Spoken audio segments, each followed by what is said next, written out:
Going to go through all the divisions from 4 up to 1, and then we're going to concentrate on Premier Division.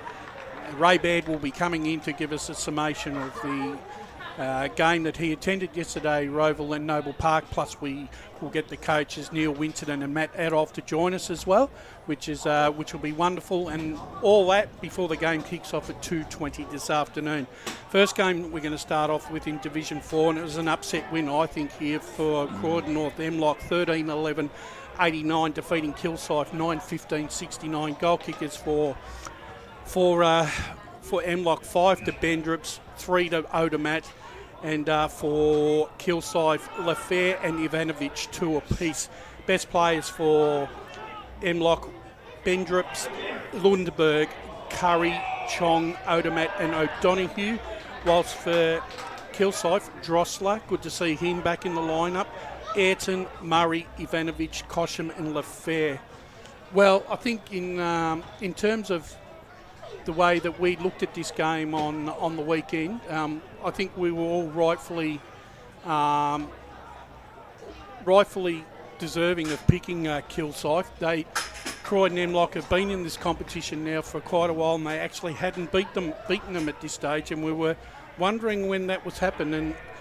Well, lo and behold, Ryan, it happened yesterday. Yeah, we've been talking about scalps and how important it is for Croydon North Emlock to tick a couple of those boxes, take some big wins, and that one was, exactly the type of win they needed.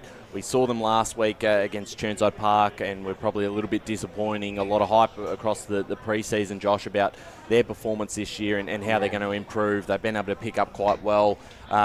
It's also the people they've got behind the scenes, the coaching staff. Everything's ticking along really nicely. So to be able to take a big scalp against what has been a finalist over the last couple of years is the right step forward. And we did mention this on the podcast as a potential upset brewing, because Kilsyth certainly didn't look at their best last week against Forest Hill. No, they definitely didn't, and I know, speaking with a couple of people at the game, both sides had a couple of players missing Kilsyth. I think there was some that played reserves like last week, I remember seeing Sean Curry's name play in their dev team, so maybe he didn't play yesterday. He didn't play in the seniors. I don't know if he played in the reserves yesterday, but look, I think this just shows how far Croydon North have progressed. I know they got absolutely comfortably defeated in the end by Churnside Park, but it's always, even though it's a short trip around the corner to Kimberley Reserve for them, it's always tough to go out there and get the job done. And it was some of their key position players. Sam Curry had a good game in defence. Bendrups and Odermatt, I think that's the game that'll give them a lot of confidence, being able to finally click with one another in attack in only the second game, and kicking 8 goals between them, and 8 of the 13 goals for Croydon North Emlock. And that's what they're going to want each and every week, Croydon North Emlock, Brash, if they are to claim more scalps, get more home wins and potentially challenge for finals. Yeah, I don't know what this season, I don't know how to look at this game. I don't know whether that's more about Kilsyth or where they are situated at this early stage of the season, or, look, Emlock had to win a game against them sooner or later, and obviously Kilsyth are probably not. Well, look, their side that they had on paper yesterday should have been able to have got the job done. So I'm not going to turn around and say that Croydon North Emlock didn't deserve their victory, because they did. Bendrips, got to say, 5 goals. They haven't had a leading goal kicker up there at Emlock for a while. He could be the answer for them this year, and obviously Oda's playing on that half-forward line. He's always good for a couple of goals a game. So, if they play all their cards right, they could be fighting off for that 4th spot come finals time. But there's still a lot of water to come under the bridge for that one. 2 in a row will be important for them. Back-to-back wins. They haven't done that too much over their history, so get a couple in a row. Start to build the momentum. You never know. Well, they've got a tricky ask next game out at Springfield Park against the Whitehorse side, who I caught a half of their game yesterday, and I was pretty impressed with what they were able to put together out of Warrandyte Rec Reserve. Well, speaking of Whitehorse Pioneers 16-2-98 defeated Warrandyte 12-14-86. Goal kickers for Whitehorse Pioneers: Horvat with 4, Thomas Young with 3, and a couple, 2 apiece to Sharp and Carroll, whilst for Warrandyte, Josh Appleby with 4 and Alex Simpson, he got 2. Best players for Warrandyte Fellows, Hayton, Hodgson, Appleby, Carroll and Habjan, whilst for Pioneers, Taylor, Carroll, Virtue, Sim, Prout and Tom Kerr. Actually, I was quite impressed with that win by Whitehorse Pioneers, considering it was their first game of the season away from home. Warrandyte with the benefit of a run the week before, Josh, and whilst the margin doesn't look great, a 0-2 start for Warrandyte is probably not what they were thinking when the season started. No, absolutely not. I feel watching the first half of this game, I mean, Warrandyte certainly had their chances. They kicked 6 goals, 12 to half-time. It was they were a bit more direct going inside their forward 50 in the first half, but they were just missing shots from near miss. Well, easy options. Like I remember there were a couple where they were only kicking from a slight angle at in the forward pocket and were missing those shots. Whereas Whitehorse, I mean, their defence was shaky at times. It's a young defence, it looks like, and they were, sometimes chipping it around and turning it over to Warrandyte. And that was credit to Warrandyte, the pressure that they brought, which was similar to what they did last week against Bulleen Templestowe. But when the Pioneers just decided to go direct, go straight through the middle of Warrandyte Recreation Reserve, they were dangerous. They were getting it from defence to attack in 5 or 6 touches and kicking goals more often than not. So that's something I think Andrew Haining should be building on, that defensive transition, because Springfield Park, similar dimensions, except you've obviously got that one closed-in wing out there. You just got to go straight through the spine, got to be direct, especially with a young defence that they have. If they are to do that consistently throughout the season, I reckon they're going to be one of the top sides. Yeah, and I think the thing is, though, Warrandyte over recent years, have become a perennial side that seems to have posted a lot of points, Ryan, instead of goals. Yeah. And in fact, it has actually cost them games. It has, and it was probably a similar trend to Montrose. And Montrose, again, yesterday probably were inaccurate and left some goals on the table. But look, they'll learn from this. They're still learning as a new division. They hadn't played Bulleen Templestowe, obviously, before last week. Whitehorse, they hadn't played for a couple of years, and it's two very different sides. They are a very young side across the board. Yeah. I still think there's a lot of potential for Warrandyte. I'm not ready to say that they're not a contender this year. And obviously, when you have those amount of scoring shots, it does show you're in the mix, and you're in those games. And they were in the game last week as well against Bulleen Templestowe. But the thing with Division 4 is it is a lot more even now, Brash. So some of these wins, potentially, you can still get away with losing a lot of these 50-50 games and still sneak into a 3rd or 4th spot. Might be a bit more difficult this year, so they're going to have to start winning soon. Well, the way I've seen it after the opening 2 rounds, I think positions 2 to 4 are right up for grabs, because I think Churnside 2013 133 gave Bulleen Templestowe a welcome to the EFNL, a proper welcome, 13-10-88. Thomas Davis, good performance by him. He kicked 6 for Bulleen Temple, along with Lockie Sticker. He kicked 3. Whilst for Churnside, Justin Ficcarelli, he got 6. Causey with 3 and 2 apiece to Camion and Thatcher. An emphatic, a pretty good win here by Churnside. And, look, they've started off the season exactly the way that you wanted. They're now on top of the ladder. And I think that if all things being equal, if they hold their form, basically for the first 10 or 11 rounds, they're going to have top spots sewn up before round 13, I reckon. Yeah, we had this chat off air during the week that this is Churnside's year, really. I mean, it's obviously very early on in the season, but I think the side is ready. We've seen it progressing over the last few years. They can follow the similar format, a similar formula that Surrey Park, Scoresby, Sylvan before them, that they've been able to do and get up the divisions. They've had a taste of finals, but again, we won't be able to judge them on their season until they get to the postseason and get to the finals and what they can achieve there. But they're ticking all the boxes early. I really like Ficcarelli as the new senior coach. I think he's adding a whole lot of value to the club, and I'm really excited to see how far they can go this year. I think with Ficcarelli taking over the reins there, Josh, I mean, I think he's added a new vibrancy and probably given some players a new lease of life, and obviously he's a player that likes to lead from the front, and he's a leader, and it's do as I say and don't do as I do, and I think the club will definitely benefit from them. So look, I think really the only way Chirnside Park beat them. Lose games is they end up beating themselves. Yeah, and it looks like they're playing a bit more of an attacking brand, which it looks like a couple of sides are doing that now compared to previous years where they've looked to be a lot stronger defensively, and because they've kicked 200-point games against Croydon North Emlock and Bulleen Temp. And yeah, obviously both sides we did have high expectations for them, but look, I think this is a pretty promising performance from Chirnside Park, especially from Ficcarelli himself. He's clearly taken on the mantle of playing coach with ease, kicking the 6 goals as well, and he's again going to be vital inside that forward 50. But from a Bulleen Temp side of things, I think they're going to learn a lot from this game. It's always a tricky ask going out to Kimberley Reserve and getting the job done. Didn't lose there last year, did they, Chirnside? No, they didn't. So, look, a lot of learnings. They'll be up for the return bout at Tedajani Reserve, and it'll be interesting to see how Chirnside do manage to tackle a much bigger ground than Kimberley Reserve. And that's why I think positions 2 to 4 could be is going to be right open. I think also too. I think a lot of these clubs in Div 4 may find it a little hard or a little too hot with Ficcarelli's game plan, and they may be competitive for quite a moment. Well, I will say this: they'll be competitive for the majority of the game, but there's going to be always a stage in the game where Chirnside are just going to get off the leash and put the game to bed. I agree.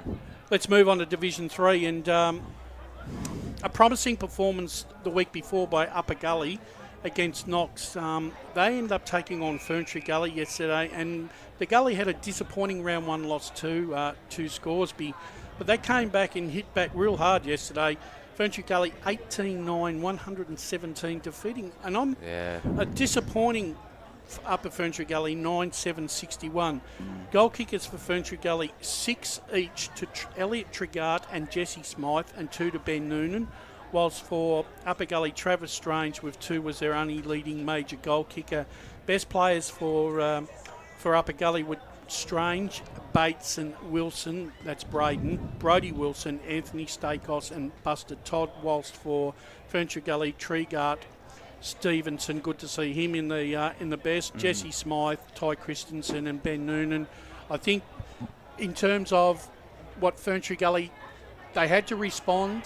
They did exactly what they needed to do yesterday, and they've got their season back on track 1-1, and they've picked up a little bit of confidence, Josh. Yeah, they absolutely have, especially guys like Jesse Smythe and Elliot Treegard, who have come back to Ferntree Gully this season, and 12 goals between them. That's going to give them a lot of confidence for the remainder of the season, and Jaden Stevenson as well. It is pretty great to see him in the best, and it'll be interesting to see his Premier Data stats. He didn't kick a goal, so he must have predominantly played midfield that game. I heard he had about 40. And I think it wouldn't surprise me if that's right. And I think the thing is with Stevenson, and I think it's been noticed that a lot of clubs are actually worried about his influence on the football field. Yeah. Where they're double and triple teaming him whenever he goes near the ball. That's going to be a difficult proposition that Ferntree Gully are going to have to handle throughout the season, because they can't afford to have him playing in a position where he doesn't influence. But the thing is, they can't afford not to have him in the kitchen when it gets hot. Well, they had to move him last week when they were down quite comfortably to Scoresby in that twilight fixture. So I think certainly I think it's a positive for Pat Garrity that he didn't need to move him really, because that first half was a whole different story, and the first 3 quarters was a whole different story. They were up 99-29 at 3/4 time. So it doesn't feel like Upper Ferntree Gully, not from what we saw last year. They have those type of run with players. It's mostly, their midfield is mostly filled with young players who are looking to obviously just try to get it into their forward 50 as much as possible. That's how I feel. Potentially we looked at maybe the Scoresby result last week, but maybe just said more about Scoresby and where that at. And I know you're going to get to them in quite soon after another big win. They're tracking along really nicely. So there's a lot of feeling out stages in the opening few weeks, trying to work out where everyone sits, what sort of performances mean what, and obviously playing some different clubs. I think it's going to take a little bit of time to work that out. Well, last night when I went home, gentlemen, I looked at my head-to-head stats between Knox and Sylvan, and at that particular stage before this game was played, Knox were scoring around 106 points as against Sylvan's 62. Well, yesterday, once again, Sylvan, when the acid was put on, when they came up against a side that are much more seasoned and a lot more well prepared, I thought they were found wanting. They went down 8-6-54 to Knox 16-14, 110. No major goal kickers. There was 2 each for James Cecilia, Asiak and Matty Lowe for Sylvan, and 5 players, 2 apiece for Knox. Aaron Taylor, Ben O'Brien, Greaves, Fisher and Neal. Best players for Knox: Clay Heppel, O'Brien, Hanlon, Charlie Young, Taylor and Jake Neal. Whilst for Sylvan, Cameron Blease, James Cecilia, Garrison Asiak, Ray Dan, Matty Bachira and Matteo D'Alfonso. Sylvan, good opening 2 weeks, Ryan, but once again, when they come up against a quality side, they seem to be found wanting. And particularly on the road as well. I think that was going to be the big test, and they were found out in the end in a particularly comfortable fashion for Knox. As the game went on, they were able to blow that margin out. I just think for Sylvan, they're still trying to find their spot. And we saw how strong they were last week, and you get guys like Delfonso back in the side who have been really impressive coming across from South Belgrave after playing a year there. But they're playing one of the benchmark sides of the competition and on their home deck. And I think Knox are going to be able to touch up a lot of sides like this, and we're going to see that across the season. So I wouldn't be too disappointed as a Sylvan fan if you're looking at the result this morning or reflecting back on the game. They've got a long way to go, but it's sort of the game they need early on just to put them in their not a reality check as such, Josh, but just a bit of a look back at where they're sitting at the moment and who they've got to beat if they are going to be a finals team and a really good finals team. Knox is going to be right there. Well, I think they're going to take a lot of learnings out of this. You're only going to take learnings in a game against a Knox side who, while I know myself and Ray have put them as premiership favourites, a lot of us have put them in the grand final this season. So, and I think the conditions would have suited Knox yesterday as well, because obviously they like that outside game, rebounding quickly from defence to attack, and clearly they were able to do that pretty well. And the scary thing is 11 individual goal kickers, half their side getting on the scoreboard with 16 goals kicked. So it's quite scary what this side is going to be capable of come the pointy end of the season. I often think, Josh, I know I think in the early, I'm just wondering whether we're going to find out very early in the season whether there's going to be 5 sides that are going to sort of dominate the comp and 5 that are going to really struggle. I think there are signs there that it's already starting to happen. I think so. What do you think, Ron? I think so. Absolutely. Yeah. No, I think you're right. It's very hard to tell. In the first month, I think we don't know a whole lot until after the Easter break, when we've seen a bit more form of the two sides. All right, Donvale, who have probably one of the best away records in Division 3, once again travelled down to Princess Highway to take on Oakley District, and yet again they walk away with the points. 20 goals, 9, 129 defeated. Oakley District 9-10-64. At the time of entry, there was no goal kickers or best players for Donvale, but for Oakley District, Connor Cochran got 3, Matthew McNaughton got 2, best players for Oakley District was Meacham, Potts, that's Luke Potts, Paul Tyler, Ryan Pearson, Cameron Hanson and Blake Pearson. And once again, I looked at this game, and for a side like Oakley District, they've got to be playing at the peak of their powers to beat a Donvale that's off 5%. And once again yesterday, Donvale basically had control of the contest very early on, and basically they were able to dictate the terms for the majority of the afternoon. Well, that's what they've been able to do to start the season. Obviously, last week they weren't able to kick straight against the Basin. It is always tough for away sides to go out there and kick more goals than it is behind. So, look, I think Oakley, the first couple of weeks have been a little bit disappointing. And again, you could put that down to the fact that they've got a couple of new players into the lineup. But the thing is, it was only, I think, 4 or 5 new players last week, a couple of others in this week as well. So I don't know. It might take them a bit of time to develop, to get into the season, which is strange given the last couple of years they've started off okay. But it's a slightly concerning scoreline going down again quite comfortably. They have had some big losses to Donvale over the last couple of years, but this is still a big margin out of Princess Highway Reserve, where they only lost by 25 points last year to Donvale out there. Ryan, you're right.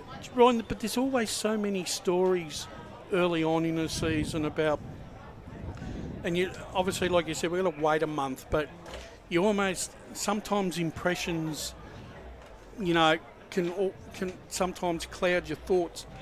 But I sometimes think that you do get an inkling early on where a side could possibly be heading, because I think their performances, because you're always looking at the top 5 from the previous year. They're your yardstick, and the ones that missed out, the ones that you want to improve, that's what you're looking for against early on.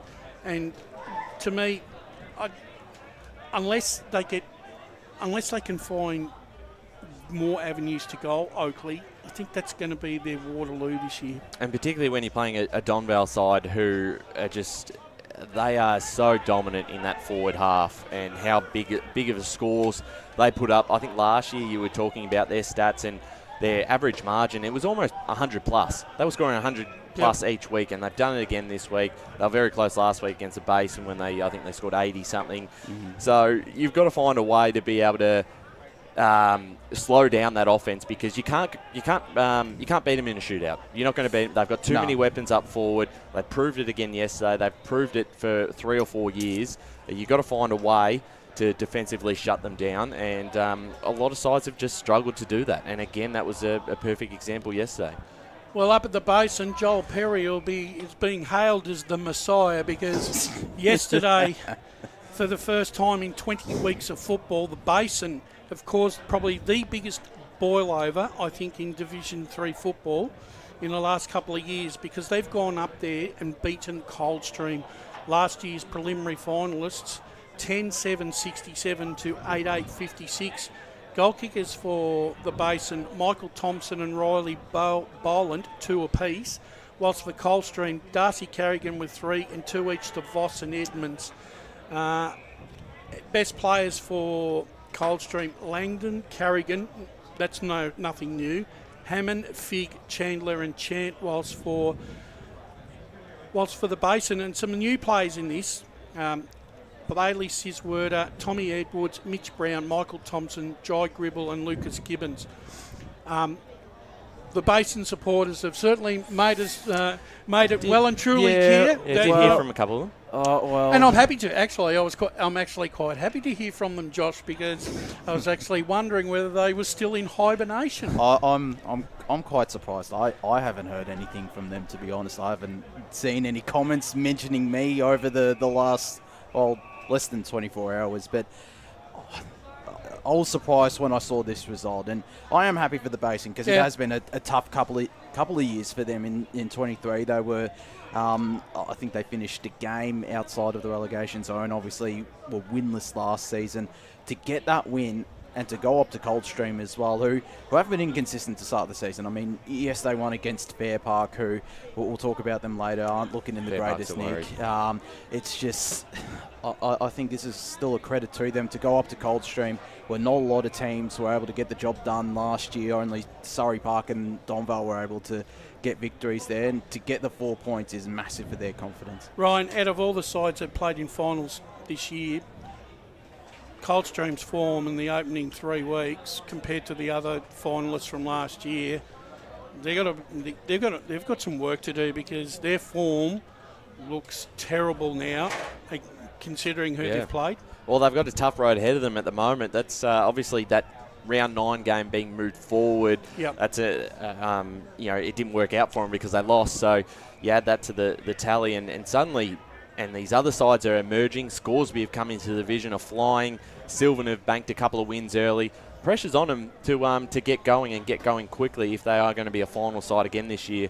But I think, as you said, Brash, the big story is the Basin, and hats off to them, because it's tough backing it up every week when you're not getting a result going your way. We knew a win was going to come, and we did say that. We did say that they are going to get a win early on in this season, but we didn't think it was going to be on Coldstream's home deck, where they play that ground so well. So that's a gutsy win on the road.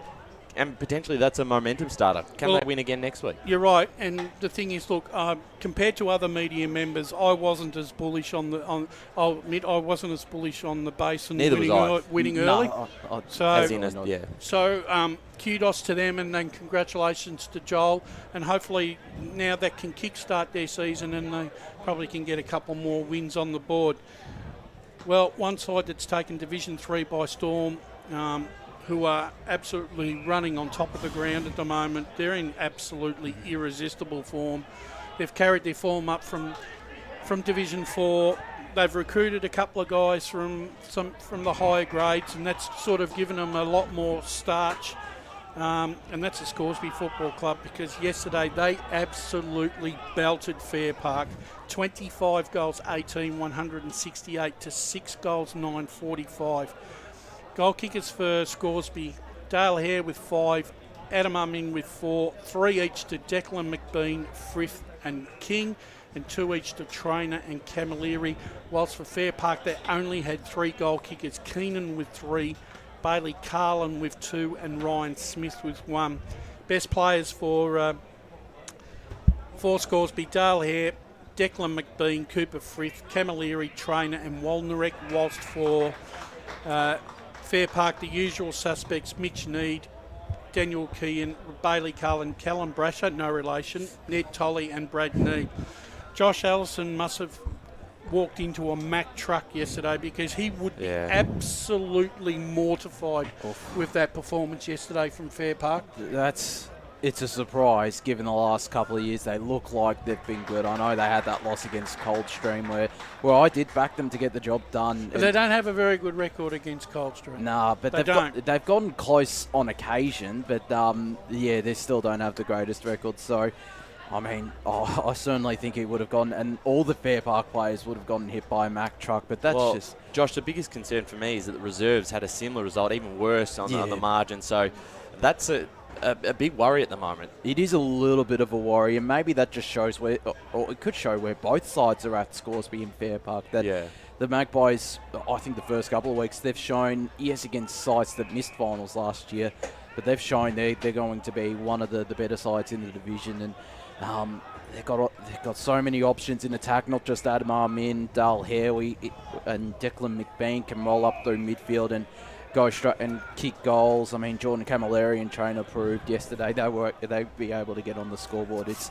Mason Store as well, the best on ground in last year's Div 4 Grand Final. There's just, I think that's what's gonna make them so strong. And Scoresby is such an open ground to play on that when you get on a roll, you're going to kick goals, a lot of goals more often than not, Brash. No, and like I said, to be honest with you, I actually didn't see this result coming. No. Because to be honest with you, right, I've watched a lot of Division 3 and Division 4 football for many, many years, Josh, and I just don't think sides in that division should be getting beaten by 120 points. No. I'm sorry, to me, that doesn't sit well with me, and I'm sure it doesn't sit well. But that being said, Fair Park once again, they live to fight another day, and I'm sure they'll come out next weekend and they'll have a red hot crack because they'll want to atone for a poor performance. So let's hope for them and let's give them another chance next week. Yeah. But they're going to have to. They really are going to have to pick up. They're going to have to pick up their game. Otherwise, technically speaking, they could be out of finals calculation by round 6. Well, they've got Upper Ferntree Gully next game, and at this it's a winnable stage, game for them. It's a twilight game as well out at Fair Park Reserve, so it's certainly a winnable game. And I mean, they had that comfortable win over Warrandyte in a twilight game last year at Fair Park Reserve, and unfortunately for them, Josh, the twilight games don't give you a chance to pick up the percentage that you need because they're low-scoring affairs. Yeah, and I don't feel like this game could potentially decide who struggles the most this season, because at this early stage, like the Basin defeating Coldstream, it feels like and obviously there's a long way to go in the season, but it looks like Fair Park and potentially Upper Ferntree Gully might have their struggles this season, I feel, in my opinion. Okay, let's move on to Division 2. Probably the thing I haven't done, Ryan, is I haven't done the ladders, but we'll get to them. That's okay. That's okay. We're flying along nicely. Let's move into Division 2 now, and there was a lot on it for two sides yesterday, both coming off disappointing performances in round 1. It was Croydon taking on Heathmont, and Heathmont, after a close first half between the two sides, they flexed their muscle in the second half and walked away with a 40-point win. Heathmont 11-12-78, defeating Croydon 5-8-38. Goal kickers for Heathmont, 2 each to Hanson, Douglas, Brisetto and Wynn. Whilst for Croydon, they're only single goal kickers, Ficarelli, Riley Britton, Riley Costantino, McKenzie and Podesta. Croydon's scoring rows, Ryan, once again come back to haunt them. 2 goals, 12 in the first round, 5 goals, 8 here. How are they going to kick a winning score this year? Well, it's a worry because without Rhett Jordan, that takes away 4 or 5 goals each week. Even with him in the side last year, they struggled to hit the scoreboard, and they were winning games and they were grinding them out, and that was fine. They were getting the points. But now you start the season 0-2. The Lilydale loss was a big surprise for us, seeing that one come through, and I just think I don't know, because they've got to find a few extra goals. They don't have a massive key forward, do they, Josh? I mean, no, not really. A guy like Riley Cosentino's not a massive guy, and you look at some of these sides in the division. Templestowe's in a big example. They've picked up Cooper, and that's been able to add 5 or 6 goals a game. So I struggle to see where they're going. Their wins are going to be when they really grind it out and their defensive game comes out on top. Well, I think it'll be like in the middle of winter, in the winter period, where they're able to get the job done, grind those victory outs. Yes, even when their depth is tested, but we all know Croydon's depth has never been an issue. The last 3 games for Croydon, including the grand final, they've only kicked 11 goals. You're not winning a game of footy when you're averaging only less than 4 goals a game, and it's a massive issue for Croydon. Yes, you can bring in Dominic Cowell, who had a good season in the reserves, and someone like a Blake Podesta, who did well in the under-19 side for Croydon in their premiership win. It's still you're still not going to be able to get the job done, and they'll take time to develop as the season goes on. It's a long season, yes, but it's going to take them a while. Better not take them too long, because you know, if they're 3-6 or 3-7, right, and they can't score, and you know, if they're only scoring 40-50 points a game and they're relying on their defence, which has always been their cornerstone, Ryan, if they're relying on their defence to win them games of football, come the finals time, they're going to get run off the park. Yeah, I agree. They're going to have to improve, particularly coming into the middle part of the season. We saw that they had a bit of a lull last year as well during that time, so they're one to watch. They are. Another side, I think, who I believe are at the crossroads this year is the Waverley Blues.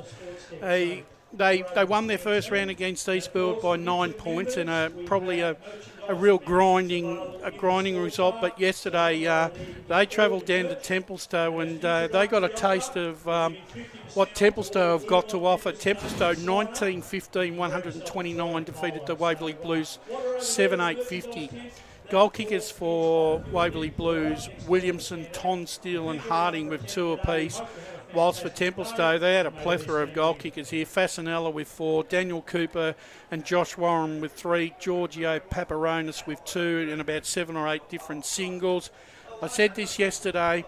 I think Daniel Cooper, if he stays fit, he could be the key that could take Templestowe to the promised land this year, because if he plays every game, he could kick 50, 60 goals in this comp.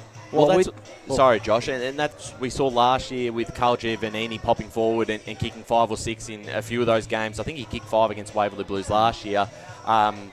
Having Cooper in into the side, you can put Giovannini more on the ball and use him there, but I just feel like they've got so many more options now to move the Magnets around if they're in trouble. Their scoring options are great. That's 2 big wins in a row against 2 finalists from last year. I know it's round 2, but if you wanted to pick an early just leader of this division, I think it's got to be Templestowe. 100%. And their best players, obviously, having this guy back in their side really does give them that grunt in the midfield. Michael Fogarty, once again, best on the ground. Yeah. Along with Barnes, Harding, Walsh, Trikulja and Matthew McClellan. Whilst for Waverley Blues, Tonsteel, Kramer, Hale, McNamara, Jamison and Rufus. I don't know. The Waverley Blues from 2 years ago, I look at the Waverley Blues of this side and I reckon they are miles apart than what they were 2 years ago. I don't know what it is. Have they peaked? Right, 2 Possibly. years ago, did they peak? And that's caused them issue, and now they can't go any further with this group?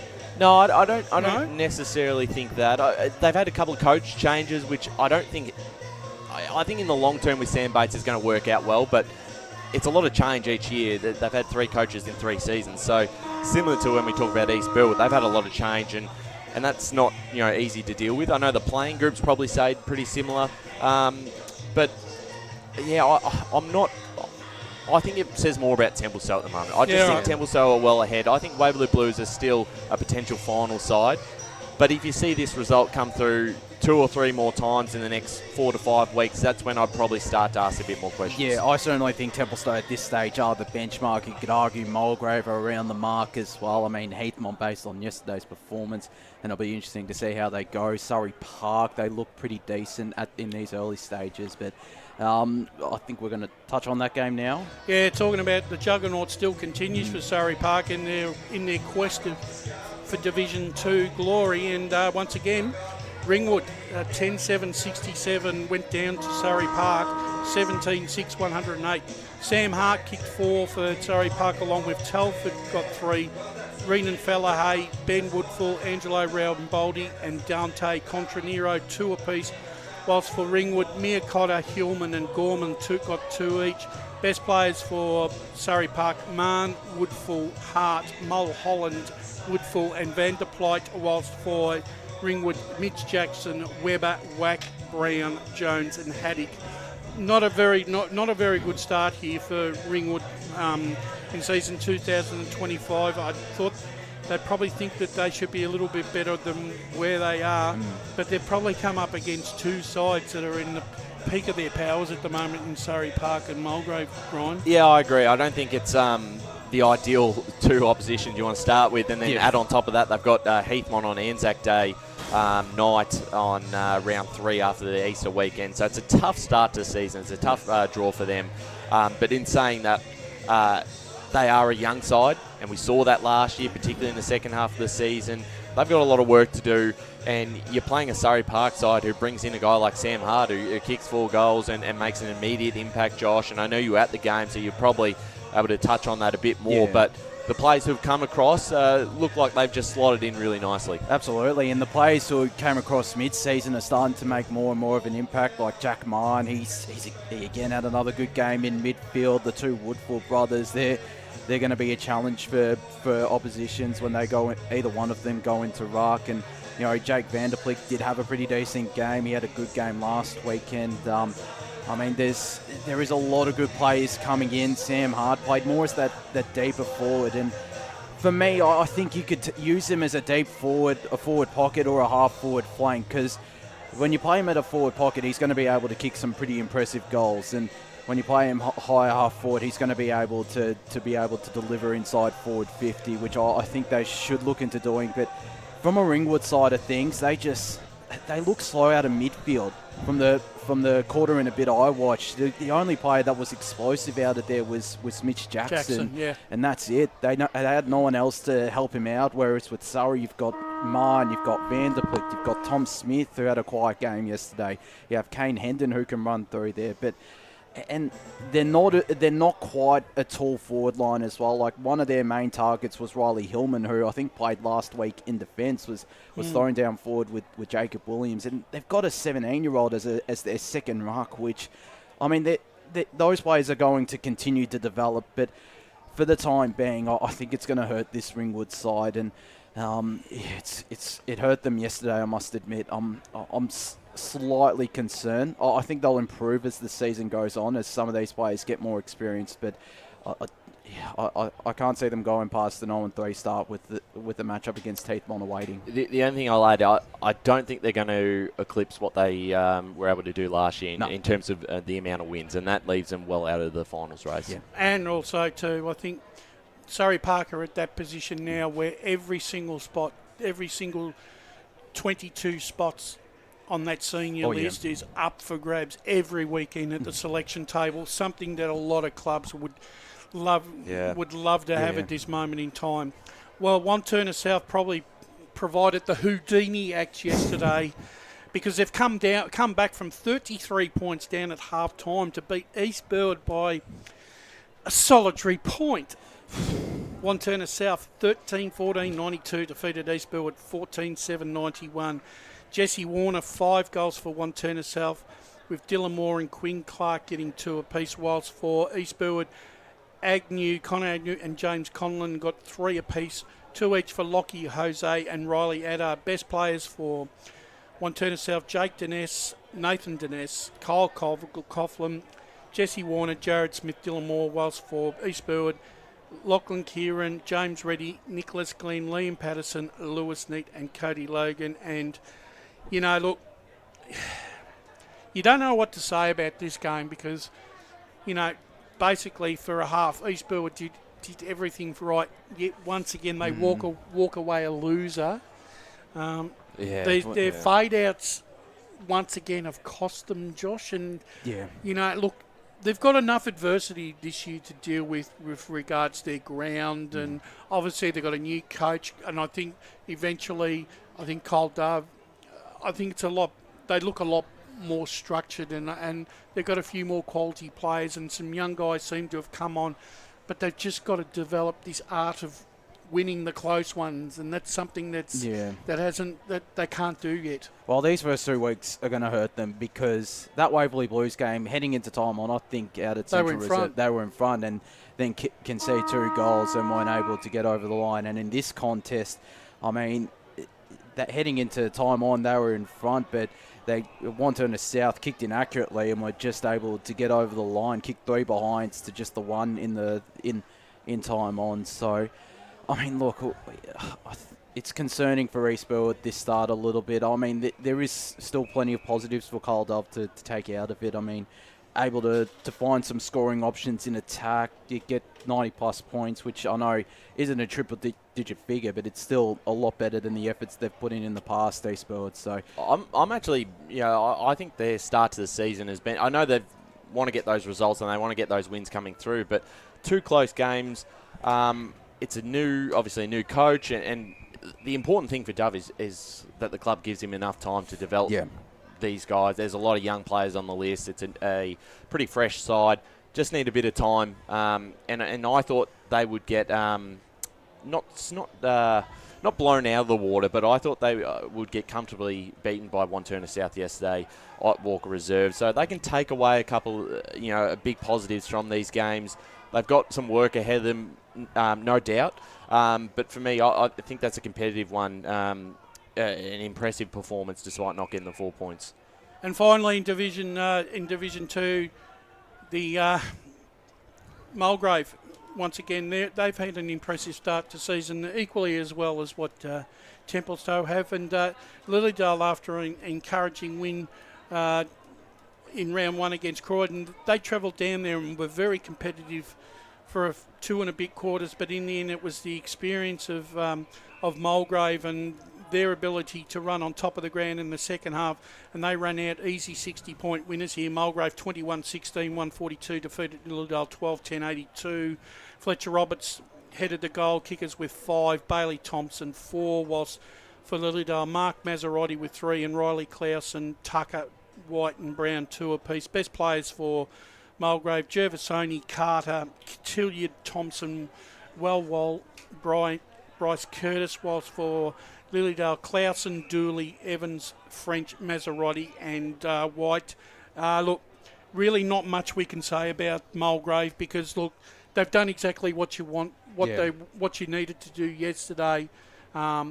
They survived an early scare and they played to their ability, but when they were able to put their foot on the accelerator, Ryan, that was the end of the penny section. Yeah, I agree, and I think we'll learn a lot more about them when they play your Templestows, potentially Heathmont, and some of those other sides who we think Surrey Park, who we think might be around the mark this year. But they've got the answers, and we looked at Lin Jong coming out of the side and talking about how do you replace him, because you can't replace someone of that quality.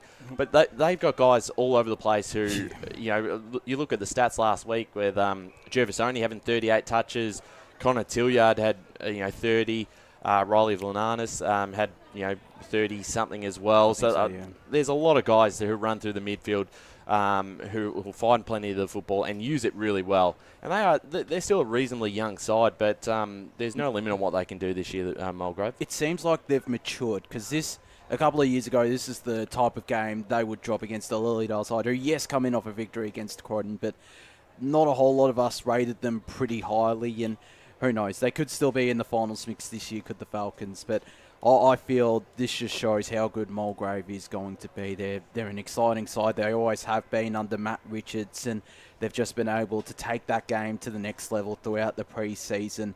I mean, guys like Angus Gervasoni getting a full pre-season, another full pre-season at the senior level under his belt. Josh Parker coming across from Berwick, a couple of the others. While Wolves had a good start. Connor Tilliard's still really young. I think this Mulgrave side is going to be a really scary proposition going forward. Well, let's move to Div 1. And Bayswater's favourite son, Joel Galvin, magnificent effort yesterday to make play his 300th game. Unfortunately, Baronia spoiled the party, but only just. Baronia 10-18-78 defeated Bayswater 11-6-72. Ben Robertson got 3 for Baronia, 2 to Lavender, whilst for Bayswater, Treby and Harrison Law got 3 apiece, and Bryce Galvin got 2. Best players for Bayswater, Ben Searle, Charles Stewart, Hasbrook, Poe, Joel Galvin and Kruger. Whilst for Baronia, Hannon, Luke Hannon, Mitch Mellis, Jordan Church, Daniel Wex and Ben Robertson. Both sides, there was plenty in this game yesterday. Baronia were champing at the bit and unfortunately found out too late that they weren't playing in round one. They've had some players with some health issues and other issues outside the club. Collins wasn't playing. Begley didn't play as well. They had players out. They were probably a little underdone. Bayswater really gave Montrose a huge fright yesterday, and it's just unfortunate that they weren't able to get over the line for Joel Galvin's 300, Ryan. Yeah, really competitive from Bayswater, and I think that's what we sort of, on paper, we think obviously Baronia are a much better side than Bayswater, but I still think there's a bit about, the momentum and the emotion of the day of a milestone game, particularly of someone of the quality of Joel Galvin, who's done absolutely everything you can in the EFNL, an EFNL legend, and it would have been great to see Bayswater get up for him on the day, but they'll be disappointed they didn't get the 4 points, but they'll be really happy with the performance that they were able to certainly give on the day. Well, it's a terrific performance, a terrific effort against the side we're expecting to play finals, and last week as well on the road against the Montrose side, who did look pretty good yesterday against a Park Orchard side, which you guys were obviously out at, and we'll touch on a little bit later. But, I mean, I think giving away that the second quarter and a 23-point advantage, more often than not, Boronia are going to be able to defend that and get the job done, even without the likes of Josh Begley and Jaden Collins, and that's exactly what they were able to do. The one thing I find interesting is that the Oracle, they did tip this game, Bayswater 72, Boronia 78, so wow. It's probably, well, for me, the first time that I've seen the Oracle actually get the score line and the margin right. I don't know if you...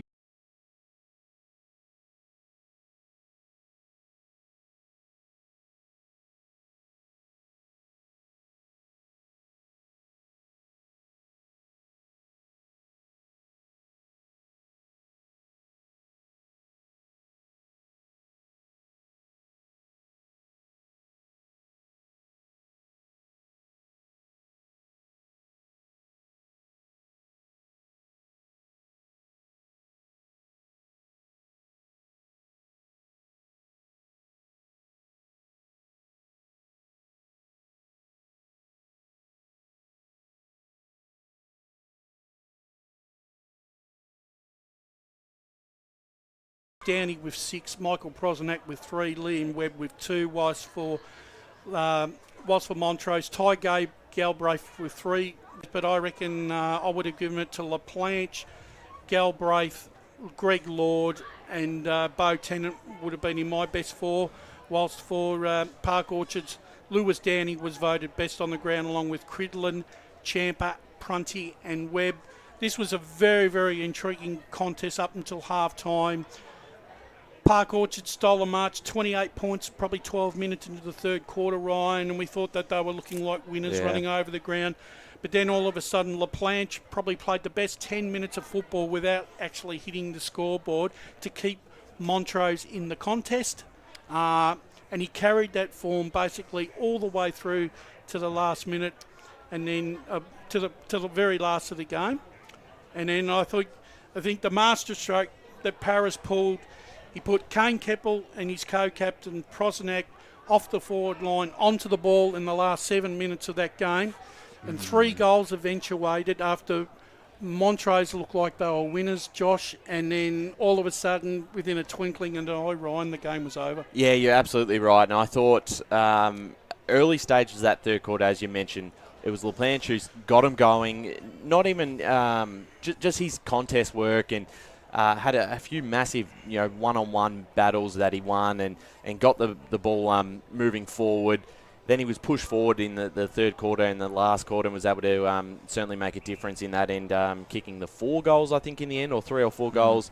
But you're right. I mean, it was so impressive from Park Orchards to actually respond in the last 10 minutes because everything seemed to be going against them. The whole momentum was all in favour of Montrose, the home side. They were up and about. The crowd was going wild, and their pressure around the contest was probably as good as you're going to get from Montrose. And they just, as you said, they moved a couple of magnets. You had your key players on the ball late. They won a few clearances, which they dominated the clearances across the afternoon. And were able to hit the scoreboard, and Lewis Downey, being able to kick 6 goals in the end, and had a very nice celebration with the drink in the can at the end, which was great to see. And I think you take away a lot from both sides, and that Montrose will probably know that they're not that far off it. But they left a few goals on the field too. Well, I think it was 15 goals, 15. I haven't watched the game in its full length as of yet, but. I mean, listening in when I was in between games, it sounded like from your guys' end, it was Park Orchards that it was their game to lose. And credit to Montrose for showing a bit of fight. Maybe they are a final side. I'll put my hand up and say they. No, stick with it. It's only round 2, so if you believe it. But it'll be interesting to see just if those players that went off, because I think they had no interchange towards the end of the game, or had a fair few players that were on the sidelines due to injury. It's just, it'll be interesting to see if those players miss a couple of weeks and maybe aren't able to get onto the park, how they're able to replace them. Their depth is good, but I think it's a pretty positive performance against the Park Orchard side, who were the benchmark for majority of last season. But I think that just shows how good a side Park Orchards is to be able to come from behind. It shows the maturity of I'd say a young side, but It pretty much is a pretty young side with a bit of experience. So to get over the line, get the job done is a massive confidence booster after last week. Well, gents, that's divisions 4, 3, 2 and 1 done and dusted. We're going to take a little break, and when we come back from the break, our fellow media team in Ray Baird's going to join us for Premier's Division as he saw Roval taking on Noble Park last year, but this is now EFNL games. As well, Brash, before you go to the break, we'll also have a bit of a video on the history of Mitcham and Vermont too. Okay, so after the break, a little bit of a video, and then all the action from today's big game, Mitcham versus Vermont. Today at Eastland, Lucy's trying on jeans for a momentous occasion. Coffee with the ex.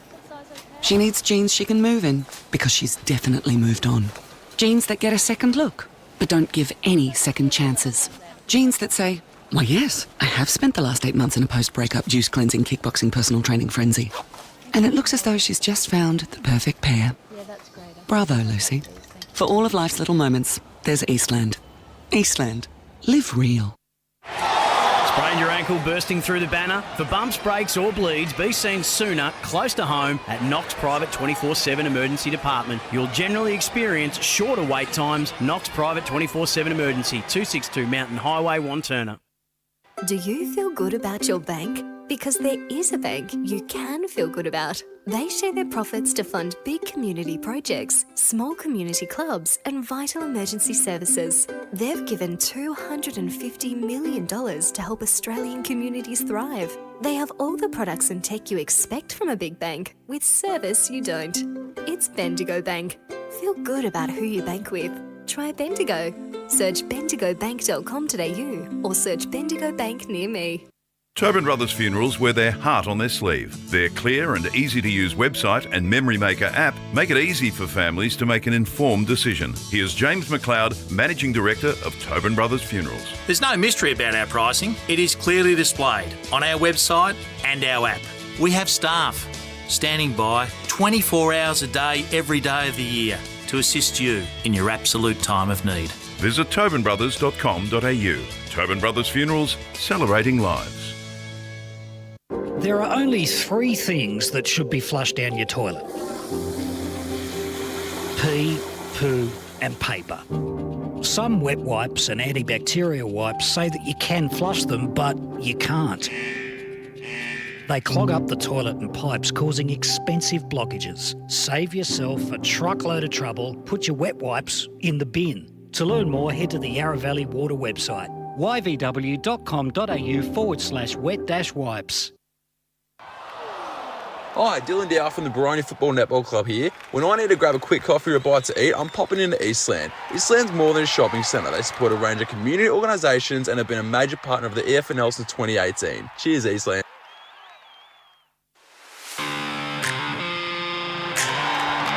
You are listening to Radio Eastern FM 98.1. With live and exclusive coverage of the EFNL football season. Bringing you the match of the day with score updates from all divisions. And now we cross to our commentary team for the Radio Eastern 98.1 Match of the Day coverage. Welcome back to Walker Park this afternoon. It's the big clash between Mitcham and Vermont. We're now going to play a video of the history between these two great clubs. Hold on a moment, Brash. I wasn't. hello, Lee. I was getting it ready. That's but, okay. We've got. I'm sorry, Lee. A bit of an insight from Mitcham historian Gary Walton, who's given up some time to discuss the two sides and a bit of history between the two clubs. Actually, just before we go on to it, I don't know if you guys caught earlier. You were in the middle of talking, but Gav was given his spiel as he normally does, and he's effectively said to. Something along the lines of, get down to the merch tent, including anyone from Vermont. We'll give you 50% off if you sign up as a member today. So I wonder how many takers you'll get. Oh, yeah, we'll keep an eye on that one. Yeah. All right, I'll throw this on now. Kick goes out towards Cherry. That's a siren. The Tigers roar to Premier Division in 2025. They are premiers this year.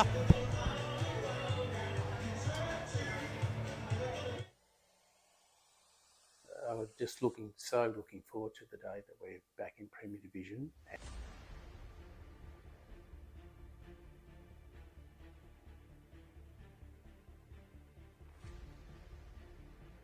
I'm Gary Wathen. I'm the historian of the Mitcham Football Club and one of those long-time people around the club on the committee.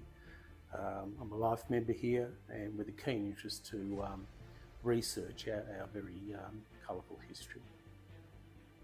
1920, when they played their first season, Vermont, and that was the start of the rivalry, which was day one when they started, because they had our ex-captain, premiership captain, his two brothers, a few others, that because I'm a little bit of a journeyman, some of these players, and they went to Vermont so they wouldn't be thrashed. They had good players, but they were Mitcham players.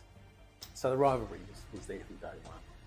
So again, there was a bit of an angst there from some of our players helping out Vermont, which was to some degree fair enough because they were a young fledgling club in their first year.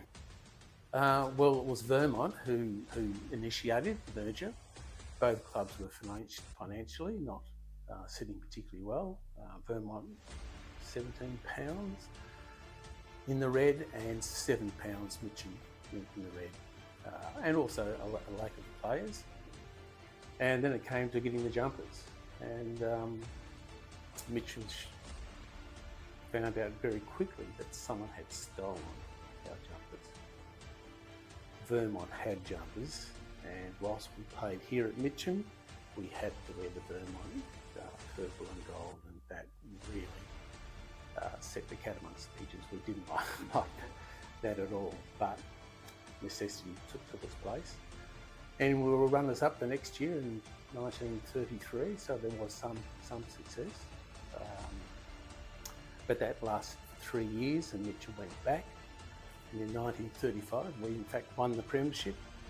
In Vermont's case, they forgot to register the club that year and were disallowed to play in the league, and they just played some social matches from there.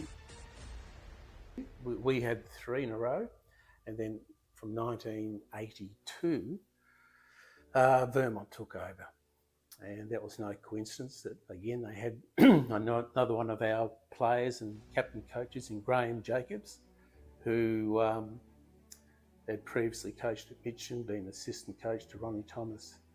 But Vermont were a smart club, and they knew that Graham Jacobs was just a superb coach.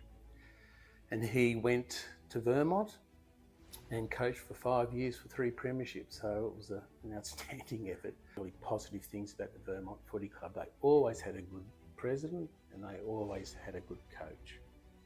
And someone in between, in the middle, and that was a guy called Lee Bistrop, who was the club manager. And the record shows have just been outstanding.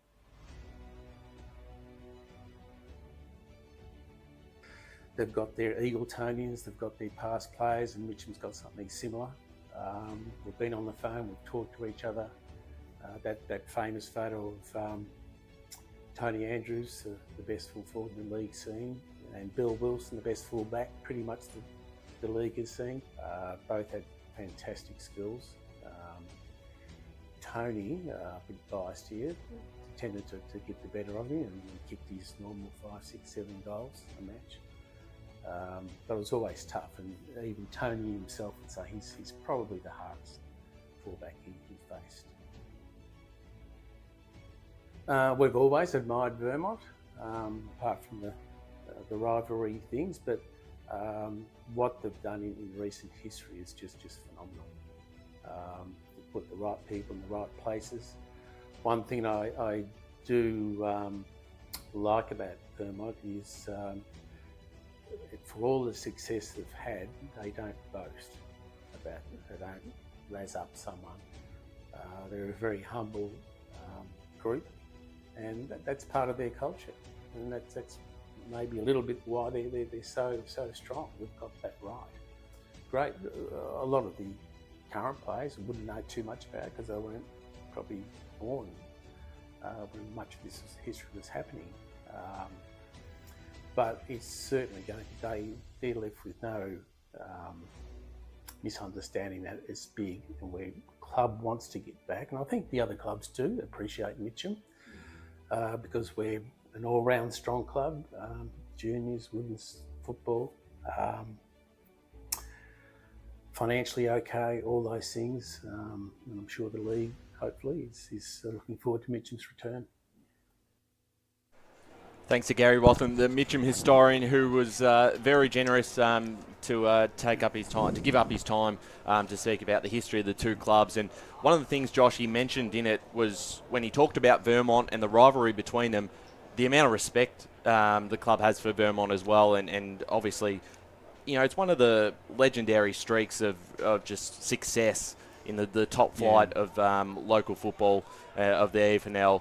They just win premierships, their grand finals over and over again. It's one of the great stories, and to have the rivalry back between the two clubs, going back to obviously when they combined for a few years from 1932 to 1935, it's just really exciting, I think, for real local EFNL fans. Yeah, and that's the one thing I found remarkable, because before we spoke with Gary, I didn't realise that Mitcham and Vermont hadn't amalgamated. Obviously many years ago now, but still, I think that's maybe where the respect comes from, and the respect from Vermont's end as well might possibly come from the fact Mitcham, in the 80s, the 70s, the 60s, they would have had just as much, if not more, success. They've had just as much success ever since the AFNL came to be in the 60s. So, look, I've heard many tales from yourself, obviously Gary, yourself, Brash, from Gary. It's just gotten me even more excited about seeing this rivalry back in action. There's already been it's already kicked off with the 19s and the reserves. I can't wait to see the seniors in action. Yeah, thanks, Josh. And look, and with that in mind, look, a champion footballer of the Vermont Football Club, Craig Coughlin, at the moment is in Warringah Hospital. His health is not good at the moment. But Craig, from everyone at the Vermont Football Club to your wife Leanne, Ned and daughter Brody, mate, a speedy recovery, as well as everyone from the EFNL media team. Get well soon. We will love to see you back at the club, and I'm sure we know that you would have been out here this afternoon to enjoy this moment, but enjoy it from where you are this afternoon, and hopefully the Eagles can put a victory and a smile on your face. Let's move on, gentlemen. We've got Premier Division, and joining us for the first time this afternoon is our fellow media commentator, Ray Baird. And Ray, you were out at Roval yesterday, Noble Park, but I'll go through the details. Roval 17 goals, 2,122. Defeated Noble Park 8-8-56. Goal kickers for Roval, Lockie Wind with 5, Mav Taylor 3, along with Cole Stainthorpe. Lockie McDonald got 2, whilst for Noble Park, Thomas Nelson was their leading goal kicker for 2 goals. Best players for Roval, as noted, Matt Davey, Lockie Wind, Cole Stainthorpe, Jack Gordy and Cooper McDonald, whilst for Noble Park, Mitchell Reardon, Harley Fairbank, Matty Nelson, Bodie Lambert, Lockie Quaife and Thomas Taborski. Tell us what happened in this game yesterday, because it looked like for a while there Noble Park were providing some nuisance value.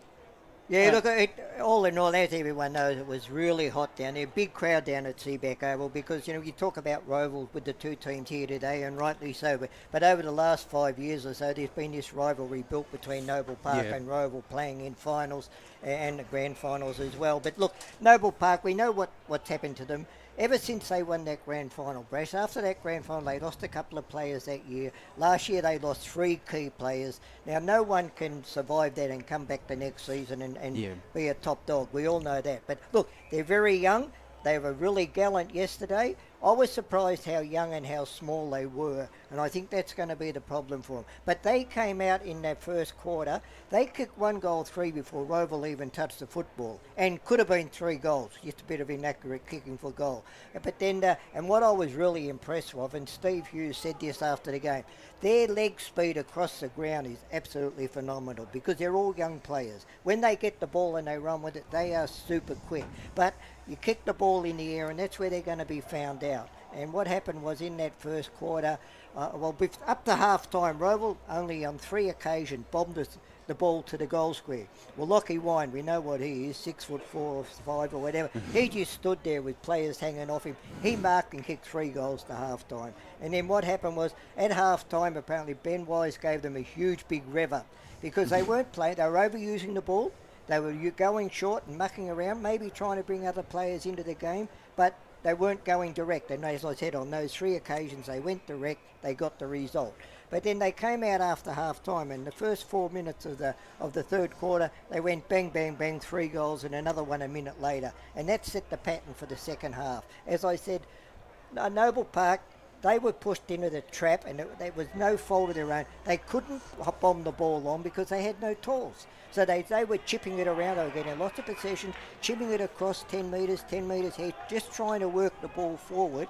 And when they did go forward, of course, Thomas Nelson was only their only multiple goal kicker, and he kicked 2. So they're very undermanned. It's going to be a long, long season for Noble Park. I will say one thing, Brash, it was a bit unusual because usually when you go down to the bull ring, Noble Park supporters, like all supporters, very passionate about their team. Yesterday, they were very quiet. They applauded the young players when they did really well, and it was just a different Noble Park attending Seabeck Oval yesterday, and I think that's what's going to happen. Very important game for them in the next round because they come up against Berwick, another side that most people are talking about, are going to be down there in that relegation race. So, it's going to be a huge game. Both sides, one of them's got to win this to just get the jump on the other one, Bresh. Ray, would I be right in saying when we look at the Premier data stats for most of the season, we're going to see Noble Park with a lot of uncontested possession because of the fact they aren't tall and they're going to be chipping it around a lot? Exactly, Brass. I think that's the only game they can play. When you got no talls down back and no talls up forward. Look, they've got one young ruckman, Dan Napper, I think his name was, number 10. He tried his heart out. He was the only guy, I reckon, that was over 6'1" in the whole team. But he was coming up against Nick Schuermakers, who we know, can jump all over you and all that. So it was but he never gave in. And that's one thing that Steve Hughes said after the game. He was very proud of the young side because they never gave up. Okay, they kicked 7 goals for the game. 2 of them come in the last 3 or 4 minutes of the game. So they didn't give up. And as I said, if they can get the ball into the wide open spaces enough time and they run it, they're very quick the way they run the ball. But they're going to be a long season. Yeah, I think so. And I think we talked about this well on the podcast about... You can't replace the guys that they've lost. No, they just simply can't. They are stars of the EFNL. They're top-tier players in the competition. So they are reliant on the quick development of these younger guys and these guys who have predominantly maybe played reserves who are now playing senior footy, the guys that have come to the club. They've just got to really quick develop them and get them going. But I think from the sounds of it, the way you're talking, there was some positive signs that you can take away from that, despite not getting the result. Look, they took it up to Roval. At one stage there, I sent a message through to you guys. It got a little bit testy out there on the field, and these young fellas, they did not take a back step. Well, that's good. That's what you want to see. They were in there supporting their teammates, and that's what you want as a coach, Brash. Stainthorpe was in most of that in the first half. I don't know, something happened down back, but every time Stainthorpe went for the ball, there was 2 or 3 of these young players actually onto him pouncing. After half-time, Wisey moved Stainthorpe to full forward and had Windy playing beside him. Well, Stainthorpe ended up kicking 3 goals. Not bad. So all in all, but no, their endeavour, you can't question, and their attack on the football was absolutely amazing. But unfortunately, look, I don't want to be too negative about it, but even looking at the reserve side, I know it's only one game, but I personally couldn't say, well, that kid in the reserves, he's going to play senior football by the end of the season. Yeah. I mean, it's only round 1, I know. But let's hope they can snare a win. We talk about the Basin on Friday preview, hadn't won a game for 2 years. They snared a win yesterday. So there's always a win over the horizon, and they've just got to stick with their plan. They know, the supporters know it's going to be a long-term effort, and that's the way it is. Let's move on to another game in division, in Premier Division yesterday. And Doncaster East did not get it all their own way. No. They had to fight off a very, very determined Berwick for nearly 3 quarters yesterday, and they finally ran out winners 17 goals, 1,113 to a very, very respectable 12,880 for Berwick. Goal kickers for Doncaster East, Jack Shalaka's got 5, along with Tim O'Brien with 3.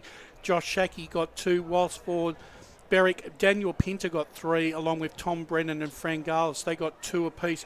Best players for Doncaster East, Jack Shalakis, DeLuca, Haswell, Green, Mac Hoskin and Taylor Dooman.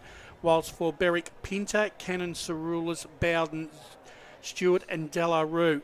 Ray, a very positive start for Berwick, even though they didn't get the points. But I tell you what, they gave Doncaster East one hell of a fright. They certainly did that, Brash. I mean, they were in front at half time. They were just 2 goals down at 3/4 time, so they were still in the contest then. But unfortunately, they only kicked 1 goal 3 in the last quarter to 4 goals 5. So it was probably whether it was just fitness or what it was, but they just probably run out of puff in the end. But, you know, they're another side, Brash. Look, from what we all know, they've been devastated too with players that have left Berwick this year. You know? So, you know, to put in an effort like that, as we always said before, it's only 1 game, I know, but to start the season like that is a positive to me for Berwick. Feels like it's a bit of a win-win for both clubs, Josh, when you look at it. Doncaster East get the points, they kick away late. That's all they want to do. They wanted to win, they got the win. Berwick, who I think a lot of us expecting to get relegated or in that conversation, played a really impressive game for 3 and a bit quarters. So you can take a lot out of that from a Berwick perspective. And I mean, hearing from the Traps that some of these younger players that are coming through, they're going to be really, really classy EFNL footballers. And they had a really positive pre-season, really strong in the practice games. So they're taking that form into round 1. And again, big chance to win next week against Noble Park. That's going to be a ripping game, that now, the way that's... And, a guy like Cerulis in the ruck could actually really take over. And because he's a man, Mountain Cerulis, and if Noble Park are struggling for height, he could really take control of the midfield. Yeah, it's what we would call, Brash, one of your 8-point games. Yeah, it is. Well, I will say this, the depth looks like it's stacking up a bit better for Berwick. They've gotten a season under their belt, a lot of these younger players, and it seems like they've kept, again, the core group of their playing group. Yes, you lose guys like Wild Wool, Ding Andrew to Division 2 clubs, Josh Parker as well, but you've still got the likes of Braden Bowden, Jesse Cerulis, Tom Brennan, who has a bit of experience, and Jai Neal as well. Taj Delarue coming in alongside Jordan Andrews, who Delarue had an impact, Andrews didn't, and we know what he's capable of. So, many people down Mornington Peninsula way would know what he's capable of. So, I certainly think there's a lot of positives to take out of this for Berwick. It's just... that might be the issue for them this year because they are a young side. They might not be able to run out games as strongly as they want to. Josh, this might be the start of that real fortress that we spoke about last year down there on their home ground as well. Yeah. If they can get a bit of confidence up and win most of their home games, or at least put up good efforts down there, that's going to be a fortress. And finally, the twilight game last night. Certainly was no twilight. There was no twilight there for South Croydon because they got messed up last night by East Ringwood, 5-10-40 to East Ringwood, 22-11-143. That's a nice welcome to the 2025 season if I've ever seen one, Ray. And it's also shot your theory to we know where, Brash, about low-scoring twilight games too. Yeah, I know. Well, I will say this. Most of the East Ringwood scores did come in the second half. 18 goals to just the 1. They were trailing at half-time. And Fox got 5 of them. Benell got 3 along with Wetherill and 2 each to Guymer and Keedle.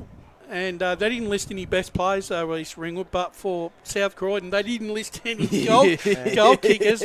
But they had Halloran best, Matt George best, so 2 young players, Kilpatrick, Cass and Marotta, experienced guys in the top 5.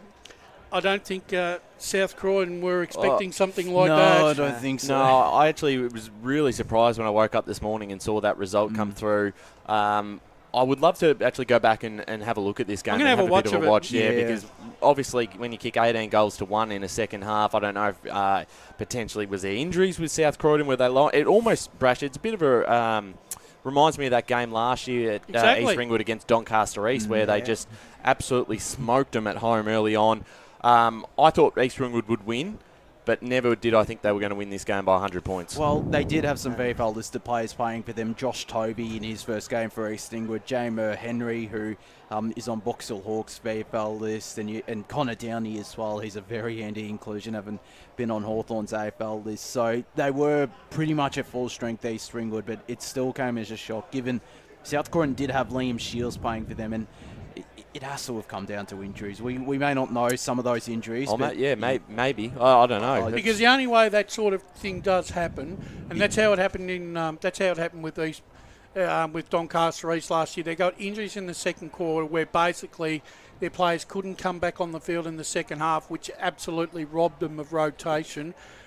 I'm betting that's probably what might have happened here, because you don't see, unless East Ringwood are just that good, or unless South Croydon have dropped off a fair bit, and they shouldn't, because they've picked up a lot of good players. They had a strong side listed yesterday. They had a lot of good players in that side. So I don't know. We're going to probably we'll certainly know a bit more when we have a look at the footage.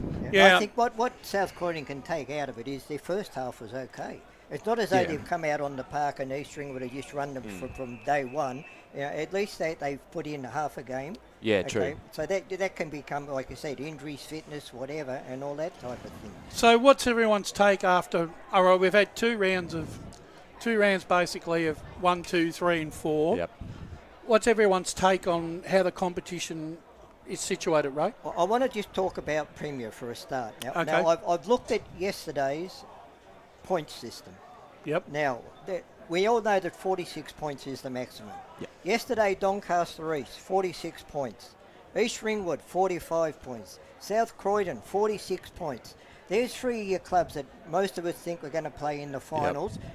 Now, is they going to be affected at some stage during the season getting players into that point system, Bresh? Well, on that, actually, because there was no VFL, I reckon a few of those sides are affected with that and had a few more points. So potentially some of these guys won't be available and they'll be okay. But as you said, I mean, and Baldwin haven't played yet either. No, they've got a lot of VFL. But so you compare that, and I'm not pushing Roval's playing, but Roval's 28 points yesterday. Yeah. And they had a couple of... They got a lot of homegrown talent, don't they? That's it. I'll say this about Doncaster. It didn't look like they had that many VFL listed players play for them, because obviously they've picked up a lot of players from the AFL level. I think that's why their point system is really high. I know Josh Shackey was a 6-pointer for them yesterday. They played well too. Yeah. Well, my takes are that I think positions 2, 3 and 4 in Div 4 are up for grabs towards the end of the year. Yes. In Division 3, I can see a split between 5 sides dominating and 5 being part of. I agree there's going to be that split. Division 2 will not be decided till round 18. Division 1, I think, will also go down to round 14, mainly because there's only 16 games in the season and too early to call. But the only thing that I didn't like about the first round so far in Premier Division was the losing margins. That's the only thing that I didn't like. It's a slight concern. The one thing for Div 4, you are right. I think 4 or 5 sides have a case in Div 4 to get to get into finals. Div 2, I reckon, is the 4 top sides, and then the rest will be battling it out for 5th spot. Well, gents, that's pre-match and the weekend recovery done and dusted. And when we come back, the call team will assemble and the big clash. Mitcham and Vermont coming to you live on YouTube and Facebook will be next, right here for the Eastern Football Netball League. As Sarah opened her best friend Jackie's wedding invitation, she was overcome with a wave of emotion. While her 2 young boys wrestled on the floor, tears of happiness rolled down Sarah's cheeks as she saw the words she'd been longing to see. Please note, this wedding will be a child-free event. Well, Sarah, looks like we're off to Eastland for a new frock and some heels. And let's book in that babysitter. For all of life's little moments, there's Eastland. Eastland. Live real. At Yarra Valley Water, we know reducing your shower time, or show time, to 4 minutes can save you an average of $200 a year on water and energy bills. Shower shorter. Save water. Authorised by the Victorian Government, 1 Treasury Place, Melbourne. Sprained your ankle bursting through the banner? Broke a finger high-fiving the ruckman? Or did you run into the goal post again? For bumps, breaks or bleeds, be seen sooner close to home at Knox Private 24/7 Emergency Department. The preferred provider of emergency care to the Eastern Football Netball League, you'll generally experience shorter wait times. You don't need private health, but there is an out-of-pocket fee. Be seen sooner close to home at Knox Private 24/7 Emergency Department, 262 Mountain Highway, Wantirna. Do you feel good about your bank? Because there is a bank you can feel good about. They share their profits to fund big community projects, small community clubs, and vital emergency services. They've given $250 million to help Australian communities thrive. They have all the products and tech you expect from a big bank, with service you don't. It's Bendigo Bank. Feel good about who you bank with. Try Bendigo. Search bendigobank.com.au or search Bendigo Bank near me. The first time I met the team at Tobin Brothers Funerals, I felt like I'd known them for years. They're so caring, honest and passionate. James McLeod, Managing Director of Tobin Brothers Funerals, sums it up best when he says, "Every day our people get out of bed to assist client families in their absolute time of need. Our people love what they do, and you will not find a more highly trained group of people than those at Tobin Brothers." Visit tobinbrothers.com.au. Tobin Brothers Funerals, celebrating lives. Hi, I'm Ben Desson from Montrose Football Netball Club, and when I need a new kit for a night out, I head over to Eastland. But Eastland is more than a shopping centre. They support a range of community organisations and have been major partners of the Eastern Football Netball League since 2018. Thanks, Eastland. You are listening to Radio Eastern FM 98.1. With live and exclusive coverage of the EFNL football season, bringing you the match of the day with score updates from all divisions. And now we cross to our commentary team for the Radio Eastern 98.1 Match of the Day coverage. And welcome out to Walker Park today, the MCG of the Eastern Football Netball League, for the big standalone Premier Division clash between the Mitcham Tigers and the Vermont Eagles. My name is Ben Warren Smith, and we are pumped to be out here today. There's a big crowd brewing. The grandstand's pretty full. The car park, there's still some spots out there if you're making your way through to the venue today, and we're really excited about what Mitcham might be able to do in Premier Division. They've worked hard to get themselves back up here. It's been 19 years since these two teams, a massive rivalry going back a long, long time, have played each other, and there's smiles on faces everywhere. The weather's fantastic. The ground is absolute carpet. I could not be more impressed with it. Checked that out earlier, so congratulations to all the committee and grounds people who are at the Mitcham Football Club and Cricket Club, of course, to just get this game up and about, and we're excited for it. And let's introduce the team today in riding shotgun. Been looking forward to this all week. It's been a couple of years, but I feel very, very comfortable sitting next to Gav Casey this afternoon. Good afternoon, mate. G'day, Ben. It's fantastic to be next to you and to be back watching the FNL and to see Mitcham in the top division, a grand old club, one of the old clubs of this great patch of football heritage, and they're playing an old rival in Vermont. It's been 19 years since they played each other.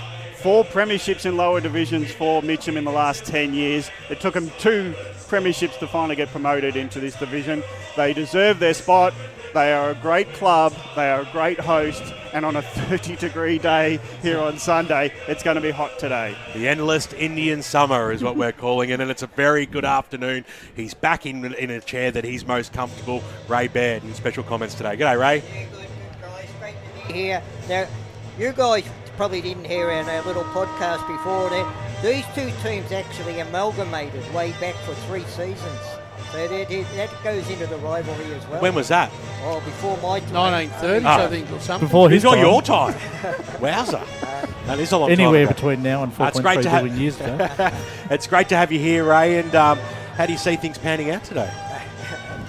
Yeah, turn your ear thing up. Elmer, turn your hearing aid on. Check your battery.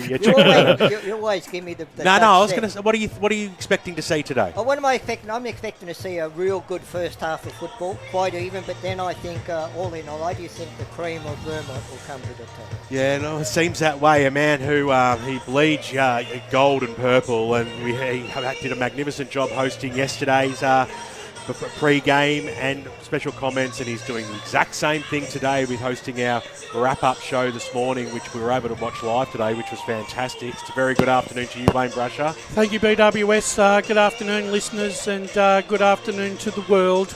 All these Vermont and Mitcham supporters who may be travelling the globe and are sitting in a nice hotel room or a pub watching this famed rivalry renewed. It's going to be a great contest, and look, I think it's going to be real close for 3 and a bit quarters. I think Vermont, just with a little bit of class edge, I think they'll get across the line. They'll win by about 3 goals, BWS.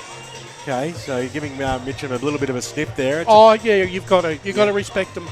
Well, our Around the Grounds man on a Saturday afternoon has pulled out his stats book, which we love to see for this Sunday's game, and it's a very good afternoon. Paul Uconi. Yeah, good afternoon, BWS. Good afternoon, gents. It's big crowd here, big buzz around Walker Park. I'm actually going an upset today. I'm going Mitcham by 2 goals. I just feel that, the sense of the occasion and here at Walker Park, they're going to be a hard team to beat here at Walker Park, and I just can see Mitcham getting up to. Well, you're leading the tipping by 2, Paul. You can afford to take a punt here and there. Not going to hold on to a lead too long when you're doing tips like that, though, I don't think. That's just my 2 bobs worth. We're just watching the toss of the coin in the middle of the ground at the moment. Might give us an opportunity after that. Mitcham have won, and they will be kicking to the, what are we calling it? The Maroondah Highway end of the ground out here. So right of your radio dial, right of your screen. To the south. To the south, all that sort of stuff. Towards Harvey Norman. Across the road. Burson Auto Parts. Out towards Forest Hill. But let's cross down Boundary Side for the first time this afternoon. And I'm hoping that the guys can hear us down there. And it's a very good afternoon to Chris Curtis and Josh Ward. Good afternoon, guys. Absolutely. No, I think Ryan's got them absolute shambles down there. So they haven't turned anything on. I just gave them equipment and said, here you go. Yeah. It's not for me to teach them how to press a button. Well, a ground report from myself, because I was down there earlier, is there is quite a strong breeze blowing to the right. So down to that Maroondah Highway end of the ground, it's blowing into the right forward pocket. Me and Gav sussed that out earlier, and that was definitely the way it was being played in the earlier games today. And I knew you'd be down there just mingling in the crowd as you always do, BWS. Well, there weren't too many babies to kiss after you'd already kissed them all, Ray. But no, it's great to be back out here again today. And Premier Division, it started yesterday. Obviously they start the week after everybody else because it's a standalone grand final. Some ripper results coming through, but this is a game we've all been set for. We've got gather round happening in the AFL over in Adelaide, and there's games at the Barossa, out at Norwood, at Adelaide Oval. There's no football at that level in Victoria, so why wouldn't you want to be tuning in today and having a squiz at the local football in the country's best of the best? And the best club in this competition, and has been for a very long time, is the Vermont Football Club. And clubs like Mitcham and any other club who comes up every year, year after year, into Premier Division, their request round 1 is to play against the Vermont Eagles. And they are a powerhouse of a club, and they're looking to have a good season, Brash. They are, and I think all eyes will be on Sam Wiedemann this afternoon and Liam Whale Buxton in the ruck. 2 big inclusions for the Vermont Football Club this year. Whale Buxton brings a wealth of experience back into that midfield. It plays that follower's role really down to a tree. And Wiedemann coming in as primarily the full forward. They want to see him kick a few goals this year. Gav Casey to get us underway for season 2025. It is Mitcham versus Vermont. What a start for these 2 grand old clubs in the EFNL. Pushing forward is Mitcham, but it hasn't been a clear kick until it bounces in the hands of Vassis. Vassis gets it inside 50 for Vermont. Hand pass over the top. Trying to get forward was decent. He couldn't get it going. That was askew. Now it's Mitcham turning it over close in the boundary line. Missed kick towards Alexio. So Vermont load up again, and a short pass finds the legend, the champion, Johns, standing alone at centre forward. And he'll get a lot of it today, but not often. Brash, would you say he's not a prominent goal scorer for a midfielder? He doesn't usually drift forward for Not often. Mark inside 50. But he's the best kick I've seen in my lifetime over 50 metres. He hits a jam tin, I'm telling you. He's that deadly accurate. So it's a Let's 45 hope there's arc. a jam tin in between the goalposts, Brush. From 43 metres, he puts it right post. It's drifting back. He's curled it beautifully. Like a scientist, he judged that perfectly. To precision it was. A goal on the board to Vermont. They're straight into it. 1 straight 6 leading Mitcham. Yet to score. The only thing you can't afford to do with Lockie Johns is let him stand on his own, Gav. It's in our forward on a miss kick. Yeah. Because you'll make you pay. Yeah, the turnover, Mitcham under a heap of pressure when it got out to half forward and there was an open kick. And Johns, smart player, knows the read of the play, stood alone, 40 metres out. First goal on the board for Vermont. Ball back in the middle. The rucks and Buxton and Baglava went up against it, but it came right down. Clearance for Mitcham. Inside forward 50 they go. Ball paddles away. Who's going to pick this one up? It was nicely done there by Barton Smith. His handball was intercepted though. The clearing kick out for the Eagles goes out wide, looking for Barlow, who tried to keep the ball alive, almost tricked the boundary umpire, and it goes out of bounds. Good to see Chris Barlow's son, Kai Barlow, getting his opportunity in the senior lineup at Vermont. He's worked his backside off for this opportunity, and good luck to Kai this afternoon. I hope it all goes well for him. Well said, Brash, as the umpire throws it in. Buxton got a little nudge there from Baglava, and he'll receive the free kick. So the big man, Liam Buxton, is looking for some support, running out wide. That was okay. It was Calder on the right boot, drives it up towards the half-forward line. They've got the numbers over the back. Here's Johns on the right boot, kicks it right towards the top of the goal square. It's as easy as you like when you do it like that. And the mark has been taken by Zach Tyson from point-blank range. Yeah, really good transition there from Vermont Ray off that half-back line. It was actually perfect, Brash. So, Vermont, the first goal only moments ago. We've only been going 2.5 minutes here on the Bendigo Bank scoreboard. They're kicking against the breeze, the Eagles.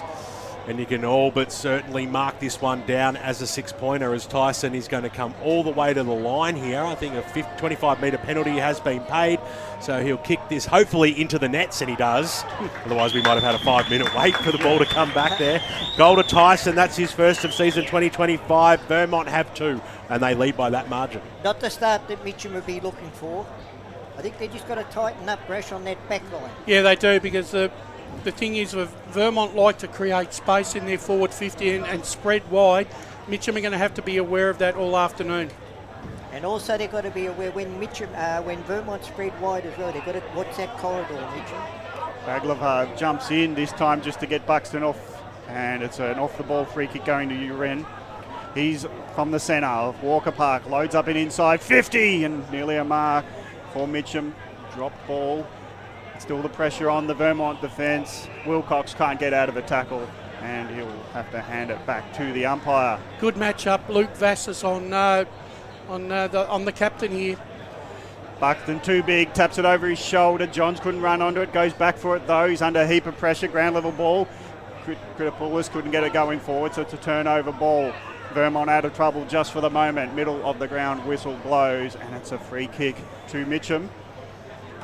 The smothered ball, too quick to play on, didn't get back from the mark, so it's going to rush ball into centre forward. Now dashing through. Mitcham, another smothered ball. They're up for the 5 Vermont defensively, and Emery runs away from the congestion and puts it out sideways, and half back, steady time for the Eagles.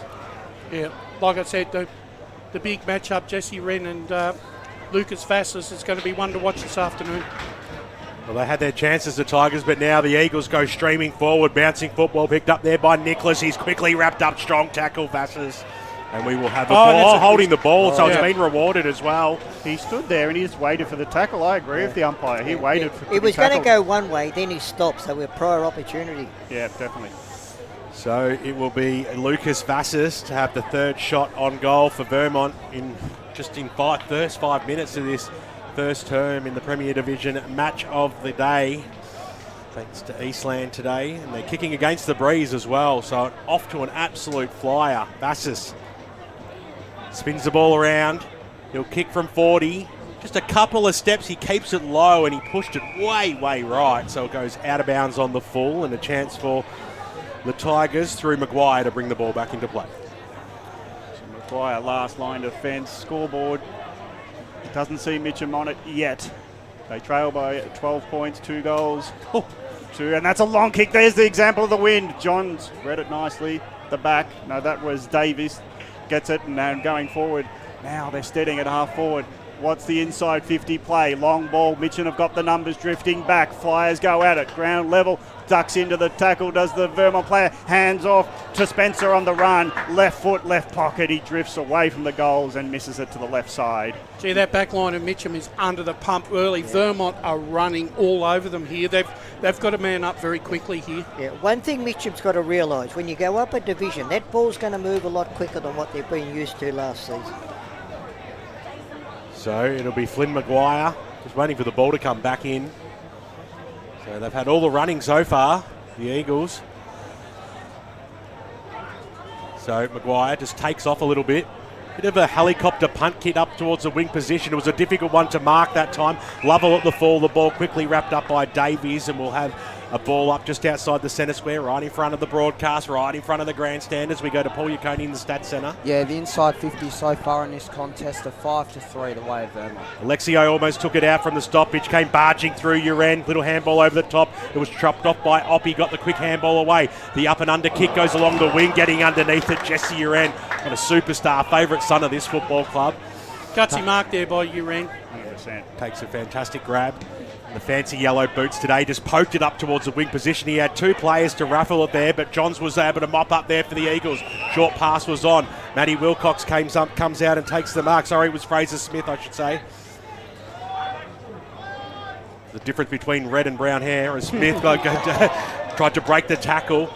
Just got the handball away in the nick of time. Barnes got the handball away, and now it's in the arms of Lucas Marrow on the wing position. Wants to take off, use the wind to his advantage. Kicks the ball inside forwards 50, looking for Persis. It's going to sit up okay for the big man. On the left boot, Persis! You little beauty! Yeah, good goal. That's how you open it up when Premier Division styles. Fantastic goal there to Cam Persis. The Tigers get there first. The margin back to 7 points on the Bendigo Bank scoreboard. We've gone 8 minutes. And the credit must go to Lucas Marrow. That pick was centimetre perfect. Yeah, Fraser Smith paid the penalty for trying to be a little bit too cute there. Probably should have gone back and had a shot for goal and put it in the goal square. You'll learn from that mistake. Yep.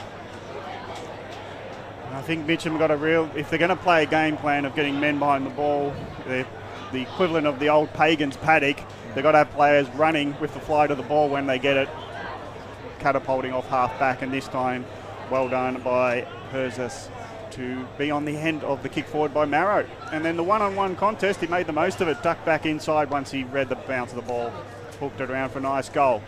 Tap one by the ruckman for Mitcham, trying to get the kick going. Again, they go inside 50. No mark taken by Carter. Hand pass inboard, finds Lovell. Lovell on the burst, kicks a goal. And it's straight through the middle, and it's now seized up to a second goal on the board for Mitcham, and it's a close game again. 9 minutes into the quarter, Mitcham 2 straight 12, trailing Vermont 2-1, 13. And the double whammy there to Mitcham. Great 2 goals, put themselves back into the game. Yeah, they had to respond and respond well. Yeah. Just how crucial, really. It's basically come down to the centre clearances. Both sides have scored their 2 goals from winning those centre clearances. Well, Vermont got the jump, but Mitcham have stemmed the flow nicely. Buxton gave a little shove to Baglava, who's just screaming to the umpire going, cop the elbow there, old mate.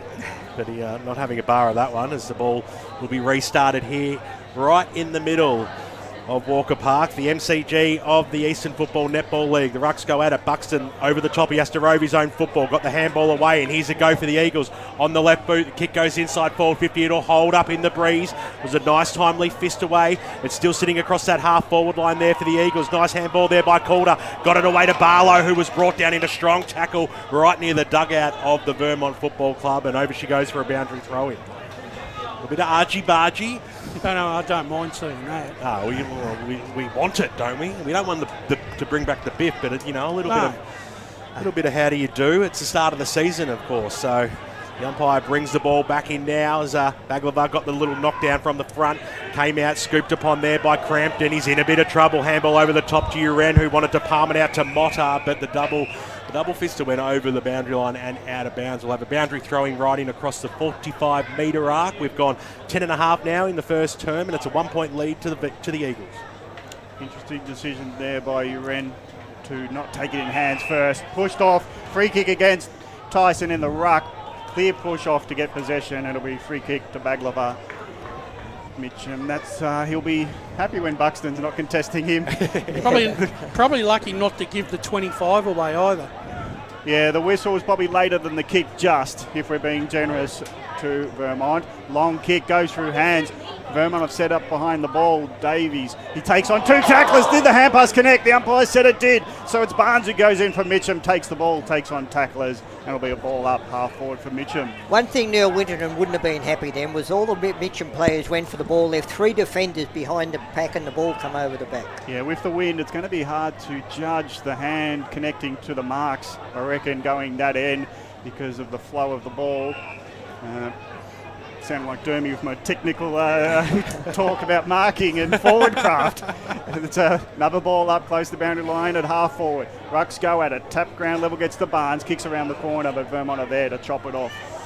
Yep, and they'll have a chance to work themselves out of that defensive zone as Dixon, yep. Don't do that all day, Brash. Do my head in. Goes out. Fraser Smith on the right boot. Short passes on. It was a scrabbler of a kick, and Banfield sees it over the boundary line as we cross over to Paul Yaconi on the stats bench. The tackles so far are 7-6 in favour of Vermont, and the clearances are 3 apiece. Thank you very much, Paul Yaconi today, working hard on the stats as the umpire brings the ball back in and got caught up in the breeze there. It might go for a repeat. Take 2. Tyson was running onto that one, running away. The umpire said, bring it back. So it'll be Lovell to go up against Tyson. Little flick over the back there by Lovell, did okay, got a valuable 10 metres or so inside forward 50 for the Tigers. The quick kick goes towards the top of the goal square, but a whistle's blown. It'll be a high tackle and will be going in the way of the Eagles. Free kick going in the arms of James Ross, who just pokes it over the top. So they'll use the wing here. There's a scrappy handball, came in Alexio, had to work hard for it over the top there at Banfield. Alexio did really well. Little handball inside. This will be a go. Going forward, Townsend right to the top of the goal square, bouncing football. It just bounced inside. It hit the point post, so out of bounds it will be. Right forward pocket, Mitcham's end. Boundary. It's crossed down boundary side for the first time this afternoon to Chris Curtis. Josh Watt here, BWS. Thanks so much. We had some technical difficulties before, but there was a bit of argy-bargy once again off the ball, just on that left half forward flank for Mitcham. I love those technical difficulties of not turning your machine on. Short passes on. Can't get away with anything up here. Askew takes the mark across that half back line. Short pass was on to Greenwood. Alex Greenwood, been a great player for Vermont. On the left now, just pokes it really. He's get a big fly up there from Calder, and it was going to be tough because Zach Elms was right on his hammer over the boundary line and out of bounds, right in front of the faithful. Free kick though, given. Out of bounds on the full, that one was. Wiedemann couldn't take the mark in front, so it's a kick now by Donoghue. Goes inside 50. Contest for the ball with Wilcox puts one arm up just to try to mark it. He couldn't drag it in. Mitcham nearly pounced right close to the boundary line and point post. It'll be a ball up. Wilcox had the good position, but the wind took it over his head again. So it's going to be in play big time today, I reckon, going to the Maroondah Highway end. It's going to be tricky conditions for a marking contest. Boundary throw in, that goes deep and long. Push off by the Vermont ruckman. Ground level ball knows a scrap for it. No clear contender winning it yet.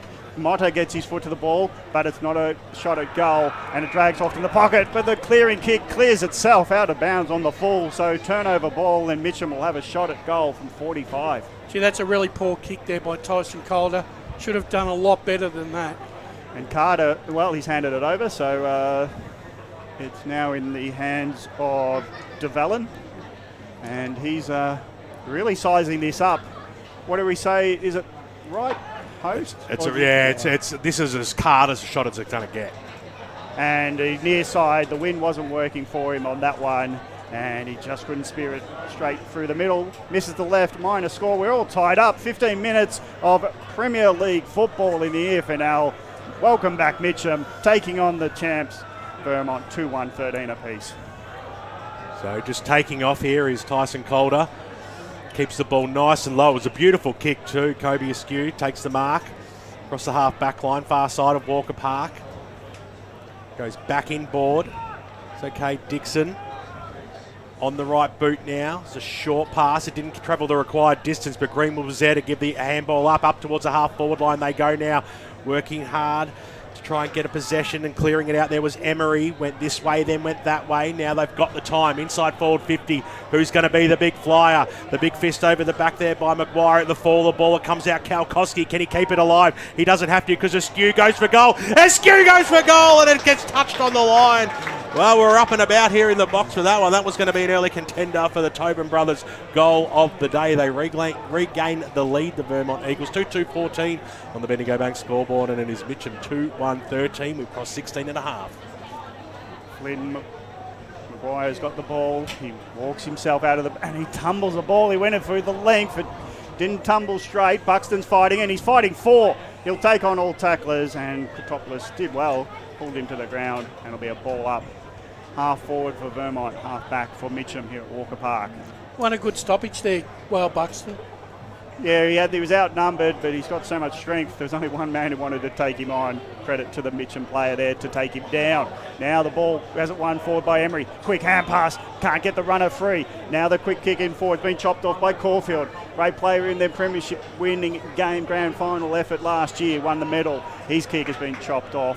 And here go Vermont again. They've got a player on in Calder. Calder has to just prop. Goes over his reaching fingertips. Turnover ball Mara can't take it with him. So Vermont might be able to compose themselves. Hand pass to McCafferty's a lot of heat on him. And it's been a stacks on the mill ball on the wing here at Walker Park. And it's hot now. I think the pressure on the ball handler is getting high. Heat in the temperature, heat on the ball carrier. Mara, his narrow tackle was kick forward, has been smothered, and good play by Vermont to keep it on the wing, and it's out of bounds for ball in. And a lot of heat up here in the commentary box. I think I'll lose 3 kilos up here today. But great work with Lee Green bringing in the old mobile Fujitsu air conditioner. No, that's an EcoFlow. No sponsorship, but if they do want to drop a few... We'll take another system or two, no problem. Yeah, good work, Lee. Is half-forward line Crampton for the Tigers. He's going to kick it to the top of the goal square or thereabouts. It was fisted away. It was fisted into the behind post, so that means it'll be a boundary throw-in. Left forward pocket. Paul Yaconi on the stat centre. Yeah, the inside 50s, Mitcham lead. That's now 10-8, and the free kicks are Mitcham's way, 5-2. Oh, it took a while, gave time for Buxton. The big man just basically go up unopposed. Barging through, though, was Kotopoulos. Couldn't get boot to ball. They're going to get out of the danger zone here through Askew, though, the Eagles. But the kick only went as far as Donahue, who couldn't quite trap the ball. And it trickles over the boundary line and out of bounds. No, free kick. Free kick too high. It is going to be a free kick to Donahue, okay? So, once again, Mitcham seem to have owned the last 10 minutes or so. The Tigers, they're playing very well. The kick was perfect. Straight down the throat of Danny Baglava, the big ruckman, who just went into the hole, into a great spot and stuck up the big mitts, and they held. Since he left Baldwin, Ray, Baglava has become a much more improved footballer and has really found his niche here at Mitcham. Well, at Mitcham he's been the number 1 ruckman, hasn't he? And that makes a heck of a difference. So, take the lead for the first time in Premier Division for the Tigers, of course, coming up from Division 1 last year. Crowd will tell the story here. He just crosses the 45, kicks towards goal. He kicked it hard, he kicked it strong, he kicked it straight. The big man has his first. Mitcham have their third, and on the Bendigo Bank scoreboard, they lead by 5 points, 3-1-19 to 2-2-14. Brash, as BW alluded to just before, the last 10-12 minutes have been owned by Mitcham. They have, and Vermont have made some very uncharacteristic tackling mistakes in that back 50 there. A lot of head-eye tackles. They need to eradicate that from their game. They might want to get first to the ball then, if they're going to not going to tackle properly. Well, they've had opportunities, Gav. It's interesting because I didn't see this inside 50 surge from Mitcham in the first 10 minutes. It felt like, we're in a bit of trouble here from a Mitcham's perspective. But they've bounced back well to now have the inside 50 advantage to 11-8 or 12-8 it might be now. Paul will update me in a sec. Ball up again, secondary ball up, centre of the ground. Now Mitcham lead by 5 in this first term, their first return into the Premier Division. Ball goes out wide. McCafferty's on it, hands out to a wider runner. Now the spearing ball half forward, leading up to the ball and not getting it was Smith. So he's spoiled ball. He chased after it, but he can't beat it to the boundary line, and it's out of bounds. Just forward to centre wing. Vermont are not as clean with the ball with their delivery, and they're not hitting their targets either. Yeah, you're right there, Gav. The inside 50s are 11 away Mitcham's way. So they're using the wind. They cop the first goal. Now they'll go forward through the ruck. Long ball by Baglava. On the bounce, it's Wilcox doing well. He's been steady, but his hand pass didn't hit the target. It falls to the ground where Alexio will mop up. His kick was too short for anything, but it bounces in the hands of Donahue. Donahue on the run from 40. Didn't compose, and he only hit it left. Missed it. It's 3-2-20 Mitcham. 1 goal ahead of Vermont. 2-2-14. We're into time on. 21 minutes gone in this term. The one thing I've noticed is Mitcham are really hitting the contest hard in their forward 50. Vermont are not getting enough time to steady and get the ball out on their terms. Take the most of all your opportunities. And a little hip and shoulder there on Uren, who played for an Oscar to get a free kick. As the kick comes out now, Mark's been taken by the big man in Buxton. So has a little bit of time and running support there as the kick goes up towards the half-forward line. Needing to beat 4 players was Wiedemann, and he did just that, and the handball was off, and now here go the Eagles. The kick went straight into the man on the mark on the 45, and now the Tigers a chance to repel up towards the wing position. It was looking there for Kritopoulos, but it was chopped off, and they've got the numbers in the middle of the ground here where Davies just had to, well, he didn't take the mark in the end because the whistle was brought back, so I said got to go over the man on the mark. So 6 points is the margin. 3-2-20 to 2-2-14. And the man who's had a lot of the ball in this first term, Lockie Dixon, kicked it up towards the wing position, and the commentator's curse got him that time.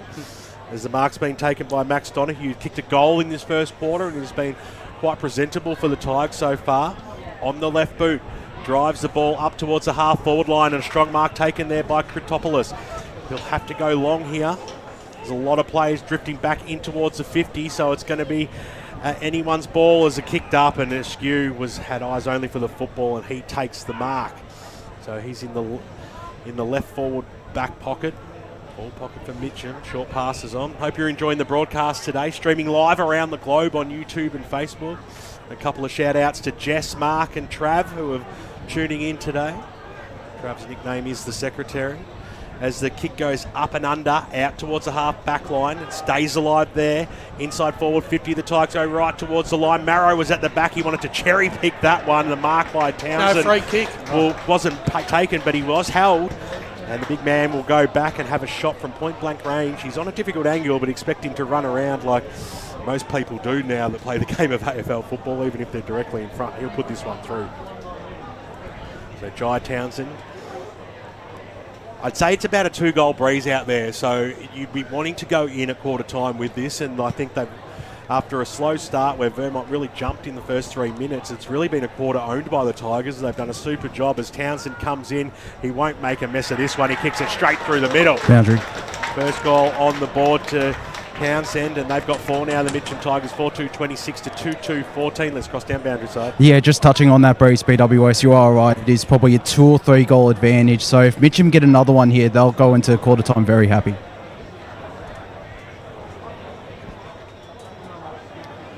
Yeah, this is a good lead now. When they conceded the first 2 goals, did Mitcham to kick 4 in this term, and still time for more. Their ascendancy now inside 50, capitalising on turnover balls. Passes not hitting the mark going forward for Vermont. Tackling pressure by Mitcham's gone up, putting pressure on the ball carrier. Let's get some stats from Paul. Yes, the clearances are 8-6 the way of Mitcham, and the inside 50s, they're well on top in that regard. Mitcham 15-8. Buxton, taller man, but it's been rowed by the Tigers. And now the umpire's getting involved a lot. He's seeing a lot off the ball, and it was a throw for that one that. I don't see how it was a throw. It was more of a fumble than a throw. Yeah, you don't throw it to yourself. No. Well, is it a throw when you dropping it? He went to grab it and he fumbled it and then got it again. Don't worry. I don't like to bag umpires, but that didn't seem like anything that should have been penalised. We'll move on. I'm equally perplexed. So it's a free kick to Vermont. It's now going the other way that it was only a moment ago. Big punch from the Tigers. Ground level ball won by Vermont. They've got the players like Wiedemann coming late. He's now got the contest, and at ground level the Tigers hold up. They go into the middle of Walker Park. Bouncing ball eludes Townsend, but he's got some help. Kotopoulos trying to get onto it. He might have to be the tackler. It's spilling around. Inside tight. Tigers get it out. Townsend's got a man all on his own, running with the flight of the ball back with the... With the ball going to the Maroondah Highway, but dejected is Persis because he was one-on-one with Wilcox, who's over both of the heads, but the ball kept running on him. He also had Jesse Uren going down the corridor on a shorter kick that he just missed didn't see him. I think if he just propped it a little bit, it would have been the clever play. Vermont nearly paid the penalty for over-exaggerating the ball. Buxton went up against Persis. Buxton just wanted every bit of getting it out of the way and through for a minor score, so... just gifted them another point there, and on the Bendigo Bank scoreboard, 26.5 gone here in the first term on our standalone Premier Division match of the day. And it's 27 playing 14. As the short passes on. So Vermont, will they just try and hold the ball up here in the last minute or so in this first term? The Tigers are pressing though, and a chance for Barton Smith, who swings around now inside forward 50. In the front spot there was Matty Wilcox. He palmed it down. The Tigers do have the numbers, but the umpire has the whistle, which means he's the boss, and he's going to come in and restart this one as quick as possible. Goes up now. Who really wanted it? Persis was the only one. He went up unattended. It's a bouncing football. Might scoop away there for Barnes, who's brought down in a strong Tyson Cole to tackle right near the boundary line, and we'll have another ball up. Bumper crowd out here. They're still coming in. Sensational. You can't see it in front of us, but the grandstand is absolutely chockers. As the umpire comes up now, Persis got the knockdown. Spinning on a throop there was Motta. Got it away. Here's Barnes. Barnes around the corner. It went right across the face. That's where the wind drifts. It pushes it across that right-hand side, but it bounced inside the paint. So we'll have a boundary throw-in right forward pocket, Mitcham's end. I will say this, I think Vermont are being soundly beaten around the clearances and stoppages at the moment. They can't get their hands on the football, and then when they do, their disposal to their fellow opponent player is not good. Persis front position. It's bobbling around, dangerous here. Kick off the ground. Didn't go anywhere for Vermont. They're under siege here. And Boundary on the ball of the Tigers. We just got time for a boundary rider comment. I'll say this about the Mitcham midfield. They're doing this really well without Jesse Uren having a big impact, who's been closely followed by Lucas Vassis in that midfield. Yep, you can see them in the contest, but it's clearing kick for Vermont. Going back with the flight of it. No mark taken by Carter.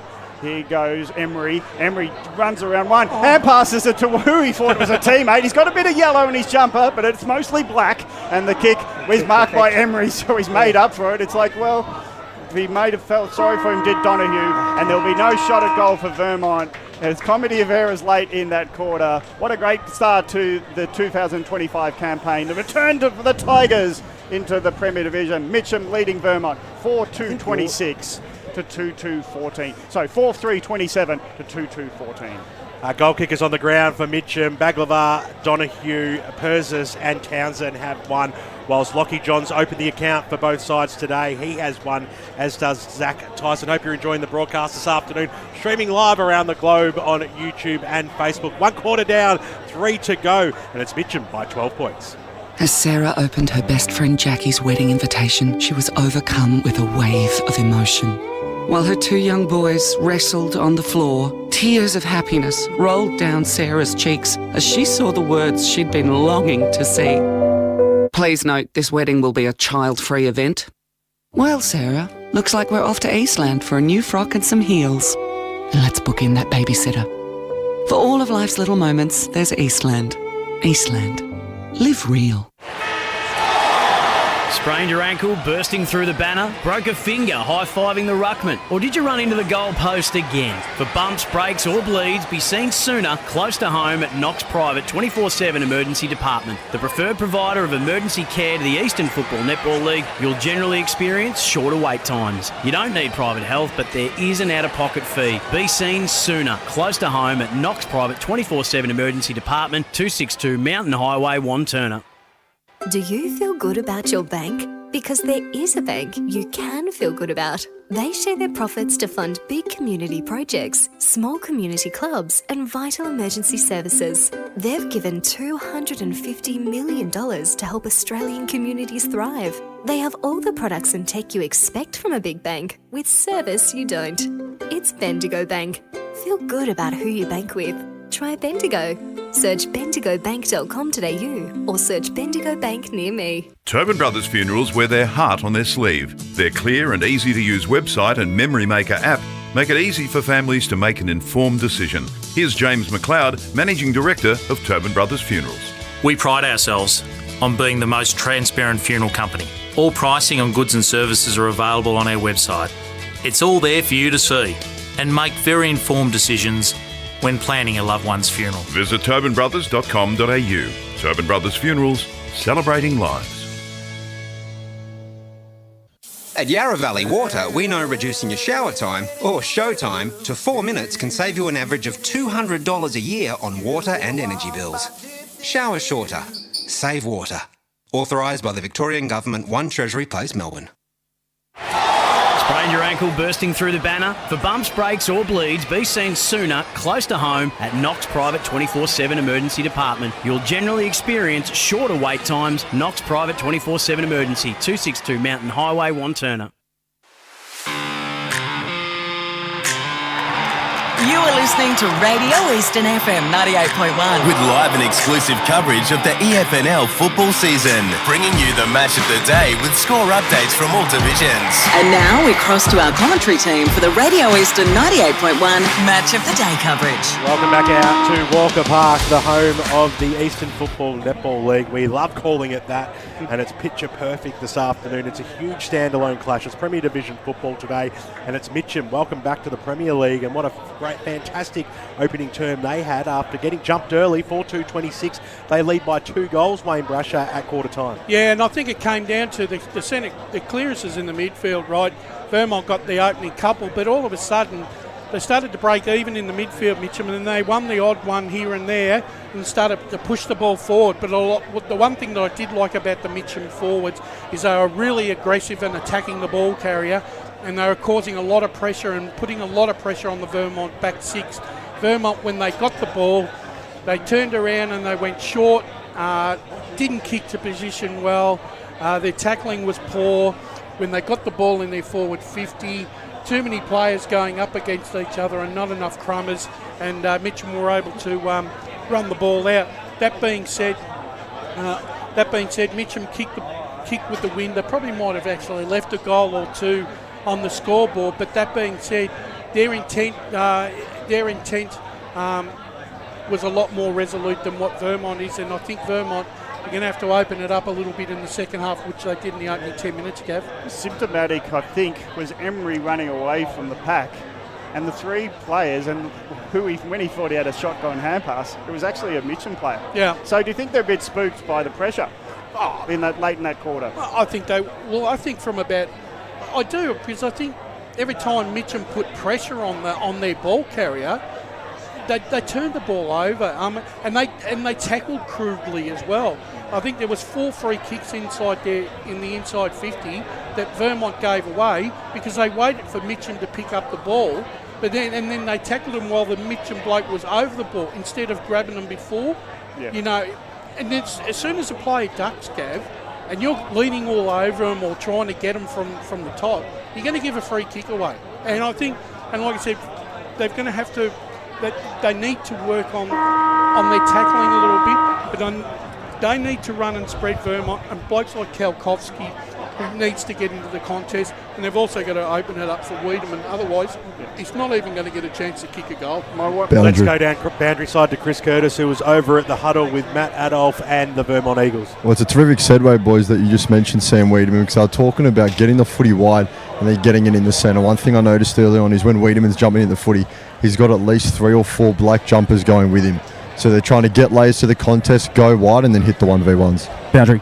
Great stuff there. Let's go over to the smiling assassin, who's with Neil Winterton. Sure am, with alongside Neil Winterton, who's just having a chat with someone. So we'll be one second. Neil, must be pleased with the impact that you guys were able to have after Vermont got off to the fast start. Yeah, I just thought in that first probably 5 minutes we were just a little bit messy and probably didn't take territory with that breeze and utilise that to our best of our ability. But I thought we adjusted after that, and yeah, I was happy with the last probably 20 minutes of that quarter. Midfield in particular looked like they really stepped it up in that period. Yeah, it's going to be a challenge for us each week. The guys have gone from being, if you want to call them the top dogs in Div 1 to now we're playing against a quality midfield every week, and the boys are up for the challenge, and I was happy with how they handled it in that quarter. And what's the message for this quarter? Just keep up the pressure. We can see that when they get their running game going, they're going to be really, really hard to stop. And obviously with the breeze, we can't allow them to do that. So it's that pressure, be in their face and make sure they're under pressure when they're using the footy. Thanks, Neil. Good luck for the rest of the game. Thanks, mate. Great stuff there, Josh, with Neil, as we're waiting for the last few people to make their way off the venue. What's the feeling down like around the crowd, Raymond? Look, a great first quarter. As you all said, that Vermont jumped out of the blocks, but I like the way the Boundary. Mitcham side come back really hard at the football. Cross down boundary side. I will say this, that breeze has started to pick up heading into this second quarter. So we're saying a 3-goal breeze. 3 or 4 or 5 goal breeze even. Here's Gav Casey for the second quarter. Buxton v Baglava. Buxton uses his weight advantage, gets the tap back behind. Now the run from behind the centre was McCafferty. McCafferty spears it into Wiedemann. He spills over. The pack falls over. Now Mitcham kick it out, but they kick it out of the ground. So the clearing kick is a mistake and being pushed and shoved on Baldwin, just to say, you made an error there, mate, and it's in the hands of Vermont. Kicked it into the Civic Centre, into the ballet over there. Well, if they wanted time to set up a zonal defence, they've clearly got that. It's in the hands of Oppie. Oppie now drives it in the hot spot, 15 out. Wiedemann late. Fist goes to the Tigers. Ground level ball bouncing towards Calder. Calder can't take control. He's got some help.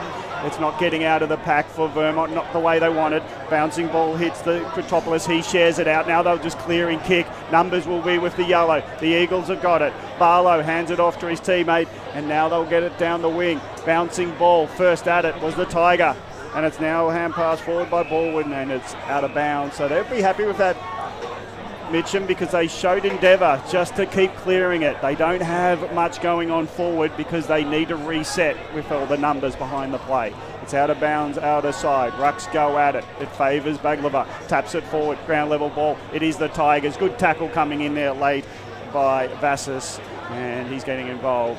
He'll pause the ball up. The one thing I'm not liking is the way the Vermont half backline are over-committing and running too far down the ground. Johns has got it, left foot, didn't have much time, puts it high, Wiedemann runs into it, puts it on his chest.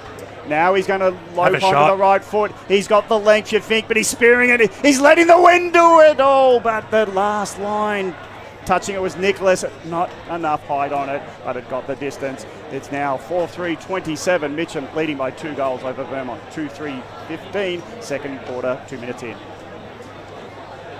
So straight 2 kicks. Maguire sets it up high.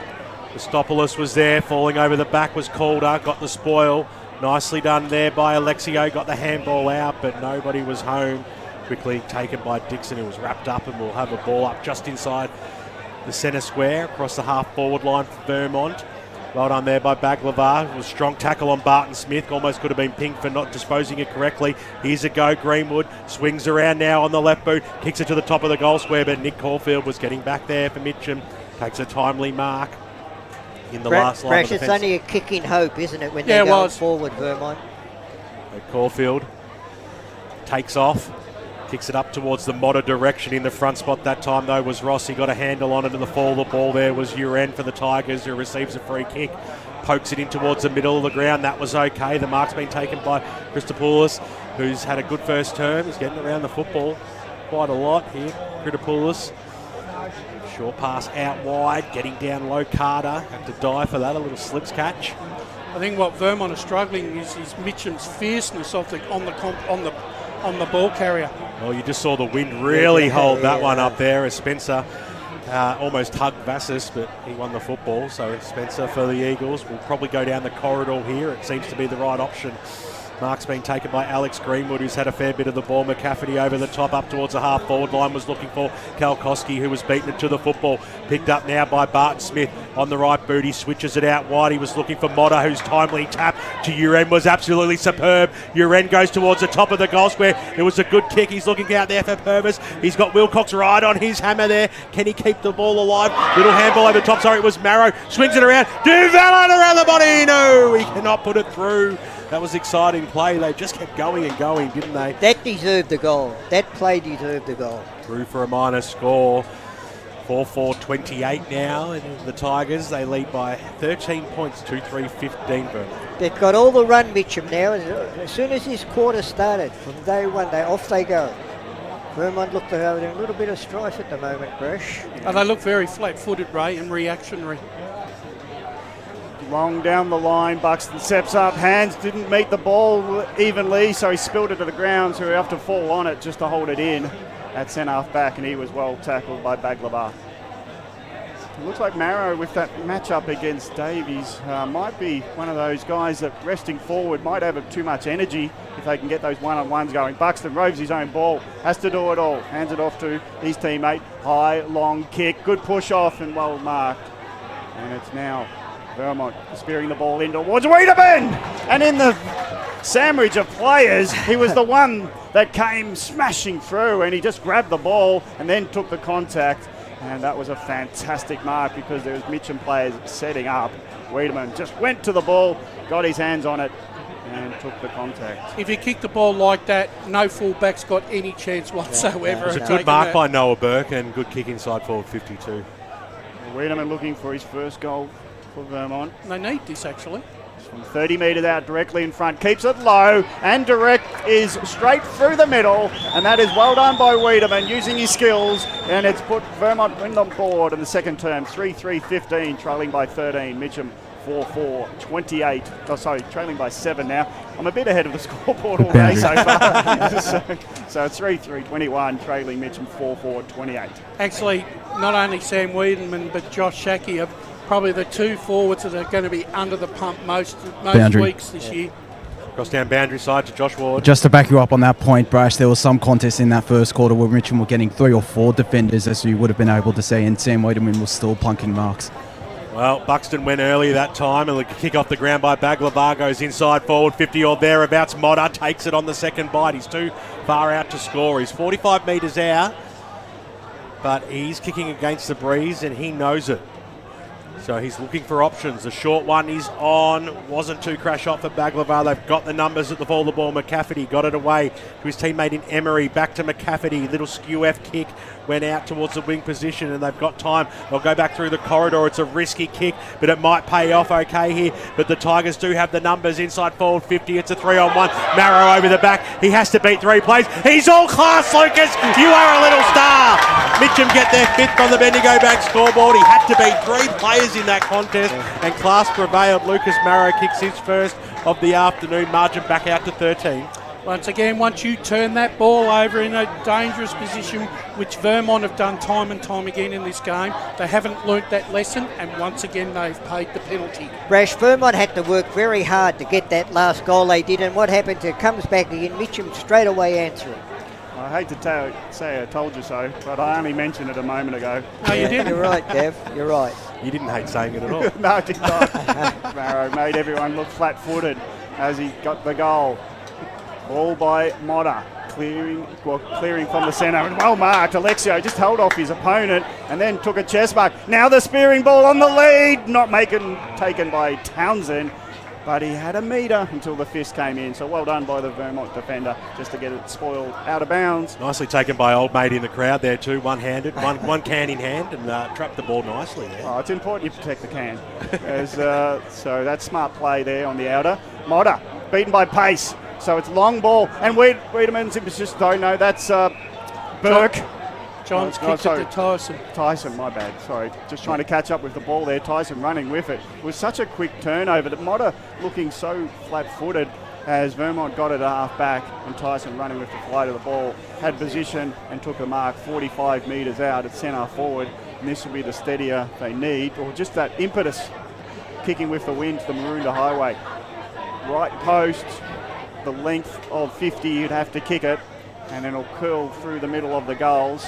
Very deliberate shot from inside the centre square. He still is. Now just penetrates centre forward, puts it through the middle, and that was so penetrating of a kick. It didn't drift at all. Went straight through the middle. The second for Tyson, and that is the fourth on the board for Vermont. They close the gap back to 7. 4-3-27. Mitcham 5-4, 34. 8.5 minutes. Second term. I think both half-back lines are going for broke here, right? It's like attack at all costs. If we turn it over, bad luck, the opposition are going to score. But if we win that contest, we're going to create the overlap and we're going to be able to push the numbers forward. Yeah. I do believe, though, that Mitcham kicking into the wind this quarter, playing it into the wind better than what Vermont did in the first quarter. 7 points is the margin going up early that time. It's a free kick from the non-officiating umpire, and it's going the way of Baglava in the middle for Mitcham. So now it'll be the Tigers to drive the ball forward. Kick goes inside forward 50. It sits up in the breeze. It was looking there for Persis, who had the front spot. Umpire comes in and we'll bounce this one, or ball it up, as I should say, as we go to Paul Yacconi on the Stat Centre. Yes, clearances so far this quarter are 4-3 the way of Vermont, and the inside 50s are 6 apiece. Thanks very much, Paul. Picked up by Oppie. Didn't really get the ball away legally, but the umpire said it was okay. Marrow was in there, and a free kick going the way of the Tigers, and Nate Barnes will have the ball just outside the 45 arc once again. This might be just beyond him, but he's going back a little bit more confidently than Motta was. Kicking straight into that window, BWS. That was another sloppy tackle there. Vermont player just fell into the Mitcham player's back. Oh, you can hear it in Brush's voice. He's getting frustrated as Nate Barnes on the right boot swings it right to the line. Is it going to stay alive? It won't. A nice little timely slap there by Lockie Dixon. He's like, we're not having anything happen other than a rush behind here.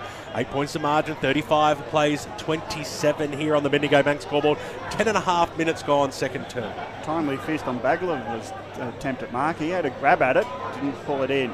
So they run out of fullback. Now the kick is a low flyer, and Mitcham will chop it off. Now with the turnover caused troubles. Wilcox on the last line rescues the kick out, and it's now cross ground from one back pocket to the other.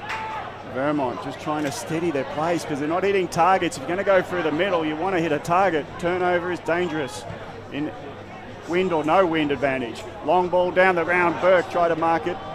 Tyson again, sorry. Tried to mark it. He couldn't bring it down. He's under a heap of pressure, and they all scrap for it at ground level on the wing, and it'll be a ball up. You're having troubles with that Yeah. I'm getting it now. I've changed my eyesight into 2020. You want my glasses, mate? Yes. So we'll get the composure back. Handball was holding the ball and was played against Vassas. Mitcham quick to play on. Hand pass to Barnes. He's got space. Left foot. Spearing ball in. It's just too far for the intended. Tell you what, he's taken some timely marks, Wilcox, in the last couple of minutes. Crampton thought he was in, but he wasn't tall enough for the kick. Low ball out on the run. Here you go, Vermont. Now it's spilled out of hands. Push off again. Running ball. It's in the hands of Gill. Gill's trying to hit up a lead, and he's found the teammate. It was just well weighted there for Persis, who just positioned himself and knew the ball would eventually get to him. Had to hold himself, and the defenders were haplessly watching on as Persis took the mark 40 metres out. Brash, what Adolph's got to address very shortly, if not at half-time, is the way that ball's coming out of the defensive six. They're just turning it over and it's coming back again. Yeah, they're playing far and wide and they're not getting no continuity whatsoever, right? Yeah, Gill and Baldwin are mopping up a lot, it seems. And here's Persis from... he's hit the man on the mark. So it's slapped the hand so hard that it's taken a while to get to Wilcox, who finally finds his teammate. Short pass to Oppie. He's got another long down the line ball. It's 1v1. Hey, with the fly. Can't claim it as the body contact was too harsh to his opponent, Barton Smith. Drop ball, though, goes towards Mitch and punch on instead of marking. Attempts interesting. Topopoulos gets it. And Kritopoulos is taken down in a mark, and just some interesting play. Emmerich had to...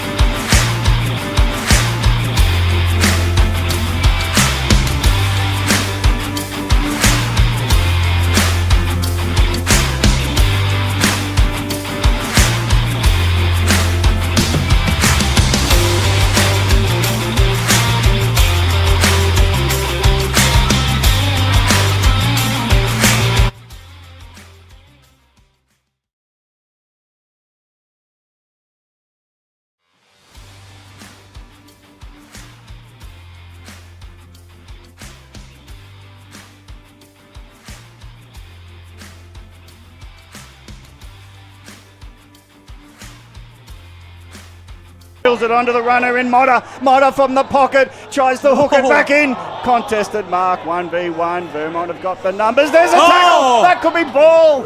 And it nearly was, but it played there by Townsend. Became the person who didn't take the mark, fell to the ground, picked himself up, and it was still in the hands of Dixon. He got taken. Dixon's he's uncharacteristic. Normally he's as cool as a cucumber. He's made a lot of mistakes today. Dixon kicks the ball in. Mark's been taken. Vermont used the middle of the park here, so making their way down the guts for options down towards the right forward pocket, and there was 3 kicks where it looked as easy as you like. Oppie, no one stood on the man of the mark, and Oppie just opted to kick a goal. He just ran straight in. It was as easy as you like. That's coast to coast for Vermont there, end-to-end football. It seemed like it was effortless. It's almost like Mitcham stopped the whole way down. When you have no Oppie, what a magnificent kick by Wiedemann. He was on the defensive side of the 50 and put it right down into the half-forward line. Yeah. Both the Mitcham players overran the mark. Yeah. Cross down to Chris Curtis. Well, it's Kane Oppie that kicked that goal, boys, and he's been absolutely monstrous for his side so far this quarter, working on this broadcast side. He's been getting back a lot to help them bring the ball out, and he gets his reward going the other way there. Yeah, definitely. It's a fantastic play. Mitcham got sucked in there for Oppie to run on and make a simple goal of his mark in the forward line. Again, though, it's Mitcham getting it forward. Bouncing ball, Uren got it forward. Tackle applied to the centre half-back of Vermont. They're under a heap of problems. Now the hand pass finds Davies. Davies gets it in, short pass. Now to find Greenwood. He's got skill when he's out in the open. He's got no pressure on him, but he props the kick. Allows Mitcham to come in the spoil. Ground level ball, 3v1. And the one of Mitcham is happy to take the tackles on. And it'll be a ball up 20 metres from goals. That kick by Greenwood, it just, more options, more time to survey. And he just propped it up. Wiedemann goes to ruck. Can't bring it down with him, which he was trying to do. Mitcham just a quick kick going forward. DeValin, he just gets pushed off the ball. Oppie's there and abouts. Marrow's in there, body lines it, picks it up for the second attempt. Toes to take on the tackle, can't shrug them off. And we a ball up, defensive 45 for Mitcham. So their scoreboard reads 2-point lead to Mitcham. Approaching time on second term. Wind with Vermont. Oppie kicks it into the forward 50 and the ball just shoots and falls into the hands of Burke, who was half leading, half going to where the ball was kicked to, and it went over the depressed Mitcham defender, and a chest mark in the end for Burke, and it is Burke this time. So he'll be having a shot from goal from 20 metres out, and this will put Vermont back in front. They've trailed for about 40 minutes now. If they kick the first 2 goals into the wind. Now for their 4th goal of the quarter. Big build-up. The goal umpires ran to his right, and he'll signal it missed to the right for a point. Well, so it's still Mitcham leading. He paid the penalty because he didn't kick through the ball. Exactly, Bush. So it's 36 Mitcham, 34 Vermont. 2-point lead to Mitcham's time on approaching second term. Paul Uconi stats. Yes, Vermont have been better going forward last couple of minutes. They currently lead in the forward 50 marks this quarter, 4-0. I think what they're trying to do, though, is try to keep the ball low because the breeze is getting a hold of it, as we've just seen from Maguire's kick out.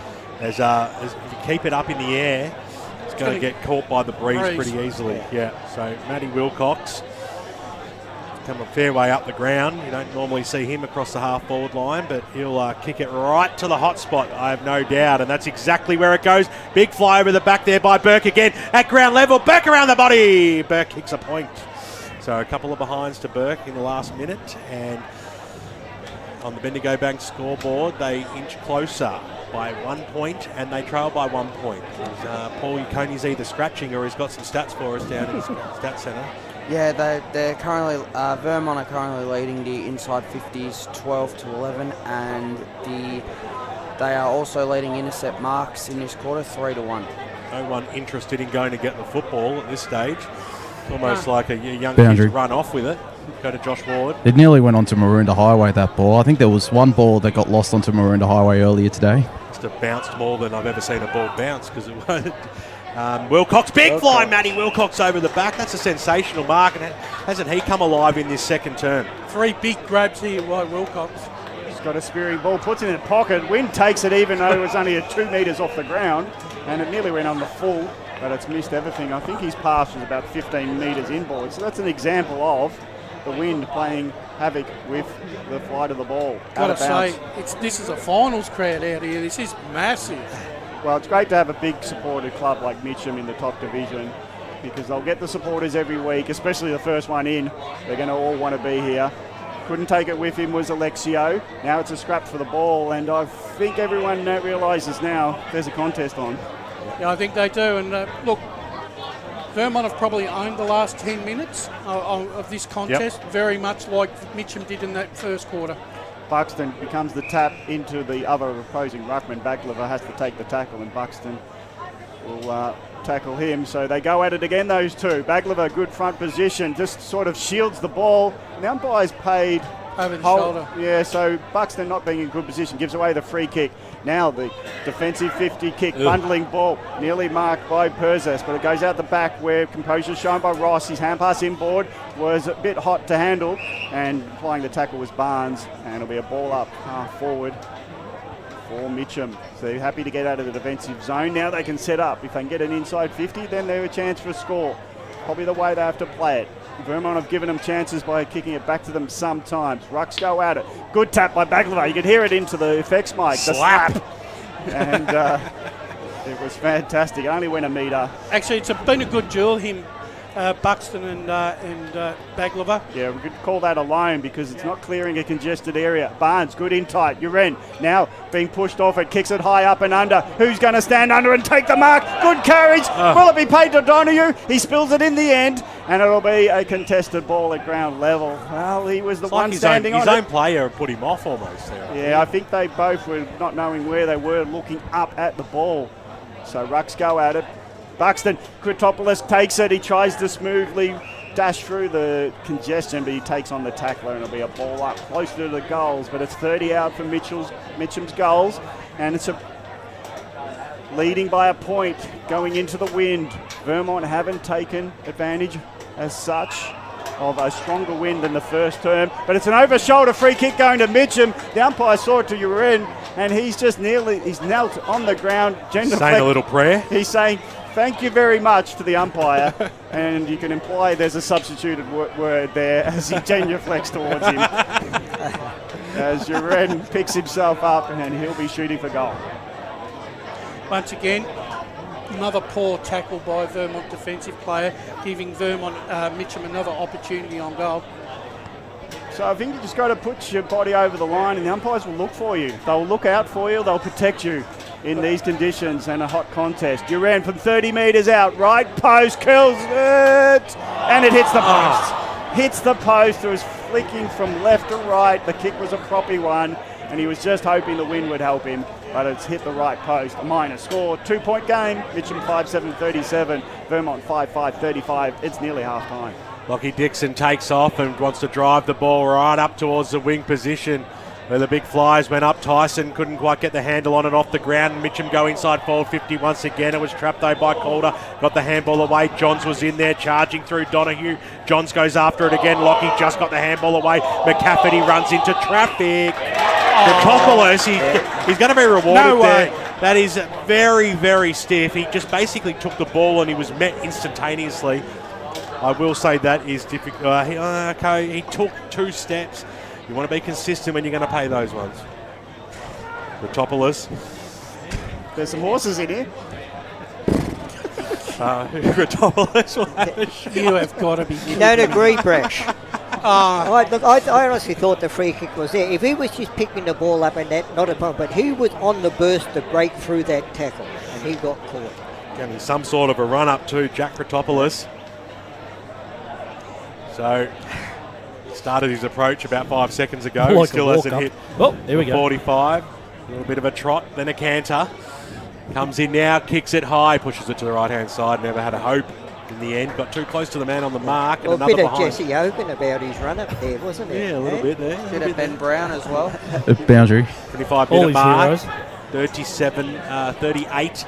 Plays 35 at the moment as the ball comes back into play, and a big lead out there by Buxton. We'll go boundary side shortly. See what Vermont might be able to do here with this last bit as Buxton winds up An up and under kick goes up towards the half-forward line. A big fly at the back there by Tyson. Couldn't quite pull it down. The Tigers at the fall of the ball, but the numbers are with Vermont as the skew goes out wide, but he's now copped it up. They do still have the numbers, the Eagles. They need to ruffle it a bit. Here's McCafferty. Got it from Banfield up towards the half-forward line. But both sides at the moment letting themselves down with skills as Nicholas takes the mark for the Tigers and drives it out to the wing. He's kicked just in front of his teammate Barnes, and it's gone out of bounds on the full. Yeah, I think both sides are probably looking forward to a break at half-time. Let's go boundary side for comment. Well, I was going to say with that shot on goal before from Kritopoulos, I think he might have been distracted by James Ross on the mask, but they're clearly distracted all these ways with the plenty of pressure. Another turnover, Mitcham. Now the run in, Uren. He's got the speed. Does he have to bounce the ball? Here's Princess at the back. As it bounces to him, he can't pick it up. It's just like it's unfortunate for him. It was just bouncing from off his hands as he tried to pick it up, and Wilcox, he just can't pick it up. Is the ball got glue on it? It's not sticking to the hands anyway. It's really slippery. You know, the problem was that ball held up in the air too much for the two Mitcham forwards, and they had to wait for it to donkey drop down. You're almost put it. Says Brush with the biggest smile on his face. That one by the ruckman. The Tigers go out and take on two tacklers who will ball up quickly. So Uren was running with the flight, had to slow down and just a step for the ball to bounce, and then there is the siren for half-time. Well done to both teams. Been a great contest, and at half-time in the rivalry reignited, it's Mitcham, the host, 5-8-38, leading this round one contest. Vermont 5-5-35. We wanted a good contest, and that is certainly what we are getting out here. It's hot weather in Melbourne town today, but Mitcham is the place to be with only a 3-point margin, and Mitcham hold that at half-time. The major goal kicker on the ground is Zach Tyson for Vermont. He has two singles to Lockie Johns, Kane Oppie and Sam Wiedemann. Singles all round for the Tigers. Marrow, Baglava, Donahue, Persis and Townsend. Hope you're enjoying the broadcast today live around the globe on YouTube and Facebook. 1 half down, 1 to go. The Tigers have the lead. We'll be back in a moment. As Sarah opened her best friend Jackie's wedding invitation, she was overcome with a wave of emotion. While her two young boys wrestled on the floor, tears of happiness rolled down Sarah's cheeks as she saw the words she'd been longing to see. Please note, this wedding will be a child-free event. Well, Sarah, looks like we're off to Eastland for a new frock and some heels. Let's book in that babysitter. For all of life's little moments, there's Eastland. Eastland. Live real. Sprained your ankle, bursting through the banner, broke a finger high-fiving the ruckman, or did you run into the goal post again? For bumps, breaks or bleeds, be seen sooner, close to home at Knox Private 24/7 Emergency Department, the preferred provider of emergency care to the Eastern Football Netball League. You'll generally experience shorter wait times. You don't need private health, but there is an out-of-pocket fee. Be seen sooner, close to home at Knox Private 24/7 Emergency Department, 262 Mountain Highway, Wanturna. Do you feel good about your bank? Because there is a bank you can feel good about. They share their profits to fund big community projects, small community clubs, and vital emergency services. They've given $250 million to help Australian communities thrive. They have all the products and tech you expect from a big bank, with service you don't. It's Bendigo Bank. Feel good about who you bank with. Try Bendigo. Search bendigobank.com.au or search Bendigo Bank near me. Tobin Brothers Funerals wear their heart on their sleeve. Their clear and easy-to-use website and Memory Maker app make it easy for families to make an informed decision. Here's James McLeod, Managing Director of Tobin Brothers Funerals. We pride ourselves on being the most transparent funeral company. All pricing on goods and services are available on our website. It's all there for you to see and make very informed decisions when planning a loved one's funeral. Visit tobinbrothers.com.au. Tobin Brothers Funerals, celebrating lives. Do you want to study at the #1 sports science school worldwide? Study sport at Deakin and benefit from the most advanced sports facilities available, from running tracks to biomechanics labs, and decked out gyms to a climate chamber. Deakin have what you need to graduate ahead of the pack. Discover endless opportunities in sports science by visiting deakin.edu.au/sport. Deakin, proud sponsors of the EFNL.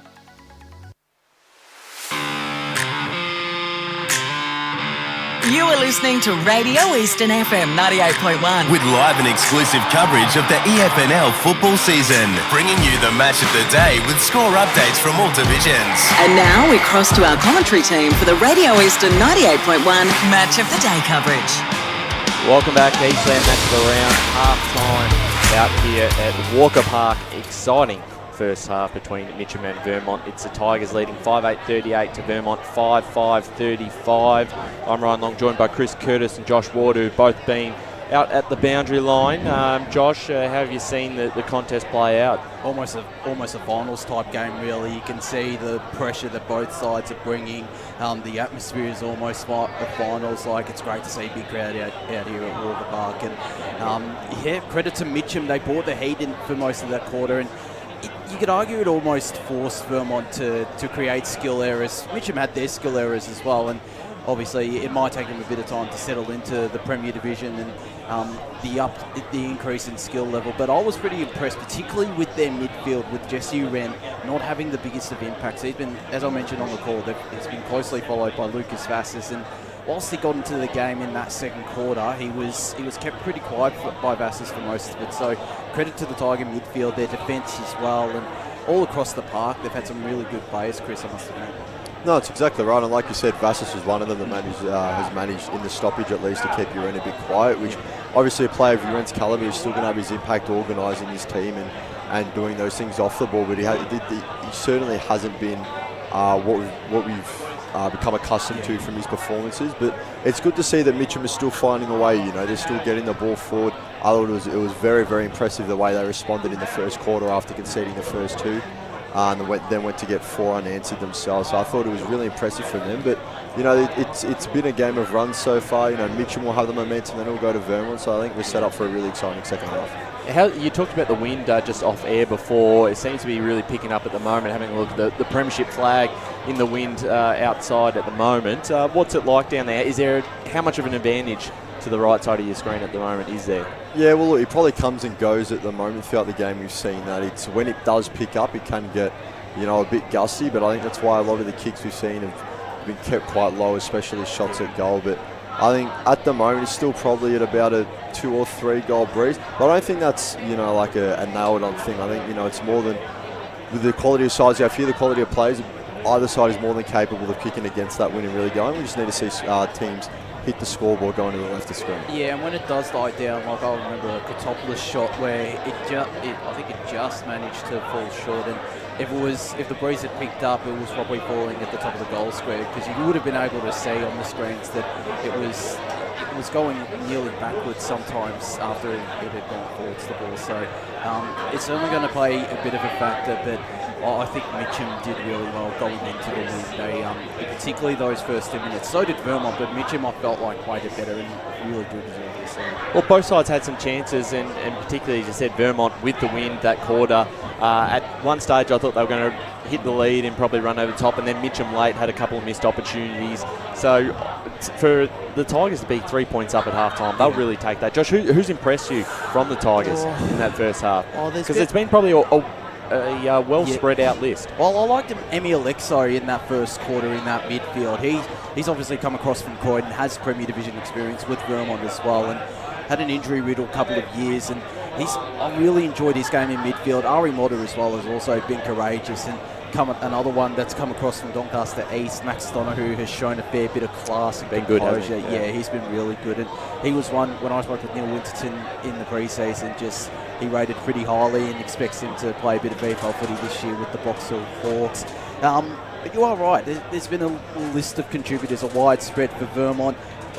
Matthew Wilcox really did step it up in those last couple of minutes, taking a couple of big intercept marks. I thought Vassis did do a pretty decent job. Lachlan Johns, whenever he gets near the ball, he's going at breakneck speed, looking to take the game on. And if he gets involved more, especially against the breeze, it's going to hold Vermont in good stead. And who knows, if he takes a hold of this game, they might lead at three-quarter time. Well, for this Tiger lineup, just having a look through the team sheet, there's probably 8 or 9 players who weren't part of that premiership side last year, and that's why the expectations on him coming up a division while losing a lot of those players. One of those, you name quite a few. Jake Parenti not out there. He's in the grandstands at the moment. Nick Hallow, Jackson Hallow, I think, was in the reserves game today. Guy Lachlan, 3-time Premiership Tiger, who's watching in from Perth today, I'm sure. That's a massive loss. One of our favourite players to watch, Josh. Oh, yeah, he absolutely is, and I'm sure he would have appreciated that shout-out as well. Yeah, no, very entertaining player, Guy Lachlan. Daniel Wex has gone to Bronya. There's quite a few who've left the club or moved on. So it'll be interesting to see how it all plays out. Chris, what are your thoughts second half? Can the Tigers continue this run, or do you think Vermont, their experience, will be able to run over the top? I think they've looked brilliant so far, Mitcham. They've looked to really take the game on, especially in those kinds of intangible things where they need to stand up in those moments. But I think really, even though we're at Mitcham's home ground, I think you look at Vermont and say this is really in their hands. They're the more experienced side. I'm looking at Sam Wiedemann to step up in this second half. Obviously, we know how good he is in his experience in the AFL.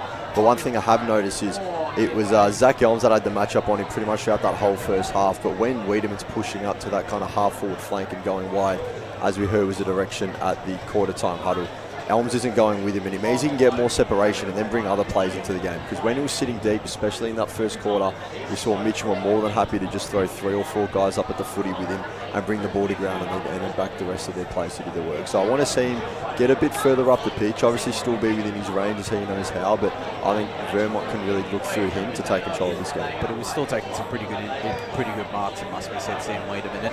I think that's, if he plays deep, I think that experience will help him out well. But yeah, if he plays up the ground, even with the breeze, he'll probably kick goals from outside the 45-metre arc, I reckon. Well, a big second half to come. Thanks for your work on the boundary. We'll let you get back down there for a big second half at Walker Park. It is Mitcham, Vermont, round 1 Premier Division, a special Sunday edition of the Eastland match of the round. The Tigers lead 5-8-38 to 5-5-35 Vermont.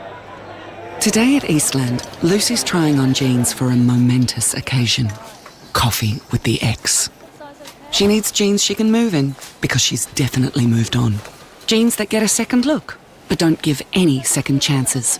Jeans that say, why yes, I have spent the last 8 months in a post-breakup juice cleansing, kickboxing, personal training frenzy.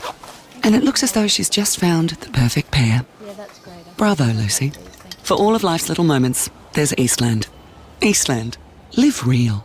Sprained your ankle bursting through the banner? For bumps, breaks or bleeds, be seen sooner, close to home, at Knox Private 24/7 Emergency Department. You'll generally experience shorter wait times. Knox Private 24/7 Emergency, 262 Mountain Highway, Wanturna. Do you feel good about your bank? Because there is a bank you can feel good about. They share their profits to fund big community projects, small community clubs, and vital emergency services. They've given $250 million to help Australian communities thrive. They have all the products and tech you expect from a big bank, with service you don't. It's Bendigo Bank. Feel good about who you bank with. Try Bendigo. Search bendigobank.com.au or search Bendigo Bank near me. Tobin Brothers Funerals wear their heart on their sleeve. Their clear and easy-to-use website and Memory Maker app make it easy for families to make an informed decision. Here's James McLeod, Managing Director of Tobin Brothers Funerals. There's no mystery about our pricing. It is clearly displayed on our website and our app. We have staff standing by 24 hours a day, every day of the year to assist you in your absolute time of need. Visit tobinbrothers.com.au. Tobin Brothers Funerals, celebrating lives. There are only 3 things that should be flushed down your toilet: pee, poo and paper. Some wet wipes and antibacterial wipes say that you can flush them, but you can't. They clog up the toilet and pipes, causing expensive blockages. Save yourself a truckload of trouble. Put your wet wipes in the bin. To learn more, head to the Yarra Valley Water website, yvw.com.au/wet-wipes. Hi, Dylan Dow from the Baroni Football Netball Club here. When I need to grab a quick coffee or a bite to eat, I'm popping into Eastland. Eastland's more than a shopping centre. They support a range of community organisations and have been a major partner of the EFNL since 2018. Cheers, Eastland.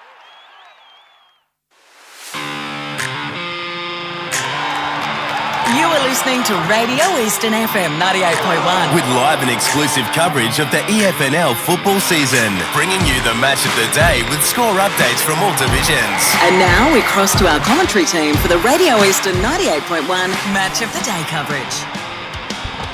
Welcome back, Eastland Match of the Round. It'll be a different looking commentary team for the second half. Just me and you, Paul, in the box here at Walker Park. Recapping the scores, 5-8-38 Mitcham leading Vermont 5-5-35 in a very entertaining first half out here at Walker Park. The Tigers return to Premier Division. Paul, you've been taking some stats today. What are some of those key ones that you're looking at at half time? So at the moment the clearances are 17-13 Mitcham's way. The marks inside 50, 6-1 going Vermont's way. Intercept marks 10-5 in favour of Vermont's. Tackles 26-22 in favour of Mitcham. The inside 50s are 31-23 in favour of Mitcham, and the free kicks are 13-3 in favour of Mitcham. Thank you, Paul. Great to have your statistics across the afternoon as the two sides return to the field at Walker Park. The last patrons come off the field. Ben Warren-Smith, Wayne Brasher also back in the box. Ben, what was your thoughts on that first half? Surprised, to be honest. I thought that Vermont were probably going to win by about 8 goals today. It's not to say that they won't get their noses in front, but just really, really impressed with the effort and the work rate of Mitcham. And if they can sustain that and hold a lead at three-quarter time, they are going to take some beating, because we know that they love to be up and about. They love big games. They love a crowd behind them as well. And that might be enough to get them over the line. I was talking to Brash at half-time. I think we both agree that Wiedemann should be isolated more. He's a class act down in that forward line. Give him more of an opportunity to win the football. Vermont, they'll go back. They'll regroup at half-time. They know what they need to do. I expect a better showing from them in this third term. Yeah, it'll be interesting to see how it all plays out. The two sides make their way to their positions. Mitcham's first game back in Premier Division since 2006. Last time the two sides played, Vermont did win that last occasion. As Gav Casey also joins us back in the box. Fortunately, Ray Bairds had to retire early. Is he out, is he? He is. What, from hot heat stroke? I guess so. He's too hot in the hot box. It is very warm up here in the box at Mitcham. 28 degrees today. Fantastic conditions. Right. Brash has just been staring you down, going, "Get out of my seat." Oh, so sorry, it makes sense now why you've stayed on, because Ray's done a runner. I was wondering, why isn't Brash taking a headset? That's because I've got it. So we're about to get back underway here. We've all cooled down a little bit from the 75 degrees here in the commentary box. But here's Gav Casey to get us underway for the third term. Buxton versus Baglava wins the tap, does the Mitcham ruck, but it's ground level ball won by Johns. Hands it over to Banfield. On the run, can they get it going? Vermont, another ball that doesn't hit the target at half-back. Again, the Tigers are good enough to just hold up a wall. Long ball from half-back to half-forward. High flyers go at it. Wilcox can't bring it down when he got hands to it. Ground level ball, Dixon under a heap of pressure. Hand passes it forward, hoping for Vassis to get him on the bounce, but he has to be the tackler. Then he jumps on the ball after getting it away from Alexio's grasp, but it'll be a ball up, half back for Vermont. And again, another forward pass, not really going off the boot too well for the Eagles. Get puffed out from those stairs, mate. Well, I just realised the game was going to go again because I was so thirsty. I was like, the lines are 100 metres, aren't they? And I was like, no, I actually need a drink. Yeah, no, fair enough. I bought a few waters from the bar. They're running out of everything down here. The crowd is absolutely huge as Buxton palmed it down nicely. Excuse me, pardon me, as it goes out towards the wing position. Getting down low that time was Baldwin. Haven't heard his name too much. Baglava comes running in. Ball and held up, and he's been pinged for holding the football. Maybe a little bit stiff there. I think that's a square up, that one. Yeah, fair's fair. So Vermont, far side of Walker Park. Seen a lot of the ball out there today. And getting down and copping one definitely for his troubles there was Max Donoghue. Might get a 25-metre penalty to boot here. So Donoghue just making his way up towards the wing position with the 25. Which puts him in good stead too, because he's a decent kick of the football, so he'll put this right inside the 45 arc. There's no doubt about that. There's a lot of players forming though. He kicks it inside forward 50 now, but the numbers were well with Vermont that time, but it was picked by Ross, who just coughed the football up, and now it might bounce favourably for Marrow. It went this way, that way. Shane Warne wrong, and And then over the boundary line and out of bounds for a boundary throw in. 38 plays 35. We've got 2 minutes here in this third term. Just a lack of composure there by the skipper, James Ross, trying to look for a very cute handball that really was never on. Bucks go at it, forward pocket. Buxton punches it towards the boundary again. He just sensed he wasn't in the greatest position and that there was danger behind him, so he just punches it towards the boundary line and they'll go again. Buxton, he just can't get a feel for his opposing ruckman. Doing nicely, roaming around there, and does shark it. Does level. Ground level ball though, and it's a scrap forward, being tackled off the play of ball was Ross. And take 2 in terms of getting a free kick, and hopefully this time he won't get it smothered. But he goes for the kick this time, goes across round to Wilcox. Wilcox back pocket short. A little bit of danger, but it was well speared in. Another short on.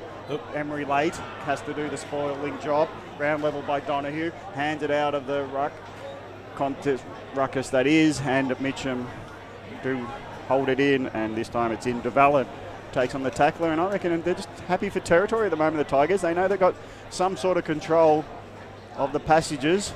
Wilcox gets first there to knock it forward, but he knocks it into the path of Alexio. He couldn't take control of it, and it's been tapped onto his teammate who gets the tackle over the shoulder, and it's Kotropoulos who's going to take the free kick, and from 30 metres out left pocket. We know how deliberate he is at shooting for goal. He might go back a long way before he has this shot, and again it's just Mitcham just smartly getting themselves over the ball. Around the body here. He definitely is. He's facing it to us, and we're nowhere near the goals. We're actually on the wing here at Mitcham, and he comes inboard, hooks it around the corner, and it is a beautiful goal. That is smart play. Modern football at its best. The skills it display, you're not going to be able to judge the wind. It might make a fool of you, so go around the corner and punt it through the goals. Mitcham extend their lead to 9 points, 6-8-44. Vermont 5-5-35. 4 minutes gone in this third term. Brash, they practice that all the time, so they know how to kick him. And certainly here at Walker Park, and that's a great start for the Tigers, just to be able to continue on their form from the second quarter. That's probably that is the start that they would want in the second half.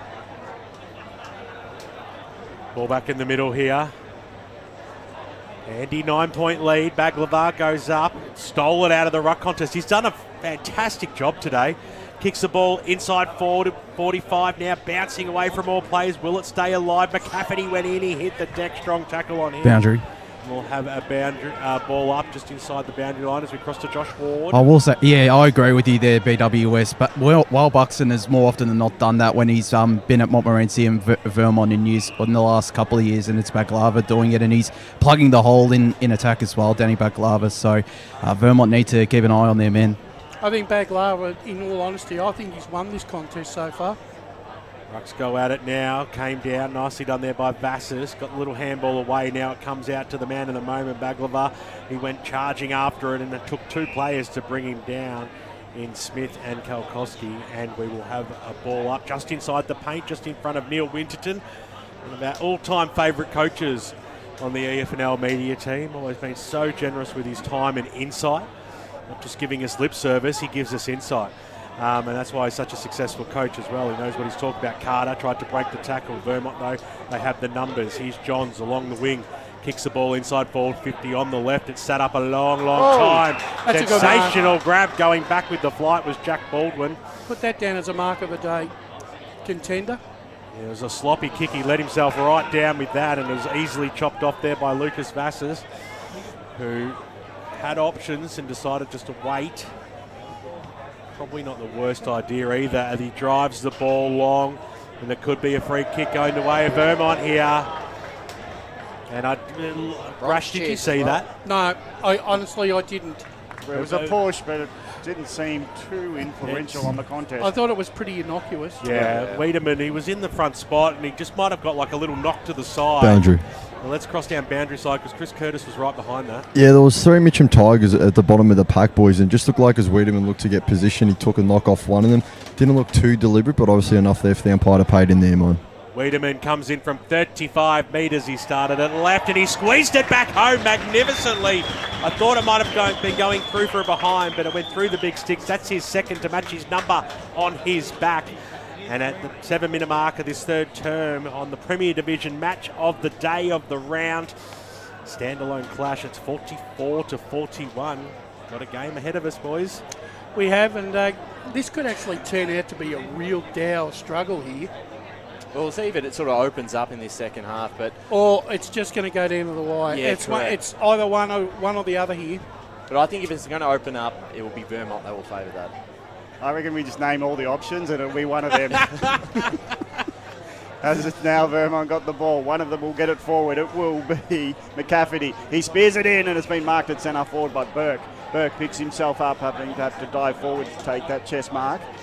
He looks at options, puts it towards Wiedemann. He's got plenty of coming across to him, and Burke has been a bit of a high flyer.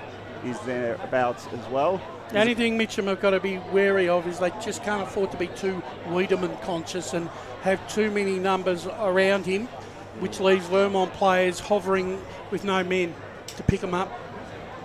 Boundary throw in 40 metres around from goal, knocked beautifully to Motta. Motta gets it forward. It's a one-on-one contest spilled by Persis, but he knocks it towards his teammate in Alexio, gets it back, and now Mitcham get it forward where it's a man on and running on, and it'll be Townsend getting a long ball into the goal square. It's Marrow on his own in the end, and he hits the goal post, and he's like Lee Matthews. He's the behemoth. The He-Man. He-Man. Oh my God, what a run that was by Lucas Marrow from the middle of the ground. He bolted. He takes on the team, runs forward, runs in the goalpost like it's a stick, and then he bounces off and kicks the goal. And the kick too, Brush, had to be perfect, just got it over the top and just in time. But the problem once again, Ryan, and it reared its ugly head, the Vermont half-back line overcommitted. They left no numbers in their back 50, and Mitcham got that beautiful kick, and there was just no defence there. You're right. Well, the other number 2, Lucas Marrow, gets his second, just as Sam Wiedemann had only moments prior. So they stretched their lead out. They've had a nice buffer for the better part of this game. Mitcham just over a goal as the ball's back in the middle again. This time Buxton straight down the throat there of Kalkowski, who goes up towards the half-forward line. Bouncing football, went over the top of Glossop. Here's Johnso. He has time. He has poise. He has the class. And he didn't have the finish, though. Out of bounds on the full. Big disappointment there from Lockie. Yeah, that's a very uncharacteristic miss there from Lockie Johns. Needed to do better. Someone's winded him as well. Okay, so he's got a broken leg. Yeah, that is the biggest in-joke of all time. I set you up beautifully for that one, by the way. Ball comes out now. Buxton was after it. He hit the deck.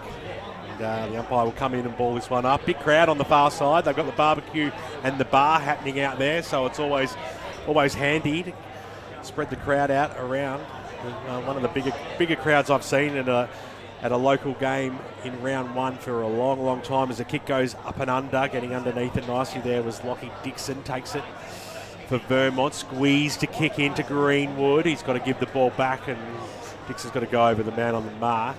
Any chance of finding out the crowd officially? I've got Gav Ward on it at the moment. He's going to let me know once he checks. He'll get the official numbers. So it comes in over the handball now. And he's been penalised here, Dixon, for throwing the ball. Can you believe that? That is poor. That is really poor play. Ross, take him back. For just shenanigans. Take him off. Oh, God. Townsend, he really played for that one. No, Ross was... he did, but he was just teasing him and egging him on, and then gave him a nice little pat on the bum for the extra 25 at the end. Yeah, just get out of the way, Ross. That is definite. That is Keystone Cops there. That is just terrible play there by Lockie Dixon and James Ross. That's terrible. Well, and they're going to pay the penalty for it too. Well, you've got to make them pay for things like this. So Townsend, he's already kicked one this afternoon. He comes in, he starts at high, starts at left, and it was a shocker kick. Be really disappointed with that one. Through for a minor score. 11.5 gone here in the third term on the Eastland match of the round, standalone Premier Division game, and it's a 10-point margin to the home side, Mitcham, on their way to a monstrous upset. It keeps going this way. Yeah, well, the shock value's evaporated though, just by the contest alone. Mitcham have more than accounted for themselves. Causing errors of the opposition means they're playing really well. Pressure, And capitalising on errors that's the art of Aussie rules football. Now the kick out from Wilcox goes one more. Now the long ball down the line. Vassars can't take the mark. Not the greatest flyer. Goes out to Tom Lovell. Lovell kicks it long. Marrow again. Oh, it's good. In position and can't take the mark. He just had his player under it. Couldn't take it with the one hand, and it's going to miss to the left side for a minor score. Mitcham peppering the sticks as they go towards the Mountain Maroondah Highway. 7-10-52, leading by 11. Vermont 6-5-41. Change it up, maybe use the grandstand side, Dixon, but he decides, no, thank you. I will go out the far side, and kick was not one of his best. Calder was flying for it. Couldn't take the mark, and over the boundary line it goes for a boundary throw in.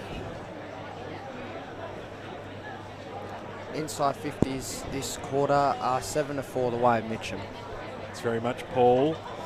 Flick over the back. I'm trying to be a little bit too cute there as McCafferty linked up, and now they've got the run. There's a little handball over the top, goes to Emery, where they went for the old 1-2, running up towards the half-forward line. The kick goes inside 450, too far. Oh. The old school travel. You don't see that very often at any level of football. They've copped it here as it'll be Hamish Gill goes short. He went from zone 2 to zone 1. Barnes. Kick goes up towards the half-forward line. Inside 450, roving ball here. Townsend, he can go to Marrow. Marrow's just had space aplenty. Kicks goal number 3. And he just a little pocket rocket. He just knows where to be. He's a very smart footballer, has been for a long time. And he's been very prominent in his third term. Brash, they've been caught out of position quite a few times. You just cannot leave any forward with that amount of space. No, and it's, you know, the question's got to be asked now of Vermont. They're now heading into territory. They're 17 points down. Mitcham have got their tails up. Every time they hit that forward 50, Mitcham, they look like they're going to score. And that's a worrying trend for Vermont, because every time they get the ball and they take it into their forward 50, they keep coughing it up, or they just keep making simple skill errors. 7 more scoring shots have had Mitcham. It is their second go with the advantage of the wind going to the Maroondah Highway. So Greenwood gets the hand pass from Emery. Now inside 50 for 45 for Vermont. Punch forward, John's underneath it. He taps it, trying to hope for his teammate and Calder to get underneath it. But Mitcham hold up nicely. And the kick might just bounce the way of the Tigers. Having to wait and prop was Barnes. And he takes on the tackler. He's allowed to get up from the tackle. And he hands it to Barton Smith. He gets a quick wobbler down the ground. Picked up by Askew. Askew high up and under. It's for to be attacked. Going towards it, being pushed underneath it was Maguire. Now, but he's happy that it bounces out of bounds. As a defender, he knows that it's his friend and it's out of bounds. Half forward, half back for Mitcham, half forward for Vermont.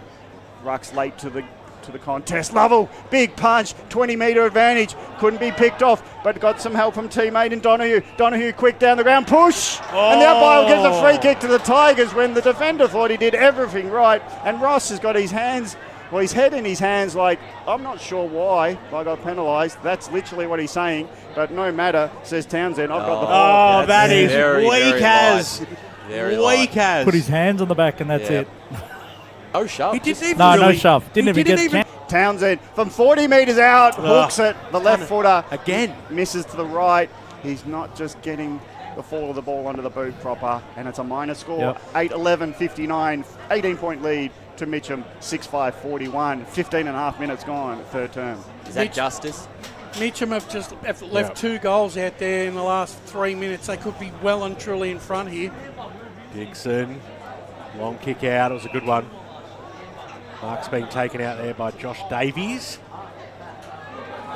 And Davies across the half back line. Drives it down the wing position. Baglivar, big man, just used Buxton as a stepladder there. Beautiful mark. I think, as I've said earlier, I think Baglivar has taken the points here. Had a great afternoon. Kick goes inside forward 50. Pack flies. John's at the fall of the ball. He got the handball out and nicely taken there by Kratopoulos. Came out though to Calder. Scooted a little handball. Picked up by Davies. Spun on a through. Found something out of nothing as Greenwood kicks it down the wing, but straight down the throat of Flynn Maguire. That's just a kick and hope. It's been good, Maguire. In a rock. Long ball. 25. The man on the mark moved. Or was it Burke coming in late to be too close to the kicker? And it's going to advance Maguire to... And Cal Cosby better be quiet here because otherwise he'll keep going. He looked like he was about to say something and then just composed himself. Yeah, giving away quite a few. I don't think he was it? I think it was Burke coming in from the side too close. Was probably the encroachment free. But it's Maguire certainly not in distance, unless I don't know how good a kick he is. But he's going for the long run up from 65. He'll have to kick it. No way. It'll be a marking contest at the teeth of the goals. 10 metres out. It goes long. It goes long! Oh! What a goal! Wowzer. I didn't predict it, but I'm on board now. I hang my head in shame. That is as good a kick as you will see. He used the wind magnificently. Yeah. Great call, Gav. And what a lift for the Tigers. 24 points they lead by at the moment. This is huge. They worked it with the wind to perfection from the left to the right. Let's go down the boundary, Josh Ward. Well, I was going to say the wind did die down a little bit there, so fair effort from Flynn Maguire. That's probably around 50 metres from out here. That's the Tobin Brothers goal of the day. Lock it in. That is the Tobin Brothers goal of the day. They're in trouble, Brash. Big trouble here. Come back in the middle, Uran tried to work his way out of it, got the quick handball away, strong tackle, Banfield. Famous name down at the Vermont Football Club. Rewarded with the handball and let himself down, went to McCafferty, back to Banfield. They're going to put the switch on here. And here's Dixon, who's made his way up from the full back line. Gets a handball over the top. That was okay. Got it away to Greenwood. Got it out to Greenwood now, I should say. On the left boot, they've got numbers inside forward 50. Wiedemann over the top of his head. It went. Barlow filthy as well with the delivery inside the 45. And over she goes. Jeez, they're up. They're up. The defenders of Tigers are loving their own work. They are pats on top of head, pats on bum. They are loving their work at the moment, the Tigers. Very deep throwing that time. It went over the top of both Ruckman's head. It came through. Bassis just barged his way through. This might work out okay here for Askew. He lost the football, but charging through Calder just in the nick of time. They needed that one, didn't they, the Vermont Eagles? Bendigo Bank scoreboard shows them getting back into the contest. 18 points is the margin. 9-11-65 the Tigers. The Eagles 7-5-47. They need to still do a bit more work, BWS. I need another goal here. I still think that Mitcham, we're just going to hit time on. I think Vermont need another 2 goals if they're going to stay in this contest. Look, we're talking a lot about Mitcham because we're excited by their play, but it's great to see Vermont persist in the contest. I understand that, Gav, but Mitcham have deserved their lead. They've deserved their lead. Yeah, they're getting a lot more inside 50s, and even Baglava beating Buxton in the ruck was not expected, but it's been a great contest. Spilled mark in defence by Mitcham. It's in the hands of Askew. He gets a high ball to Wiedemann. Spoil comes in late. Ground level, it is the Eagles. It's been picked up by Vassis. His kick only went 2 metres into the hands of Donahue, who was taken for tackle when he kicked it. So here goes Vermont again from 45 metres. Loaded long ball's going to miss the left, just short. Marking contest, nearly 2 grabs at it. No mark adjudicated to Tyson, and it's been spoiled over the line. Minor score. Vermont starting to push now. 7-6-48. Mitcham 9-11-65. Do remember, there's one more shot at it, one more quarter of wind advantage for Vermont to come. So ball back into play now. Right up towards the wing position. It goes over all players' heads, bouncing football. You expect this one to go out, but coming in acrobatically was Lovell, but to no avail. Kick went out of bounds on the full. He didn't have to. Could have just sent it out. Yeah, well, he could have just taken it in his hands first. Yeah, he should have just taken it and get happy to be ridden over. But anyway, alas, the kick goes up towards the wing position. Fist by Duvalin over the back, and he roved his own football. We gave it a little timely nudge by Kalkowski to see himself over the line and out. 65 plays 48. 17 points is the margin out here. And I know in today's football, 3 goals can be made up very quickly, as we saw yesterday, but sometimes it can take a lot longer than what you think. Barging his way through was Johns. He's the player you need to really lift, and he lifts, he does.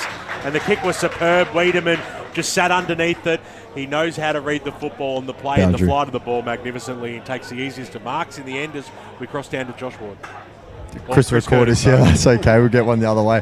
But no, it was Wiedemann there. If anyone wants to know how to lead up to a footy and really create space, they can watch that. Just checked off his man a couple of times and then came back to the footy perfectly. And this is why Johns is a 7 times best and fairest at Vermont. Wiedemann makes it 2 in a row for the Eagles. That's his 3rd on the Bendigo Bank scoreboard.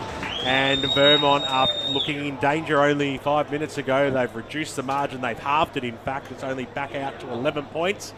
as we hit the 22-minute mark and in time on in this third quarter. For as good as Mitcham have been this quarter, Brash, they can't afford to. They can't afford to give Vermont another goal here. No, particularly with the wind in the last quarter. Don't want to undo all that hard work. So what's going on here? Wiedemann. Bloodwell replaced by Burke.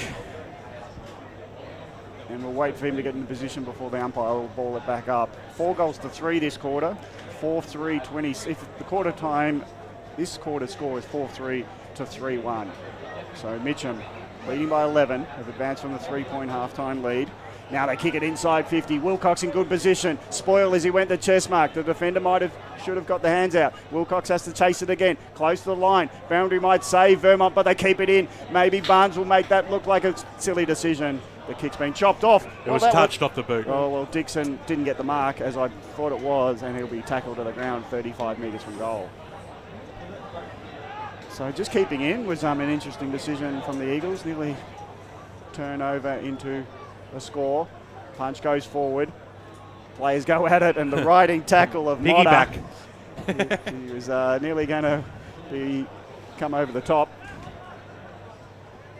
Lovell, he was dancing around. He'll get a free kick. That's interesting because he looked like he was grabbing at Buxton. Is it Uren that's getting it? Yeah. Oh, it's off the ball. It had to be because it wasn't a ruck contest free kick, was it? I want to know how a non-controlling umpire can call a free kick from 60 metres away when you've got the controlling umpire within 10 metres who had a clear eye view and let it go. Yeah, he did. Looking at the replay, he did come running in and he did cop one over the shoulder. Yeah, hands over the shoulder. So Uren, can he take advantage of the free kick that goes his way from 30 metres out? He puts it to Maroondah Highway through the big sticks. Another goal. This is now a 17-point advantage as they approach three-quarter time. Mitcham 10-11-71, leading Vermont 8-6-54, 24 minutes gone, third term. Good response from the skipper as well. I thought he's actually been all right today. I know he's been tagged pretty heavily and had a lot of attention on him, and he's going to have that in Premier Division. But he is, by far their most important player in this lineup. I'll have to say that he's played a fantastic game, Jesse Uren, for Mitcham. He's put his body on the line. He's been in every contest that they've needed to win. Very important couple of minutes of play here as it to be Mitcham to go forward again. Inside forward 50, Wilcox had the front spot, but wrongly tackled by Barnes. Guy's not going to ping him for that one. We'll quickly have a restart here by Jason as he throws the ball up now. Buxton, big fist over the out wide. That was okay. Looking for Oppie. Got the quick handball away, and now been up and under kick towards the Wilcox direction. But Smith was there too. Got a knock on it over the boundary line and out of bounds right near the Mitcham dugout and the big crowd that's forming. The faithful, the yellow and black faithful. The yellow and black faithful will be disappointed with their loss today as it comes out. DeValin, sorry, couldn't help myself. Big inside forward 50, and a mark has been taken, and we talked about how crucial these junk time, red time moments were going to be in this third term. And after Mitcham got out to a 4-goal lead, they were able to peg it back, Vermont, with a couple of quick goals, and just on the eve of three-quarter time, a chance now for Nate Barnes to put his first through for the afternoon. It almost seemed a little too easy as well, yeah, Brash. way too easy. Happened a few times today. Well, Buxton just tapped it into a Mitcham guy. They'll take some sort of a beating if he puts this one through, and how disappointing can you be?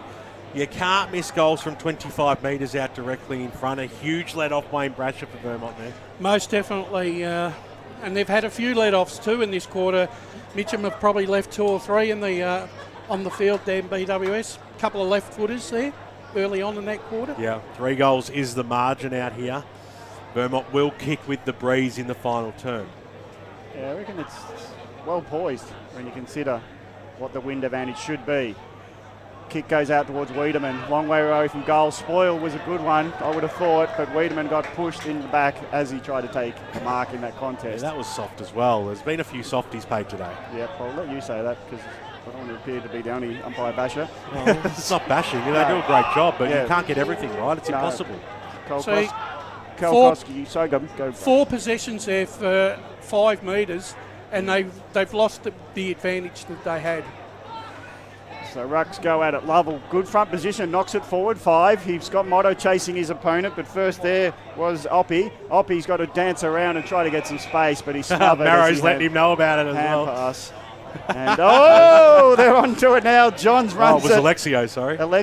Johns runs at Alexio and says, "You don't pick on my mates." We've got the drink boy over in the corner, just lying down like he was like he's sunbaking on the side of the ground. Well, the two Alexios actually did play at Vermont originally, and then they went to Croydon and now have come to Mitcham. Quick go. Barton Smith gets it forward. Mark in defence, dropped by Ross. Ross has to go again. He's helped by the umpire with an over-the-shoulder. Free kick against Marrow. He was endeavouring hard there. He tried to make up for his drop mark, and he gets some relief in taking a free kick at fullback. So Ross just pokes it to Will Cox. We'll do it in little pieces here. 28 minutes tick over on the Bendigo Bank scoreboard. Vermont will just be happy to just hold this one up as Burt comes out and the ball just landed flat on his chest in the end. So they still have a chance here to go forward one more time as the kick goes up towards the 45. It might work out favourably for the Tigers here. Nicholas went in, got the handball away, somehow got rid of it. It might not have been legal, but the umpire said play on. Motta, his kick was an absolute scrambler. I don't know how that went 15 metres, but anyway. Every bit of about 6. They're not playing that in the AFL at the moment, even if it goes 20 metres. The kick in the middle. Here's McCafferty. He'll waste no time. McCafferty goes inside 450. That's a shocker. An absolute shocker. Straight down the throat there of Baldwin. Just needed to wait a little bit longer because they had a couple of players as available. Vermont, they did in their forward arc. And now it'll be Mitcham to go out wide. De Vallen takes it right in front of the grandstand. The purple haze of the Vermont dugout. Tempo footy, you reckon it's nearly time? Got to be almost time as Vallen drives the ball up towards the half-forward line. Pack forms over the back. They've got the numbers at the fall. A little knock-on, nicely done there. Townsend gets it to Motta. Motta goes towards the Marrow direction. Can he keep it alive? He cannot. Valuable point because they're all valuable at this stage in the game. And well done by Calder there. Yep. That was well done. Mitcham well on top in the inside 50s this third quarter, 17-10, and they lead the clearances 10-8. 19-point margin as Vermont bring the ball back in. Wiedemann takes the mark. Is this yellow jumper their away strip for the whole year, or is it a clash strip? I think it's a clash strip. Boundary. Let's go to Chris Curtis. Just something I've noticed, boys. I think that point or that behind only went up on the scoreboard to the left of the screen, so I think the one on the right's a behind. Okay. And you will get that confirmed. A behind. Ours says shows 73-54. Behind, one behind. Lee's never wrong. Long ball, Mark in defence, well done. No comment from anyone. So, yeah, we'll I back pressed him the up. wrong button. We'll back him up. Katie's not here to chime in. Give her 3 seconds. So 3 marks in the defensive 50 from one half back to the other. Mitcham are They're ready for three-quarter time. They are. They lead by 19. And this is a long ball. Nice little grab. Late to the party, but he brought the drinks with him. Townsend took the mark, and he'll play on because he's called to. And he go long down the line. Motta's in good position. He won't get spoiled, but he doesn't. He spooks himself in the end. Drop the ball down to Uren. Uren gets to three-quarter time, and it is Mitcham holding up beautifully in this round 1 encounter. Welcome back to the Premier Division. Mitcham leading 10-13-73. Vermont 8-6-54. It's three-quarter time, but Vermont have got the wind advantage one more time. They trail by 19 points. Mitcham have been leading from go to woe so far. Major goal kickers on the ground. Marrow has 3 after kicking 2 in that term, 2 to Kratopoulos, while Sam Wiedemann has 3, 2 goals to Zach Tyson. Hope you're enjoying the broadcast this afternoon. We're streaming live right around the globe on YouTube and Facebook. 3 down, 1 to go. Which way will it go? Only time will tell. Stay with us. Today at Eastland, Lucy's trying on jeans for a momentous occasion. Coffee with the ex. She needs jeans she can move in because she's definitely moved on. Jeans that get a second look, but don't give any second chances. Jeans that say, why yes, I have spent the last 8 months in a post-breakup juice cleansing, kickboxing, personal training frenzy. And it looks as though she's just found the perfect pair. Yeah, that's great. Bravo, Lucy. For all of life's little moments, there's Eastland. Eastland. Live real. Sprained your ankle bursting through the banner? For bumps, breaks or bleeds, be seen sooner, close to home at Knox Private 24/7 Emergency Department. You'll generally experience shorter wait times. Knox Private 24/7 Emergency, 262 Mountain Highway, Wanturna. Do you feel good about your bank? Because there is a bank you can feel good about. They share their profits to fund big community projects, small community clubs, and vital emergency services. They've given $250 million to help Australian communities thrive. They have all the products and tech you expect from a big bank, with service you don't. It's Bendigo Bank. Feel good about who you bank with. Try Bendigo. Search bendigobank.com.au or search Bendigo Bank near me. Tobin Brothers Funerals wear their heart on their sleeve. Their clear and easy-to-use website and Memory Maker app make it easy for families to make an informed decision. Here's James McLeod, Managing Director of Tobin Brothers Funerals. There's no mystery about our pricing. It is clearly displayed on our website and our app. We have staff standing by 24 hours a day, every day of the year to assist you in your absolute time of need. Visit tobinbrothers.com.au. Tobin Brothers Funerals, celebrating lives. There are only 3 things that should be flushed down your toilet: pee, poo and paper. Some wet wipes and antibacterial wipes say that you can flush them, but you can't.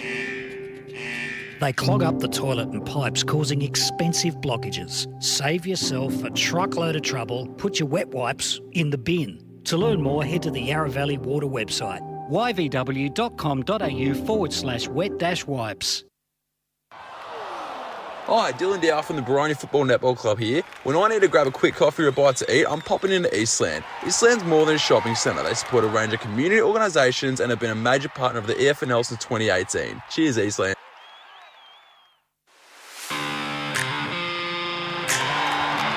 You are listening to Radio Eastern FM 98.1. With live and exclusive coverage of the EFNL football season, bringing you the match of the day with score updates from all divisions. And now we cross to our commentary team for the Radio Eastern 98.1 Match of the Day coverage. Welcome back out to Walker Park, the home of the Eastern Football Netball League. It's Premier Division football at its best today.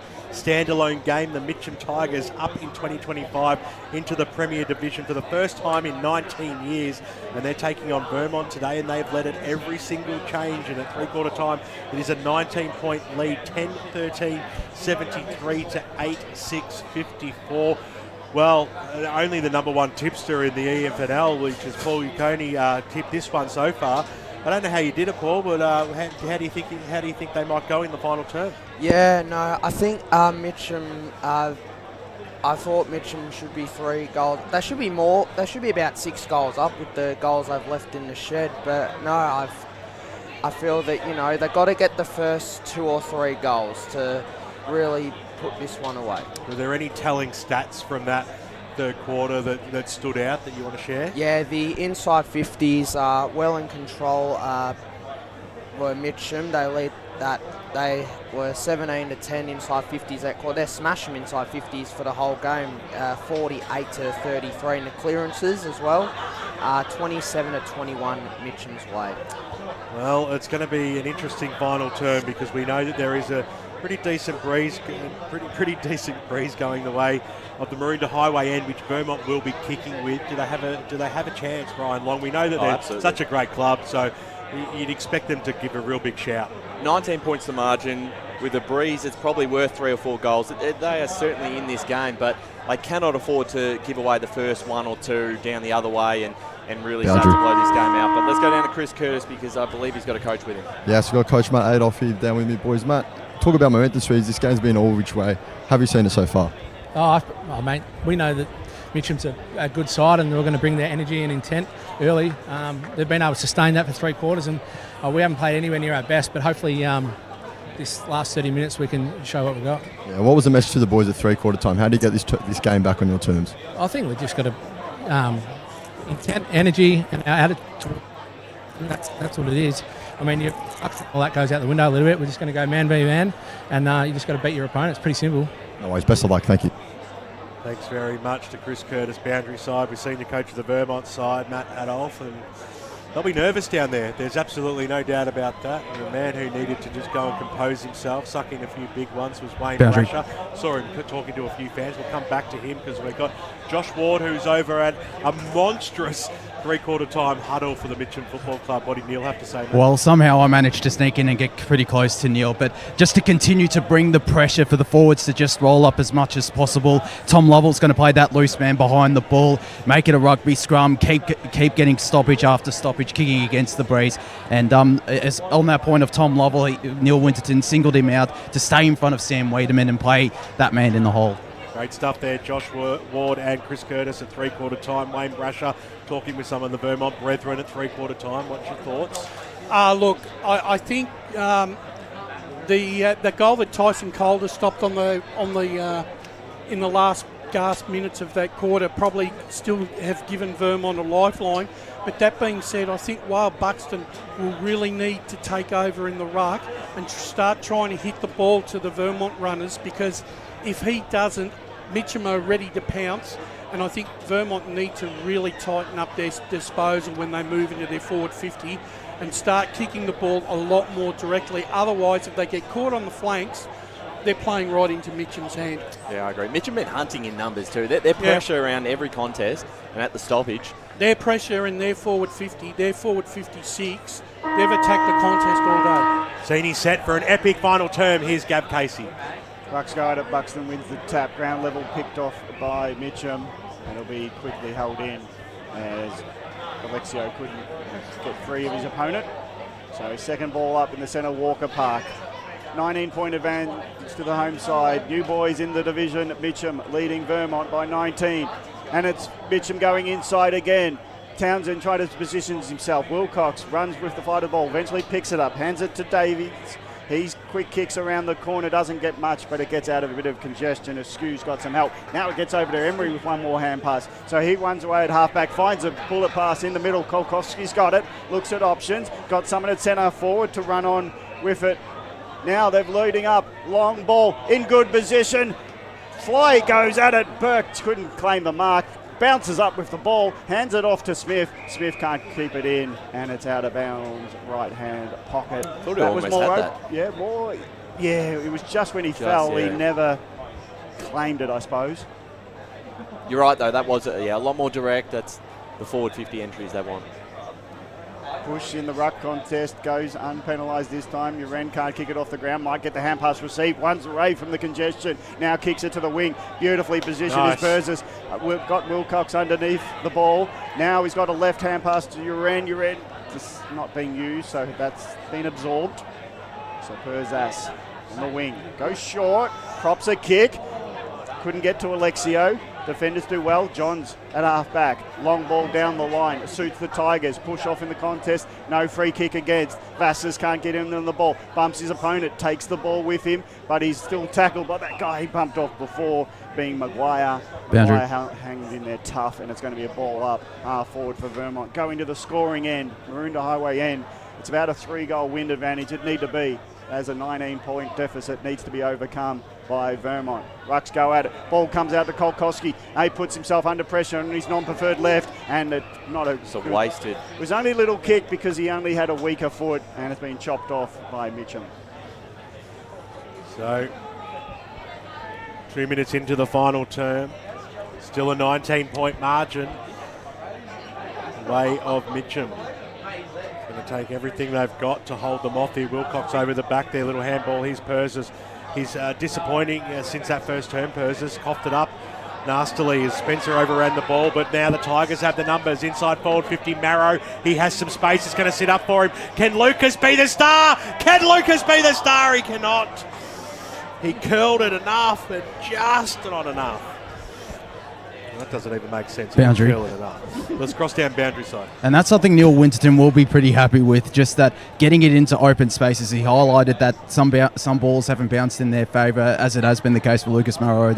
And yes, he didn't kick the goal there, but that's something that could take a lot out of heading for the rest of the quarter. One thing about Lucas Marrow, I think he's going to create a lot of headaches for a lot of defences this year. He's got the leg speed, doesn't he? I didn't realise just how quick he was. John, champion midfielder at full back. Long ball, 70 metres in the end. It's been marked by Burke.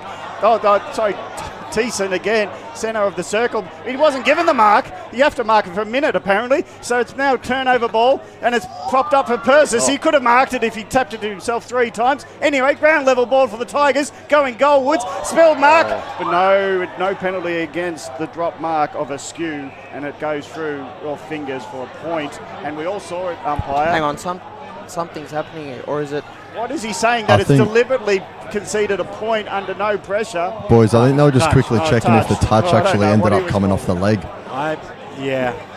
They just needed a little bit of confirmation between the two. It's more than confirmation. It was pretty obvious. It was touched off. Anyway, it's a point. And it's the correct decision. 21 points is the margin, and a thumping kick there by Johns. They've got the numbers. Tyson, or Thiessen, I should say. Free kick. We've been corrected. Well, that was gave a push away. That was definitely a free kick. I'll give him that one. And Glossop, who's had more senior games on the park than any other player today. This is just real inexperience by the Vermont players. Some of these young players. Wasting no time either, Glossop, as he thumps the ball inside forward 50 at the fall. The ball, Crampton was there. It goes out towards the 45, linking up nicely there. Banfield got it away. Now up towards the half-forward line, bouncing football. It might sit up here for Vassas. He darts around, looping handball over. Kalkowski's under a lot of pressure. Got it back. Wiedemann on the left. Wiedemann on the left! You little beauty! He slammed it around. That's his 4th from 45 on the left, if you do not mind. If that's not going to lift your team, nothing will. Bang goes Vermont, Boundary. and they decrease the lead back to 15 points. Let's cross down boundary side to Chris. One thing Matt Adolf touched on at three-quarter time was 3 intangibles, boys: communication, discipline and physicality. And so far, with all these 25-metre penalties they're giving away, it can only be harming their chances of a comeback here, Vermont. Goal the day contender there. That was sensational. He just made something out of nothing there, Sam Wiedemann. Really, he's kicked the ball, and it's really... It had a lot of penetration on it, BWS. Yeah. It didn't look like it was going to deviate. I like what Vassas and Kolkowski, they seem to be getting the confidence up. They just little hand pass. Kolkowski could have hurried his kick, and he would have in the first 3 quarters. But that time he passed a hand pass back over his shoulder to Wiedemann. Wiedemann with time and space, only if it's a little, still can get the goal. Ruck contest 1. Johns left it behind in the tackle. He was being held without it. 25. And the kick was way after the decision was given. So that's a 25 that'll advance Have Johns a shot here. from centre circle to kicking beyond 50. And I've noticed they've put Tyson into the ruck, number 15. Tyson's gone into the ruck. Just probably provide a little bit more leap and jump. Well, I'm not confident that Johns has got the legs when he's doing the bicycle exercise before the kick. Well, he's been kicking it from the to the centre of the ground. I'm going to back him in. All right, I'm going against you. Long kick from 50. He's got the journey, but with the extra leg, he's pushed it to the right and a minor score. So it's 10-15, 75. Mitcham still lead by 14. Vermont 9-7, 61. Distance was in doubt. It was just the accuracy. Correct. It is a 40. They do list it as a 45 here at the ground. Probably closer to 40, I reckon. Maguire, risky kick, but it found Carter.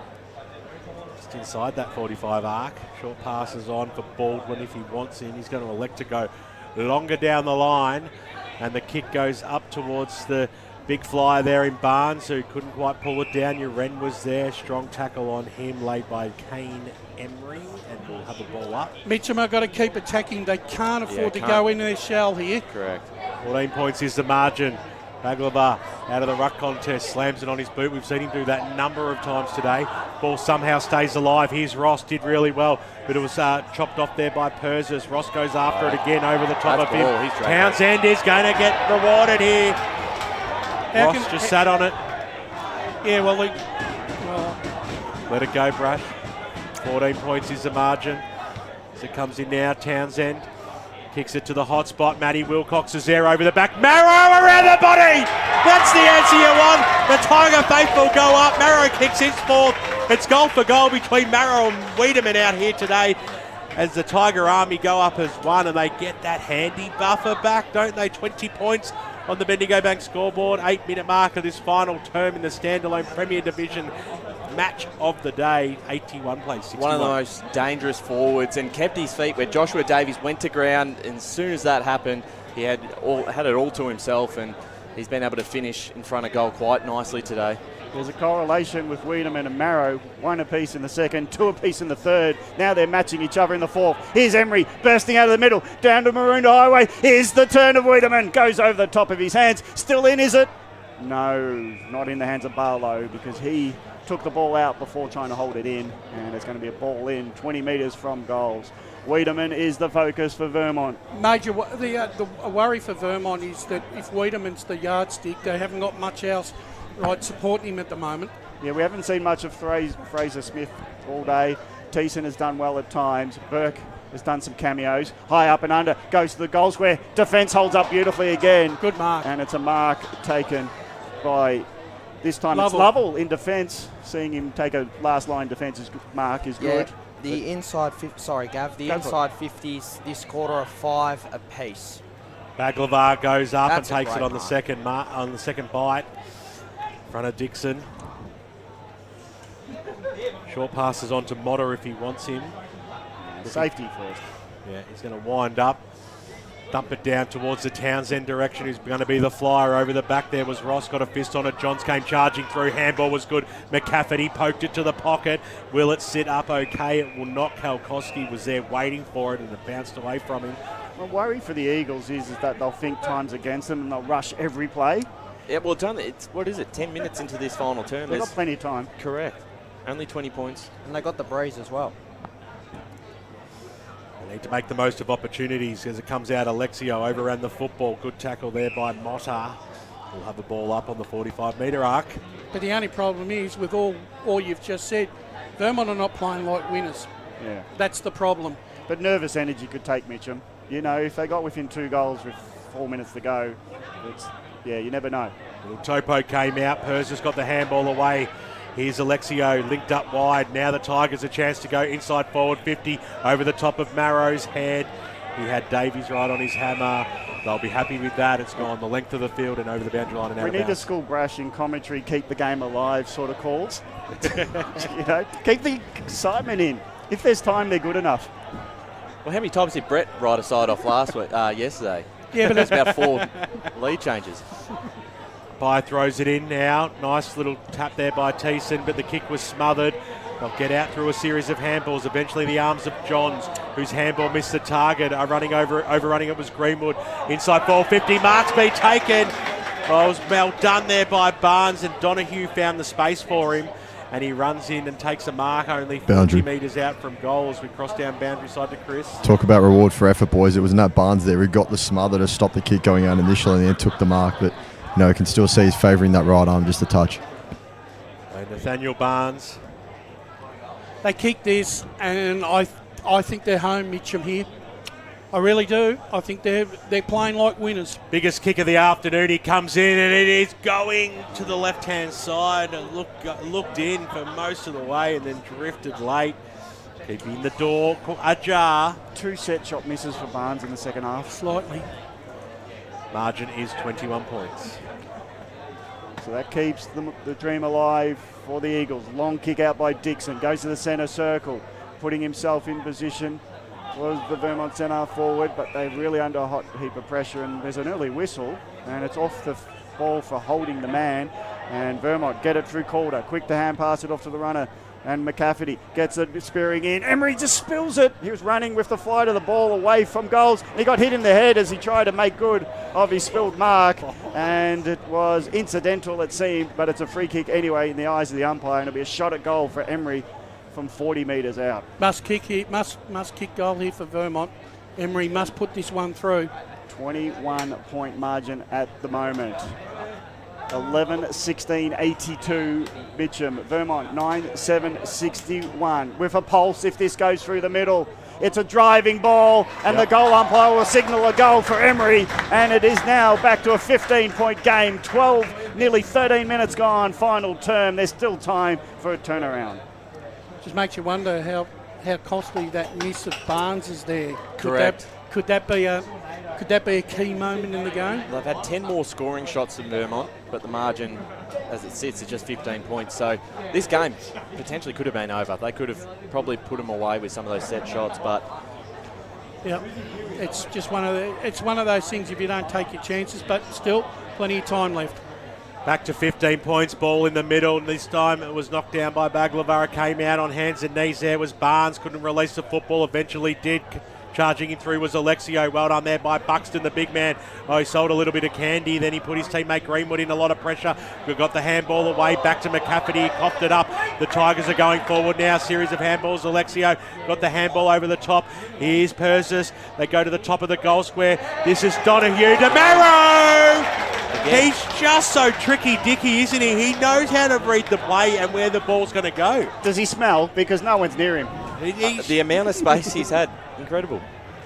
Well, Lucas Marrow, 15-point margin. You can write this one back down as 21. Comes in now, drop puck, go for a goal. Wow. The Tigers answer. That's his 5th. What a sensational game he's played, and you can only think now that Wiedemann's going to take the next mark and kick his 5th goal, because every time one of them does it, the other one matches it. Margin back out to 21 points. Well, they're answering every challenge that Vermont have thrown at them all afternoon, and especially in this last quarter, 28 scoring shots to 17. Once again, Vermont had a gilt-edged opportunity to take that centre clearance, and they fluffed their lines again with a poor disposal, and it got turned over, and you paid the penalty. Buxton wins the tap backwards. Johns tries to get it. He can't. Gets a lot of pressure on. And there'll be another holding the ball decision. This time it'll go the way of Vermont, who will try to go quickly.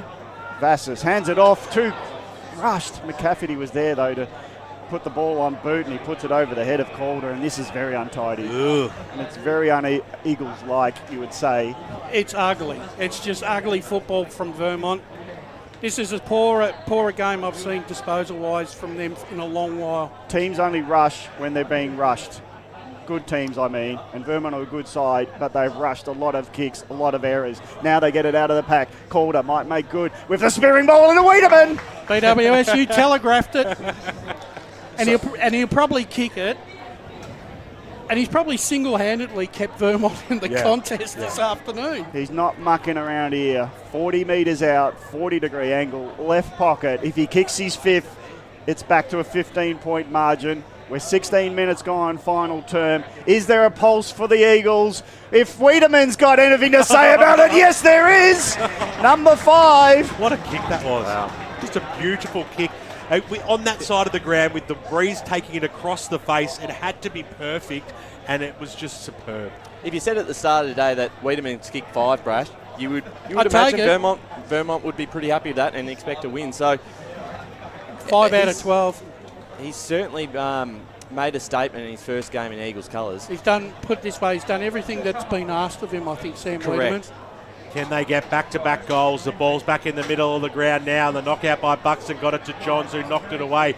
The Tigers have the numbers. The kick goes up towards the half-forward line. Dixon's going to be underneath this one, though, for Vermont. He wastes no time. He switches it out to the run here of Banfield, who has some space. He could go on with it. Instead, he decides to go short. The mark's being taken by Noah Burke. Umpires come in. There's been a knock by Townsend, and he's been carded. Boundary. Cross down boundary side to Josh Ward. He gave one to James Ross before, to Jai Townsend, and he's gotten a yellow card, as you guys might have just seen. So very undisciplined play, and you've got Noah Burke asking for a 25-metre penalty to boot with this one as well, and he's going to get it. Not so sure that makes sense to me, but anyway. Put it this way, I'm as confused and bamboozled like everyone else. So we're right behind him here. Noah Burke comes in now. He's going to start at left. He's going to work it back. It's going to just fall short. It stays alive, but eventually knocked through for a rush behind. And a little bit of how do you do behind it. You can almost read the lips out there with the fantastic camera work from Megan Green from LKLM Media, the best in the business when it comes to broadcasting. It's a free kick against Barlow in the end, I think. I think Barlow is amongst it. At least that was where the attention was going from Mitcham. And the conceded point is not a conceded point now. It's a free kick to the Tigers. So they lead by 15. The clock is to their advantage, but the wind is at the back of Vermont. They bounce it towards Kolkoski, nicely chopped off by the Tigers defence, but Wilcox is there to mark it at centre forward. He wants to play on quickly. He looks at options. They need to show a bit of composure here, Gav. Long ball in. He's hoping for Wiedemann. Where is he? It's another flyer! It's another flyer, and Burke. Wiedemann was underneath it. He was as high as you could get, and Burke just said, "No, I'm going." It was like Wi-Fi. There were 3 different levels. Bang, bang, bang. Yeah, so that was 4G into 5G with Burke. Great mark. It was Starlink at the back, actually. So Burke, he's had 2 misses in the second term, so if he can put this through, it is game on. Whatever can be said about Vermont and their entries inside 50s, they're now within 2 goals and they've got plenty of time. It is a 9-point game. Mitcham shaky on 12-16, 88. Vermont coming 12-7, 79, 19 minutes gone last term. Again, Brashy, go back to that Nat Barnes set shot. Would have put them 28 points up. Misses that. Vermont get the quick response. It's almost a little bit of a mirror image of the game we had yesterday, isn't it? Very similar. So they've started to get a bit more on top of these centre clearances as well. But Mitcham have had the response each time. So let's see what the Tigers can do here. If Vermont can get the other goal, then we'll see how Mitcham react. I think that's going to be the most interesting thing. Up for a nail-biting finish here. Buxton got it knocked down into Barton Smith's breadbasket, who was quickly wrapped up, and we'll restart it here in the middle of Walker Park. Hope you're enjoying today's broadcast, streaming live on Facebook and YouTube around the globe. Premier Division football at its best. Ducking the head that time was Kritopoulos. The umpire said that he ducked into that tackle, so not rewarded. So we'll restart it once again. It's just poked a little bit forward for the Tigers. Up towards centre half forward now. Johns at the fall of ball. He's been very big in this last quarter, Johns, as it kicks it up towards centre half forward. Once again, Burke taking another ripping mark, and he might just be able to go back and have a kick in here. I think he wants to back himself. I think he almost should. He's going to go wide, though. It was a risky kick, but it's okay because when Sam Wiedemann's out in front demanding the football, you kick it to Sam Wiedemann. Absolutely. The leading from him has been fantastic, and that's what you expect when he comes into obviously a club after playing a lot of AFL. You know you're going to get what you're going to get with Wiedemann. So currently the margin is 9 points to get Vermont back to within 3 points. He comes in now. We're right behind him. Oh. He makes no mistake. He never was going to make any mistake. Vermont are back to within a kick. 21 minutes tick over on the Bendigo Bank scoreboard. Wiedemann has 6 and the Eagles are flying. Well, really, it's probably Vermont's best period of play the last 10 minutes. When it's taken them 10 minutes into the last quarter to wake up from their slumber, and they really are putting the acid on Mitcham.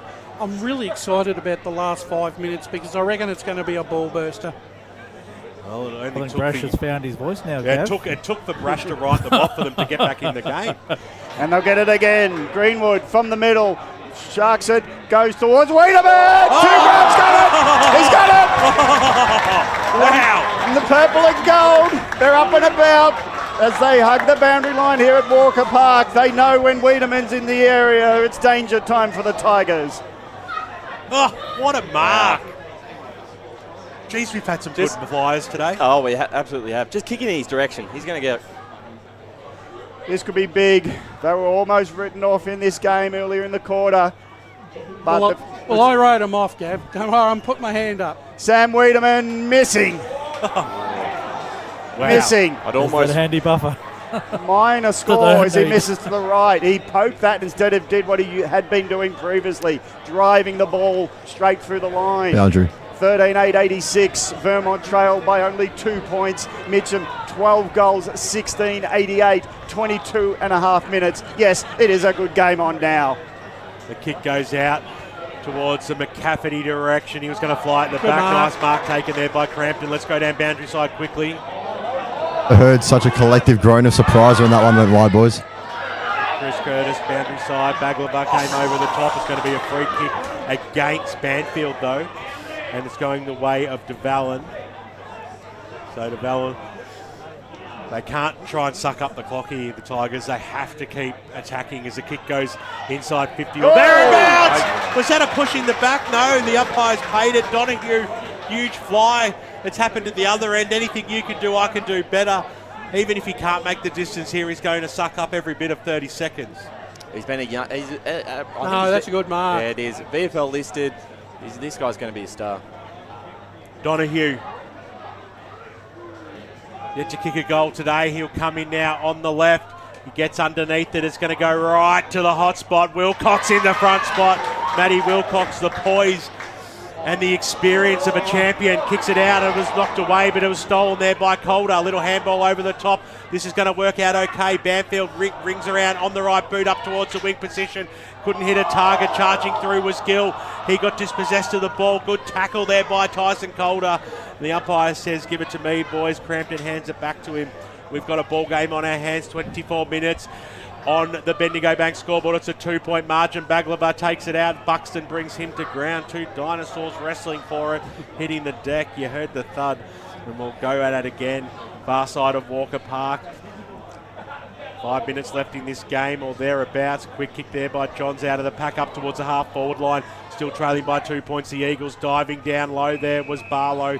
He couldn't quite trap it over the boundary line. She goes and over as we cross boundary side. I know it's 2 points to the margin, but we've already had one draw for a match of the round this week. Could we have another? No.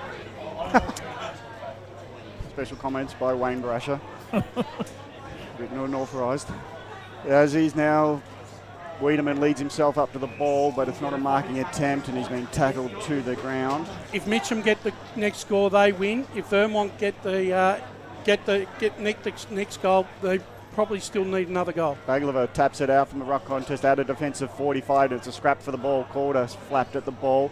It's in there for Lexio. He hand passes through the ruck, and Uren takes it, puts it to half forward. Marrow's behind, but he tackles, run down tackle, and that's going to be holding the ball. It is.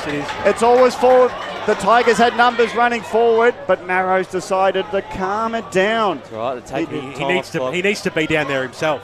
Long, high, he's just hoping for a mark. Under it is Kotopoulos, but Wilcox again. Strength in positioning, but the last kick was a dodgy one, and now it's a short pass across ground to Boundfield. Boundfield runs inside his opponent, now goes long down the line. Caulfield under a heap of pressure, has to stand up. Only Barlow's to stand up. He's got Wiedemann in the 50 by himself, bounces the ball, boundary, puts it on the deck. It's a goal! It's a goal! Wiedemann, he couldn't put it through on the air. He put it on the ground and he let it dribble through from the acutest of angles. And would you believe it? Vermont are in front. Goal of the year. I don't believe that. Put that on your highlight reel. What a call by Gav Casey. What a finish by Vermont. That is just as good as it gets. But how good has Matty Wilcox been in the last few forays going forward for Mitcham? He's been standing strong and being the general back there. Two big pack marks, and then Kai Barlow on the wing was the only one who was able to keep his feet, maintain possession of the football, and just kicked it into space right in front of Wiedemann and let him do the rest. And that is one hell of a finish. That's a Tobin Brothers goal of the day contender. Yeah, 7 big ones for the big full forward. As the ball in the middle now, they lead by 4 points. Does Mitcham have... What do they have left? Do they have it? Well, they've got a minute, really. Minute and a half, too. They're right next to the timekeepers. That's Brash putting his headset down. He's going for the clock. As it comes in now, kick forward now for Mitcham, inside forward 50. It bounced over all players' heads. It comes out towards the Ross direction. He got it dispossessed. Dixon got it away. Picked up there by Askew on the left boot, out towards the wing position. They dropped what they should have taken there in Crampton. Greenwood got the handball over to Johns, who leaks it over to Kalkoski. Kalkoski back to Greenwood. Greenwood on the left boot, drives the ball. Where's Wiedemann? He could have taken the mark. He didn't need to anyway. They're going to run into an open goal. Barlow steals it. What a last 10 minutes from the Vermont Football Club. The crowd goes up as one. They picked 5 goals in a row and they are romping home at the moment. What a finish out here at Walker Park today. Boundary. You just can't script this. How do you script this? You can't. Let's go boundary side. We're going to need a new footy because Kai Barlow has kicked that onto the Maroondah Highway. Minute to go? About a minute and a bit to go. Because they'll turn obviously the clock will be off whilst they find another football. Well, Mitcham put all their efforts into the tackle.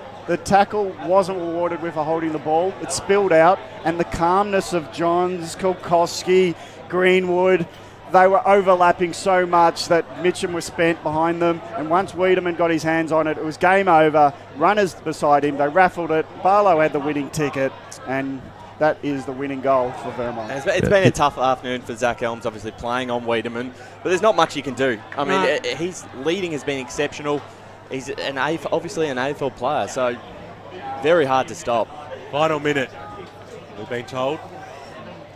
Well, we'd love to see Mitcham go straight down the middle, but it's an 8-10 margin, but they do get out of the middle. Bouncing ball over the shoulder, runs on, does Crampton, glows up a long ball. It's a miss. It's a miss of all scoring. And there's the Vermont supporters. They're tapping the fence, and I can see the coaching staff, Matty Adolf and his team, his coaching team, they're patting each other on the back. They know there's less than a minute to go. They lead by 10, and they were down by, it seemed like too much. 21 points when Barnes missed that goal. Wilcox has been immense. Long kick out, long ball, big flyer. Mitcham need a turnover ball as quick as possible, but it's in the hands of Kulkowski. Puts it on the boot. He's just hoping for time to evaporate and it to go out of bounds, not on the full. So it's a free kick to Mitcham. 29 and a half minutes.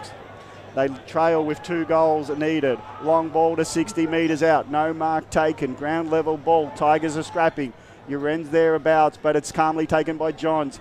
Handed over his teammate. Calder runs onto it. He spills a hand pass. It's a throw because he was tackled as he let it go. And Askew will have to hand it over as Alexio tries to drive it forward. A long ball for the Mitcham Tigers. Can't take the mark inside 45. Time will beat them, I think, and another throw will beat them this time in the contest. And it's a free kick to the Eagles. And they had their wings clipped for most of this game, but somehow they've flown late and taken the win. Boundary. It's crossed down boundary side to Josh Ward. Unfortunately for Vermont, it might end on a sour note. Liam Buxton limping onto the bench now. I think he'll be okay. He looks a little bit proppy, but as the siren sound, what a comfort behind victory it was from the Vermont Football Club. It was Mitcham who led it at quarter time, half time, 3/4 time. They were up by 21 points, more than halfway through the final term, and the Vermont Eagles, as they have done so long in their rich history, they never say die attitude, and they found a way to win, Wayne Brasher. Unbelievable, really. Mitcham can, look, I feel sorry for them because they probably played the perfect game for three quarters and 15 minutes. And then obviously, look, Vermont, they might have hit panic mode and thought, we've got to do something here. And they just flicked the switch. And, look... they were kept in the game by set shot misses in the third term. There was probably 5 set shots that Mitcham missed in that third and fourth quarters overall that did cost them. But, gee, look, Mitcham, they can hang their head high. They're going to cause a lot of issues this year for a lot of sides. Yeah, I thought they were probably the better side for the majority of the day.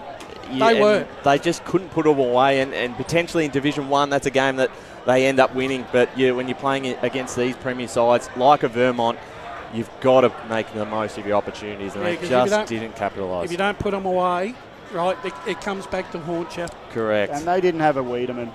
Look at the names. 6 goals in the second half. Yeah, incredible. And I mean, you look on this paper for this Mitcham side, 8 or 9 of these players did not play in that premiership side last year. It is a young side. It's a very new side going into Premier Division, which is tough. So I think that's why a lot of us were expecting Vermont to really come away with a big win. So they will certainly take a lot out of this, keep their heads held high. That goal that Wiedemann kicked right from the boundary, they're heartbreakers. They really not take the stuffing out of you, when you've led all day, Gav. I'll tell you what the fire starter was, and we didn't get up for it enough. That 45-metre snap around his shoulder when the hand pass came to him. Yeah. And he took one step, banged it in. That goal from, I think we're saying that got him back to 15. Yeah. And I think that gave him confidence. He seems to me a confidence player. Yeah, if he's not confident, he'll fumble it, he won't touch it, he'll be gone. But as soon as that ball went through, you could see like Johns and Greenwood and everyone's gone, well, if we get it to him, he's going to finish it. Well, Johns was huge in that last quarter. And he's down boundary side as well. with Chris Curtis, and we're just waiting for Josh Ward to probably Boundary. grab Sam Yeah, Wiedemann.